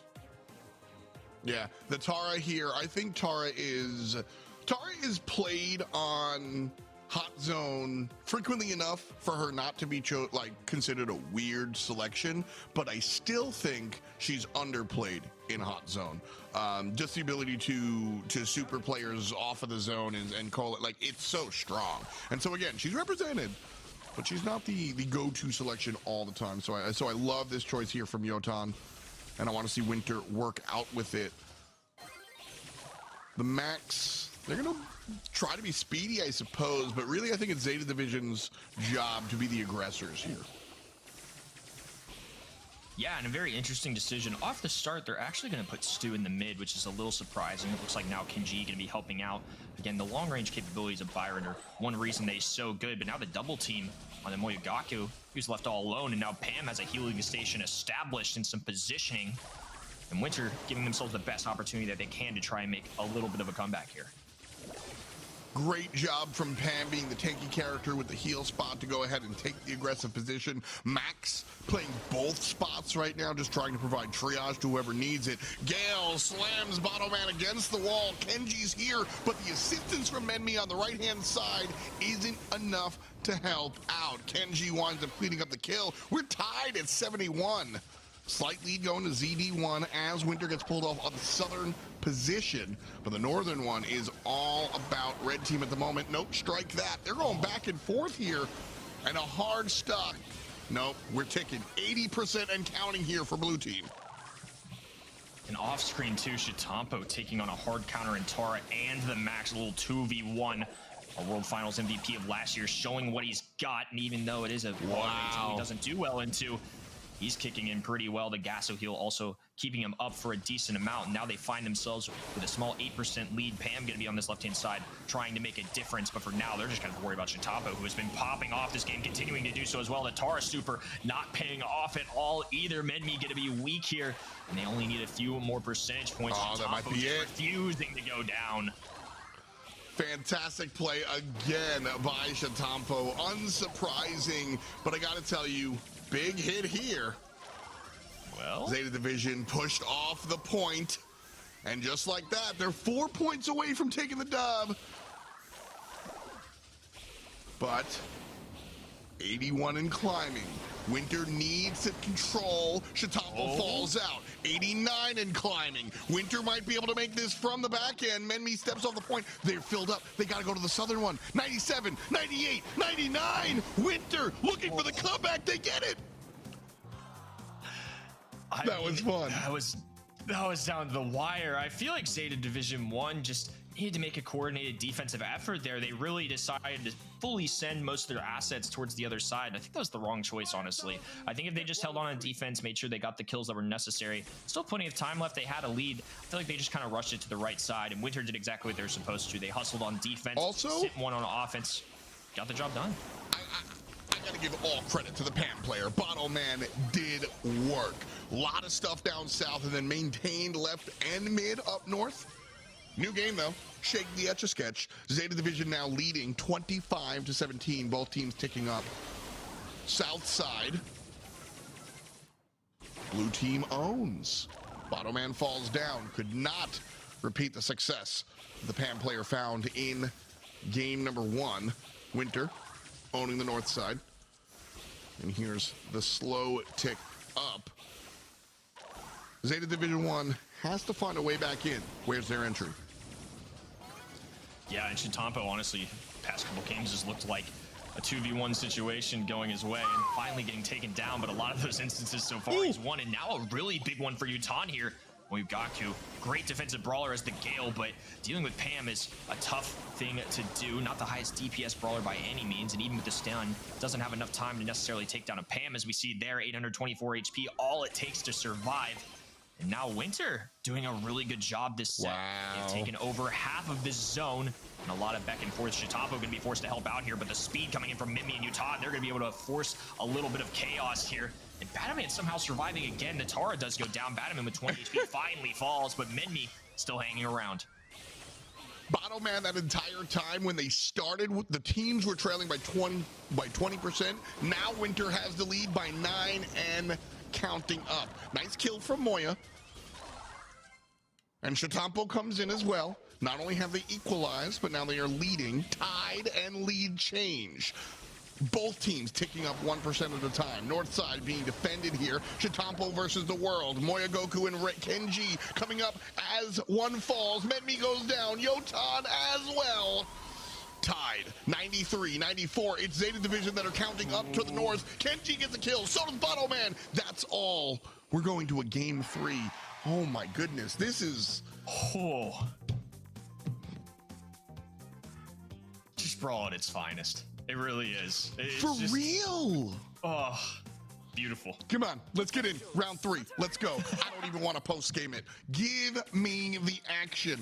I am staring at Battleman. If I'm Zeta Division 1, that's the player I need to control. I'm sure Battleman has made a lot of fans here tonight based on the incredible gameplay we've seen across sets. Kenji approaching the right-hand side. Gonna dip in and out a little bit here. Every percent counts, but now all alone actually ends up dealing with Menmi, even though Yutan was pursuing as well. Shitapo gonna move forward, and now all of a sudden, Zeta Division 1 in control of the situation. Yutan falls, and Shitapo with a super and a stew gonna be able to do a lot of work. Kenji getting a little risky there, was willing to still stay really aggressive. Minmi using the phase shift to capitalize on the situation. Now Shitapo falls, and the advantage that Zeta Division 1's had is not necessarily there anymore. Things are a lot more even now. It's interesting. Zeta Division 1 has looked better in this game because they have controlled Battleman more so than before. However, the added attention that they're paying to the Pam player has kind of just let Winter take the point elsewhere because they've got a 12% lead. So, darned if you do, darned if you don't. Battleman is dominating the mines. Easy as they take over the south side. Zeta Division 1 running away now. Winter needs to find the re-engage. Before it was all about Battleman. Now Zeta Division has dealt with and largely ignored the Pam player. Menmi falls down to another play from the Stew, who's all the way up top. 9% separating our teams. Zeta Division 1 looks like they've got a burst of speed here. And off to the races. 20% lead here for Blue. Yeah, and it is only about a 25% lead right now, but it feels even larger considering that Winter has not touched the opponent's side yet. And Shitapo still continues as now this lead is going to grow wider and wider. They now cap the opponent's side. Now they get the easy one. All they have to do is stand around. And as long as they do so, they're going to be your monthly finals champions. 3-1 the final score. And once again, we see the Gale pop off, but Shitapo on the Stew was a force to be reckoned with that entire set. The IRL pin. I love that when the players hold up their screen with the win screen. That's the pin, IRL. That's how you do it. But right there, that's how you do it. That's your defending world champion, Shitampo, and his team, ZD1, Zeta Division 1. As Kenny said, are your monthly champions. And they earned it this time around. Zeta Division, no disrespect to some of the other teams, sometimes go largely unopposed. Easy occasionally. Not this time around, though. Winter was very, very impressive, and I'm definitely keeping an eye on them. For sure. I mean, really impressive day overall. Somebody we're going to be looking out for in future months. And this set was a fun one. I had such a good time watching this. And game number 3, of course, Zeta Division 1 did come away with it. But Winter kept up a decent amount, you know, a 3-1 score, even taking a set on Zeta Division 1, I think is something to be proud of, especially this early on in the year. Zeta Division 1 has look like the Titans that they are. And there's the little celebration at the end there. 2 in a row for Zeta Division 1, who have really carved their spot in this region. And here's the stats from Kenji: 37% team damage. Here's what I'm looking at, though. DPS super high, 14-5. And KD is not everything in Brawl Stars specifically, but I think that's a good indication of just how well Byron was able to do. Yeah, for sure. Just being able to stay alive the entire time. Definitely a big deal here for Kenji. You know, and I like to see this spread of stats because I don't think Kenji was the most impressive person on the team, but absolutely did their job. And when you're surrounded by other players like Shatampo, you just kind of, you fall into line and you do what you're supposed to. And that's exactly what we saw out of the Byron. And so great stuff. Folks, MVP time. You guys get in the event.brawlstars.com section, place your votes, and I am Jack's complete lack of surprise. Ladies and gentlemen, your MVP is Shatampo, who has been lights out pretty much since he started playing, and tonight is no exception to that rule. Fantastic stuff. Long hair don't care. He is just a treat to watch. He always is. Just one of the most mechanically skilled players in the world, and this region's full of them, but he even stands apart from the rest. Depending on what brawler it is, no matter what he's doing, it's always an impressive time, always a lot of fun. I mean, DPS at 249, a stat that's through the roof. And again, KD of 9 and 8 may not seem like the greatest thing on paper, but if you just watch, if you go through the eye test, he looked absolutely dominant, taking on a lot of 2v1 situations, especially in that last set. Really impressive overall. Well, an MVP on the field is Shatampo for sure. I'll tell you an MVP on the desk. That's my man, Ready Set. Why don't we say hello to the young Ready? There he is. What's good, bud? Finals was insane. Yeah, had me on the edge of my seat. So close there in Hot Zone. I thought for sure we were going to be going to a set number 5, but you know what? Set number 4, I'm very, very happy that winner made it that far versus Zeta Division 1. Crazy stuff. Can't wait to see these guys next month. I'm glad we got the match 4 because we got nice back and forth. We went the distance in match number 4. And my man Kenny's prediction was correct because he did say the 3-1. So now I know whose homework to copy in the future. Kenny, you got the big brain there. Thank you. I appreciate it. Great stuff going on here with our finals for sure. And in fact, you got the 3-1 prediction correct. Why don't we take a look at the whole bracket and see how many 3-1s we got, because we really only had the 2 matches that were in sweeps. It was our grand finals, and then Winter actually got brought to a game 3 here in the quarters. Everything else was a sweep, sorry folks. But Star Cluster bringing Winter to the nth degree, and then having Winter kind of fight up against Zeta Division 1. Do we believe in the transitive property of esports is the question. Is Star Cluster better than some of these other teams? Ready? Questions to you. Yeah, I mean, if Winter is any frame of reference, I gotta say, absolutely yes. Star Cluster is a strong contender, and I think, honestly, the quarterfinals had some crazy matchups, especially we had Zeta Division 1 versus Zeta Division 0, then Blood Diamond versus We Need Sponsor, just like last month. I think if Star Cluster faces versus a different team, we can even get a better idea of how they stack up versus everyone else. But in short, the answer is yes, very real competitor. I think that we could see them next month. I definitely will keep my eye on that. Well, we have a competition off the field as well, and I'm the loser. What a surprise. Man, I went jugglers to have faith in the new guys. But We Need Sponsor, I legitimately thought would take down Winter. Kenny, you had faith the entire time. Talk me through the Winter thought process here. Yeah, I mean, just coming into the month in general, you know, even though We Need Sponsor had a great quarterfinal 3, a repeat against Blood Diamond, a great last month, you know, Winter was a team coming into today. Even I was pretty determined that would make it to the finals. You know, in my event.brawlstars prediction, this is the exact same bracket I had. Nothing changed, even though we do get to make some live calls as well. But I think overall, Winter really impressed me last month. This is a team that is kind of establishing themselves as, you know, maybe the second or third best team. I think right now, Zeta Division 1 kind of in a tier of their own. And the verdict, I think, is still out on Zeta Division 0 as they've laned up against Zeta Division 1. That's the only team they've played. So I would be curious to see how Winter could stack up against a team like that. I'm challenging you. I'm challenging you. Zeta Division in a league of their own, a class of their own. Once upon a time, I would have agreed. But watching Winter here in the finals, man, I mean, I think they're knocking on the door. How about that? Sure. How about that? Yeah. I mean, it was, and you know, ultimately that is somewhat fair given it was 6-4, you know, overall score. Still back-to-back monthly champions for me. Again, this is just a team that until they're beaten, I'm just going to treat them like a Goliath. They really are so good. They've got the experience too. They've got a world champion on their roster, and even with roster changes, with tough opponents, they've still at the end of the day gotten the job done when it counts, and even sometimes with some cheeky brawler choices that we weren't necessarily expecting to. So I still think there's so much talent on this roster, and again, I definitely don't think you're crazy for thinking that, but until the day comes where they are beaten, this is probably the team I'm gonna be rolling with next month too.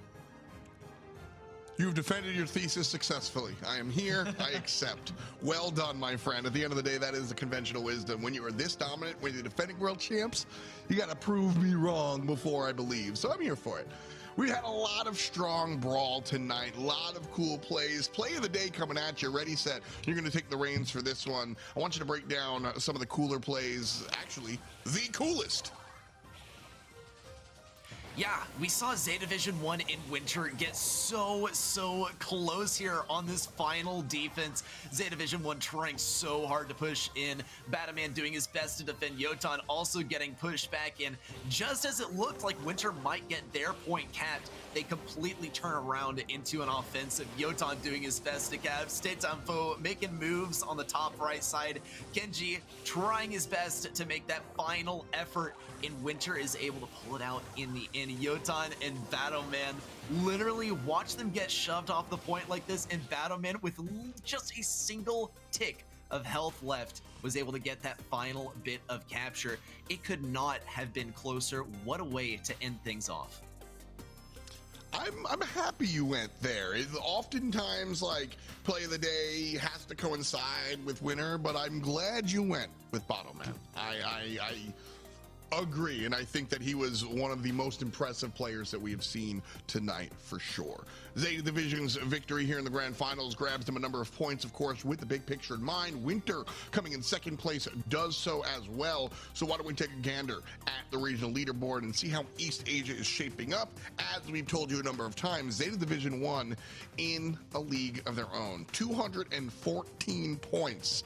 And the second place is 132 at Winter. We need Sponsor and Blood Diamond fill up that place and show spots for sure. But we didn't see Rising Sun Esports, as you noted, Kenny, or Sang. So those are the questions that we have going forward. Still early in the year for sure for other teams to catch up. But, I mean, Zeta Division is certainly far and above the pack.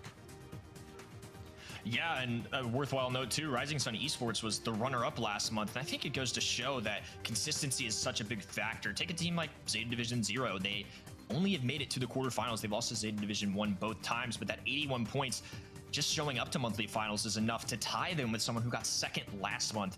And Rising Sun Esports definitely has potential. You know, last month they beat We Need Sponsor in a pretty close set, or a little reverse sweep kicking in there. They took Zeta Division 1 down to the wire as well. Definitely think there's a lot of promise here, and after all, they were one of the final teams eliminated in our bracket. There's still several teams in that top 8, and even a few past it that have shown up here this month that could really mix things up. You know, for now, Zeta Division 1 2 times in a row, they're going to secure a lot of points there, but like you said, Winter's coming knocking at the door, and given a bracket next month, hey, maybe Zeta Division 0 can disrupt some things too and really take a stab at that second spot. It's like really late fall. Get it? Like winter is coming soon? Okay. Come on, guys. No, come on. No, that was good. We're supposed to be a team here. That was awesome. Congratulations to Zeta Division 1 as they have taken the 4th month's grand victory here. Fantastic stuff coming out of East Asia. No surprise to see Zeta Division and Chitampo up on top, but always wonderful to kind of catch fantastic Brawl stars. Again, I'm going to say it for the 50th time tonight. That's your defending world champs. and they're just fun to watch. So really exciting stuff going down here in East Asia. Of course, I mean, looking at how this one went, I think as we see the new meta kind of unfold, teams adjusting to the new draft format, I think, is my most exciting thing about this year. The true maturation of the esport ready is what we're watching here. We're watching teams go from like blind pick strategies into larger composition strategies, now taking into account what their opponents are playing. The game is getting deeper all the time. Yeah, and I think it does really push players to become as adaptable as possible, and that's what's seriously interesting to watch unfold. Previously, you had comps prepared on the back end by coaches and watching of VODs and reviewing and looking through gameplay, crafting that perfect comp, and now we get to watch it unfold before our very eyes, and it is super, super exciting. And it doesn't even stop there, because next month we'll have a total of 6 possible bans, 3 per team. It's absolutely insane. I can't wait for it. It's going to shake up the game in a way that I don't think most people are even ready for at this point. That's the big deal. Well, I know you're ready. All right, I'm done with the jokes tonight. Kenny, thank you so much for lending us your expertise. It's been super fun getting to meet you and work with you. I hope we get a chance to share a broadcast again in the future. But your final thoughts for this evening? Yeah, I mean, like Reddy said, next month it's a whole new ball game. 1 individual blind ban per brawler. That's anywhere from 3 to 6 bans. There's so many different ways this can go. I'm super excited. F. Of course, it was great working with you too. Reddy, a pleasure as always. Always a fun time working with y'all. Heck yeah, man. I mean, that's the end of what we got going on here, though. Brawl continues this weekend. We have the EMEA Finals live at 4 p.m. CEST. But as far as us, that's it. Thank you so much for joining us. Shout-outs to my co-commentator. Shout-outs to the production staff behind us, pressing the 1s and 2s, making sure the lights are on. And, of course, shout-outs to you guys out there in the chat. Without you, we'd just be us. So appreciate you guys hanging out. We hope to see you at the EMEA Finals one more time. That's 4 p.m. CEST. That's it. Peace and much love to you. And there's a tier list, but you can kind of play around with it. And right now, Zeta Division playing around with the enemy. In goes Saitampo. Kenny G, the one playing the saxophone. A choppy coming up in the left lane. Cold and Bode. Chitapo hits him with the combo. And Kenny G eating the pretzels. Guaranteed we're going to see a gene pull, and there it is. Ringobu, Bato Man goes down. See you later. No time. Boy, Goku just needs to hit a single snowball. Easy kill for him. And a super could seal the deal. Kenji puts it in. And Zeta Division 1 is headed to the grand finals. Oh my goodness, this is the fog machine composition. You just have Chitapo from the right and Moya from the left just... Chitapo still continues as now this lead is going to grow wider and wider. They now cap the opponent's side. Now they get the easy one. All they have to do is stand around, and as long as they do so, they're going to be your monthly finals champions. 3-1 the final score. And once again, we see the Gale pop off, but Chitapo on the stew was a force to be reckoned with that entire set.